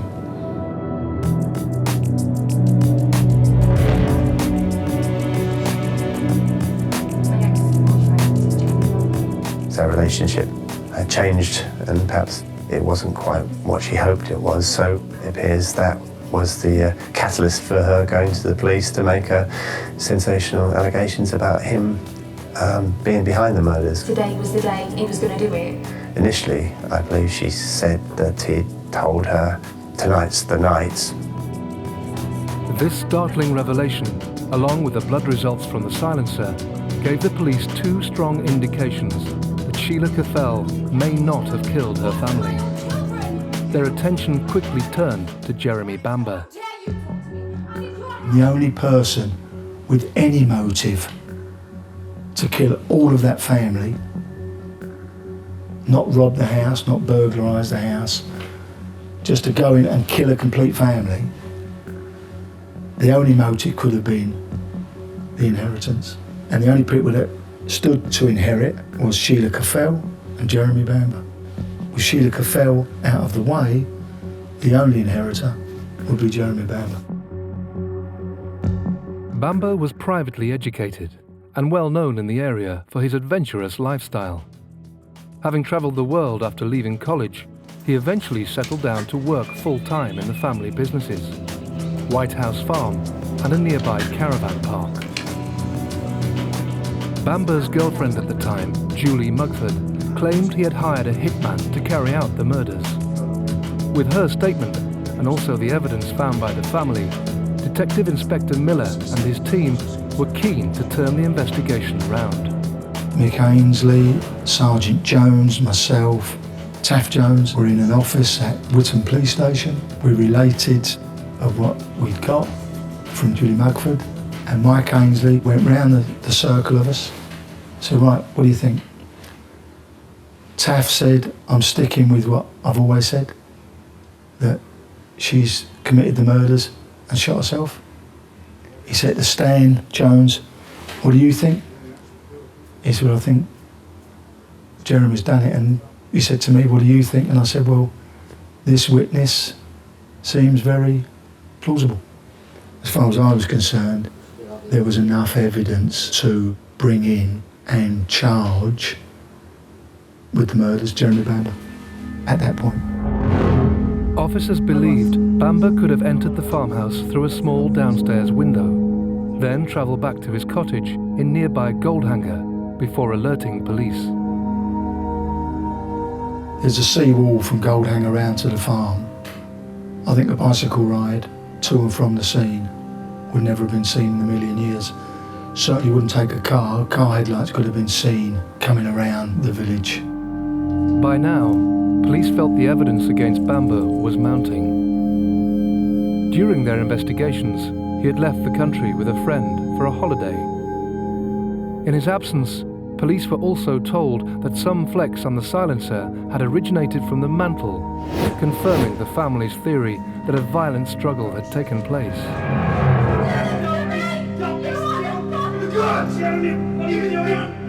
On Bamber's return to the UK, officers were waiting to arrest him.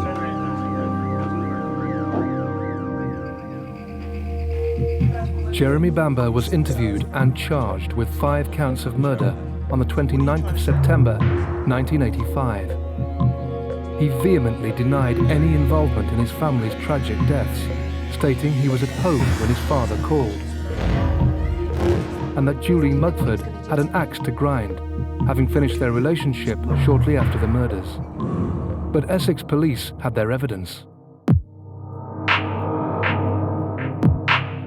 Just over a year later, Bamber's high-profile court case began. Jeremy Bamber, the brother of model Sheila Caffel, has appeared in court charged with the murder of his parents, his sister and her twin sons. Mr. Bamber denied all the charges. Mr. Bamber, is it true that your sister... The big moment was when he came into court.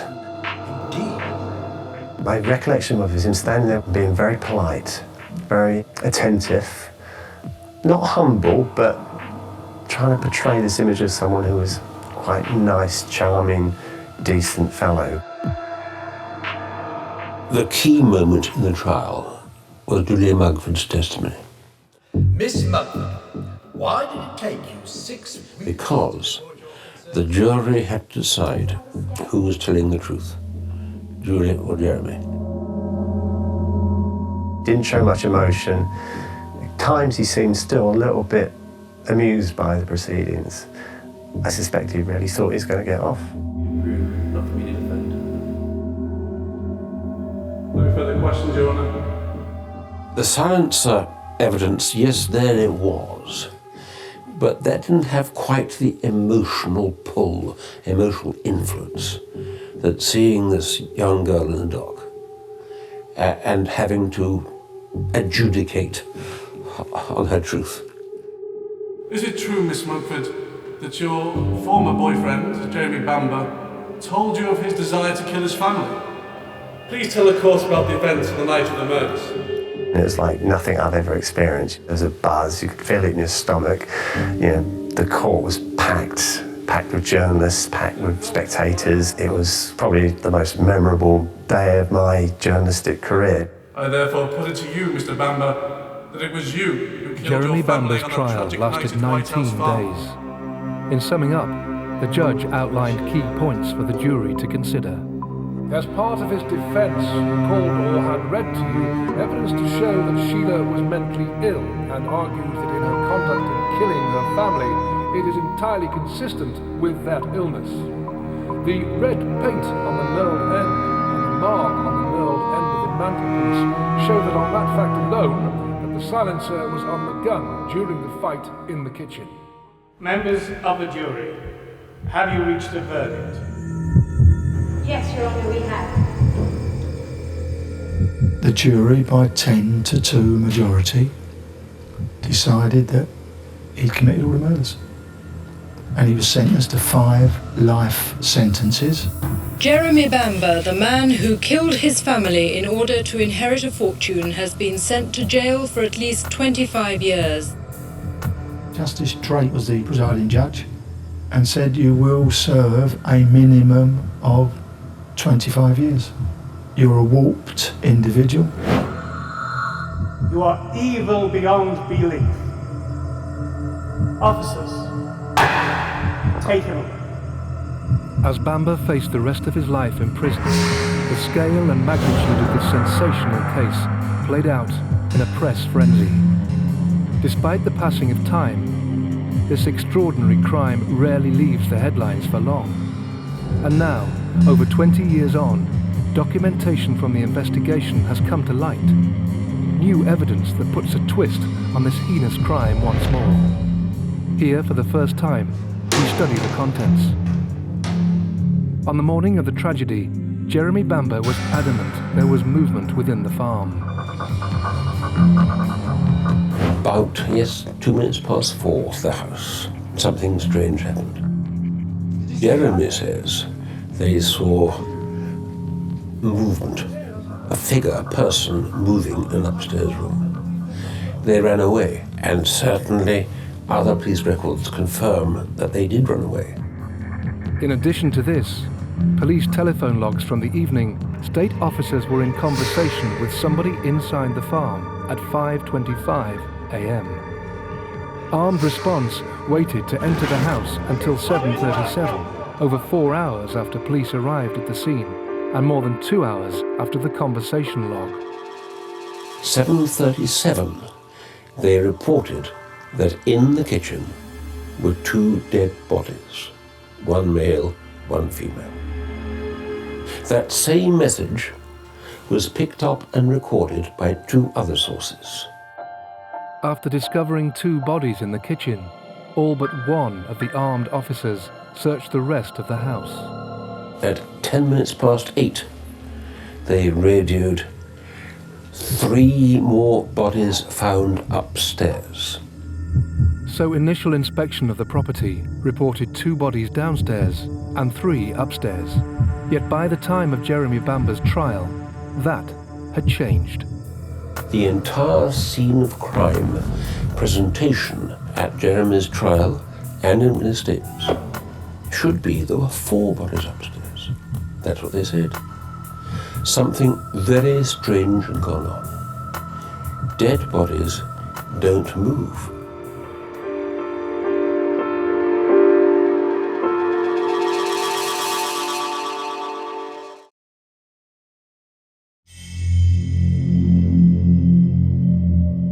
Five members of an affluent family have been brutally murdered in Essex. Police originally believed the daughter, Sheila Caffell, who suffered with mental illness, had killed her family and then herself. But in one of the most sensational twists in criminal history, the surviving relative, Jeremy Bamber, has been found guilty of the crime. Continually protesting his innocence, Bamber has spent over 25 years appealing his conviction. Now, vital documents from the investigation have surfaced after years of appealing by Bamber and his legal team. They reveal alarming contradictions in the case. One issue under scrutiny are differing accounts on the location of the bodies. The question arises as to where those bodies were because we have all this evidence that 2 bodies were downstairs and 3 upstairs, whereas the scene of crime evidence report in Jeremy's trial and many other times was that 4 were found upstairs. We have 2 dead females from bedroom.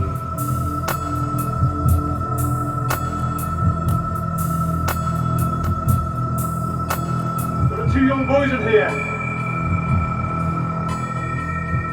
Theories suggest that as the team of 6 armed officers moved through the house, something unexpected happened. There was a commotion, and one of the police officers in his witness statement refers to that. And his interpretation, or his explanation, is there was movement upstairs. What were the noises mentioned in the statement? The document goes on to suggest it could have been movement from another officer. But by the time other police attended the scene, 4 bodies, not 3, were upstairs. The prosecution in the trial was resolute.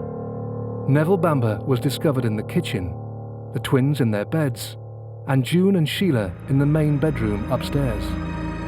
Some theories suggest Sheila moved from the kitchen up to the bedroom via one of the farm's 3 staircases, whilst the police were searching other areas of the house, having only injured herself with the first gunshot wound. Forensic photographs taken around 10 a.m. show Sheila's blood was still running from her wounds. 2 statements also say this. Added to that, her body did not have livor mortis, suggesting she had not been dead for a long period of time. The prosecution claimed she would have died by 3:30 a.m., 6.5 hours earlier.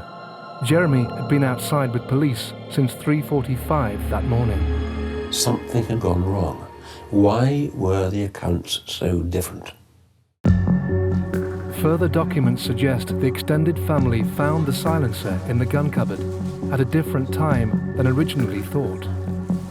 We find record of David Bouffleur giving a silencer to the police on 11th of September. And the record in that particular log includes the statement that he said he'd found it in the cupboard. But other statements show a silencer was discovered almost a month earlier, on the 10th of August. The problem is, how and why did the second silencer appear? Because the prosecution case was so simple. There could only have been one. That's what they said. It's one they claim Sheila could not have shot herself with if it was on the end of a rifle. But now we have, looking at September, a second silencer. So 2 documents show a silencer was collected on the 11th of September, but other family statements contradict these, saying one was found over a month earlier, on the 10th of August. Which account is true? Were 2 silencers in fact found? There are 2 differing dates of discovery and 2 reference numbers given by police.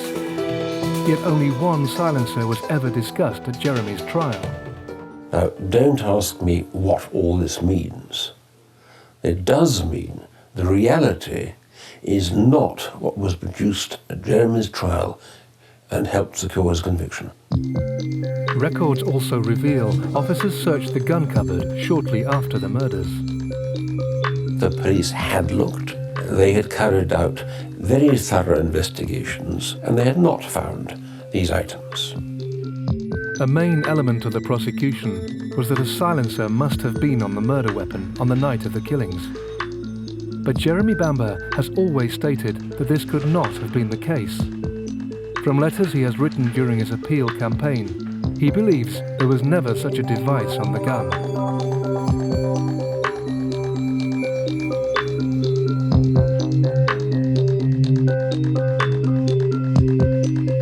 A .22 rifle is a low-caliber gun. Bamber also explains that even without a silencer, these make less noise when fired than other higher-caliber weapons. At trial, the jury was told that a silencer had been attached to the murder weapon, making it impossible for Jeremy's sister to have taken her own life. As for the issue of the silencer, Jeremy's defence team have conducted experiments. Prosecution alleged that Sheila's arms were too short and the gun plus silencer too long for her to have committed suicide. We now know that is not the case. We have the evidence, and you can show it. The silencer sound moderator debate continues. It did form a large part of the trial in relation to the scratch discovered on the mantel. The prosecution made a great play on the evidence of the scratch mark and how it implicated Jeremy Bamber in the murders that took place in the farmhouse. Now Peter Southurst, a photographic expert, has been given access to the crime scene images to analyse. On the original scene of crime pictures taken on the day of the incident, the police photographer had not actually picked up that there was a scratch on the mantelpiece at all. The relatives of Jeremy Bamber had told the police that they'd discovered this mark. The scratch mark itself was quite deep and would have produced a fair quantity of wood and paint which would have dropped onto the carpet if it had been there. So there's no sign of any debris at all in an area which I'd expect to see debris. Mr. Southurst has also made a startling discovery as to when the scratch mark was actually made. I was able to demonstrate using life-size pictures that the marks underneath the mantelpiece that I would have expected to see were not there, and therefore the scratch had been put there after the original scene of crime photograph had been taken. If we say that the scratch marks didn't appear on the original scene of crime, and therefore the silencer was not implicated in that, we can take the silencer out of the case altogether, and that alters the entire complexion of it. If the scratch was not on the mantel at the time of the murders, a large part of Jeremy Bamber's trial is flawed. The theory was that a violent struggle had taken place in the kitchen between Jeremy and his father. The silencer scratching the mantel in the process. The prosecution stated Sheila could not have fought with Neville Bamber.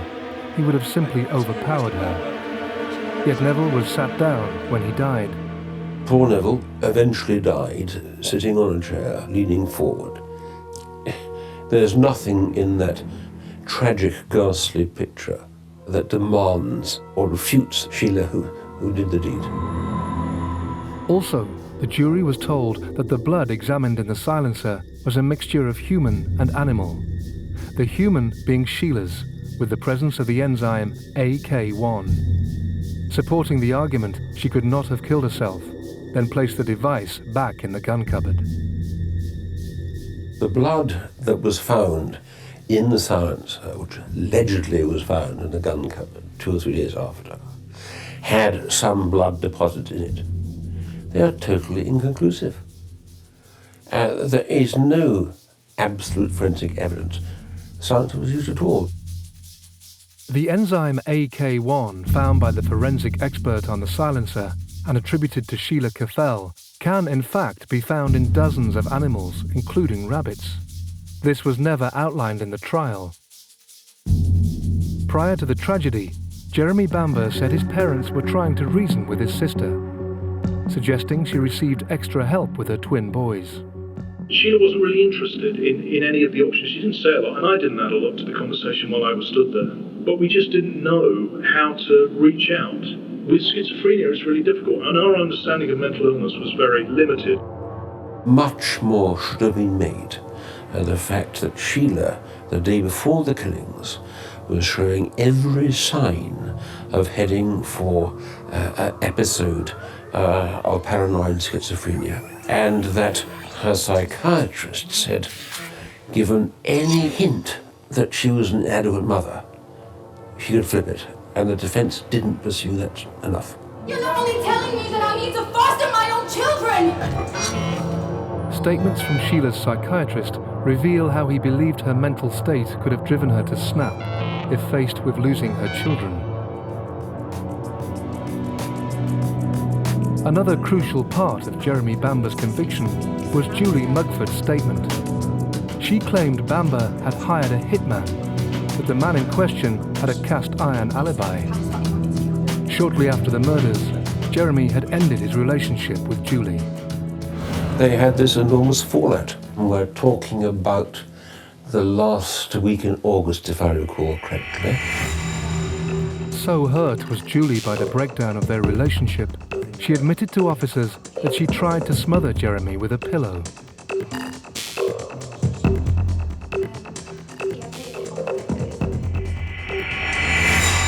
It took 1 month after the murders for her to go to police with her story.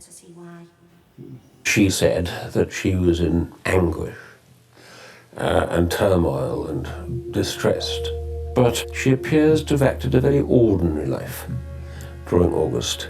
Bamber's account of that fateful evening has never changed. Along with his father's distressed call to him in the early hours, he maintains Neville would have also made a call to police himself. Only Jeremy's call was discussed at his trial. Now, we're able to reveal this document. A phone call from Neville Bamber to police at 3:26 from White House Farm that states, "Daughter gone berserk," and "has got hold of one of my guns." The other log, 10 minutes later, is from Jeremy, from his home in Goldhanger. Thousands of documents relating to the case have been placed under public interest immunity, never to be released by the police. Many articles have also been destroyed. Whatever the exact events were on the 7th of August 1985, a whole family was brutally murdered, and their remaining family has the grief to bear. We there have presented to us a scenario wholly incompatible with the scene of crime evidence presented at Jeremy's trial. And what we are now absolutely certain of is that Jeremy's conviction is not only unsustainable, but is wrong. That Jeremy Bamber is an innocent man. I'm absolutely convinced, unequivocally, right man is behind bars.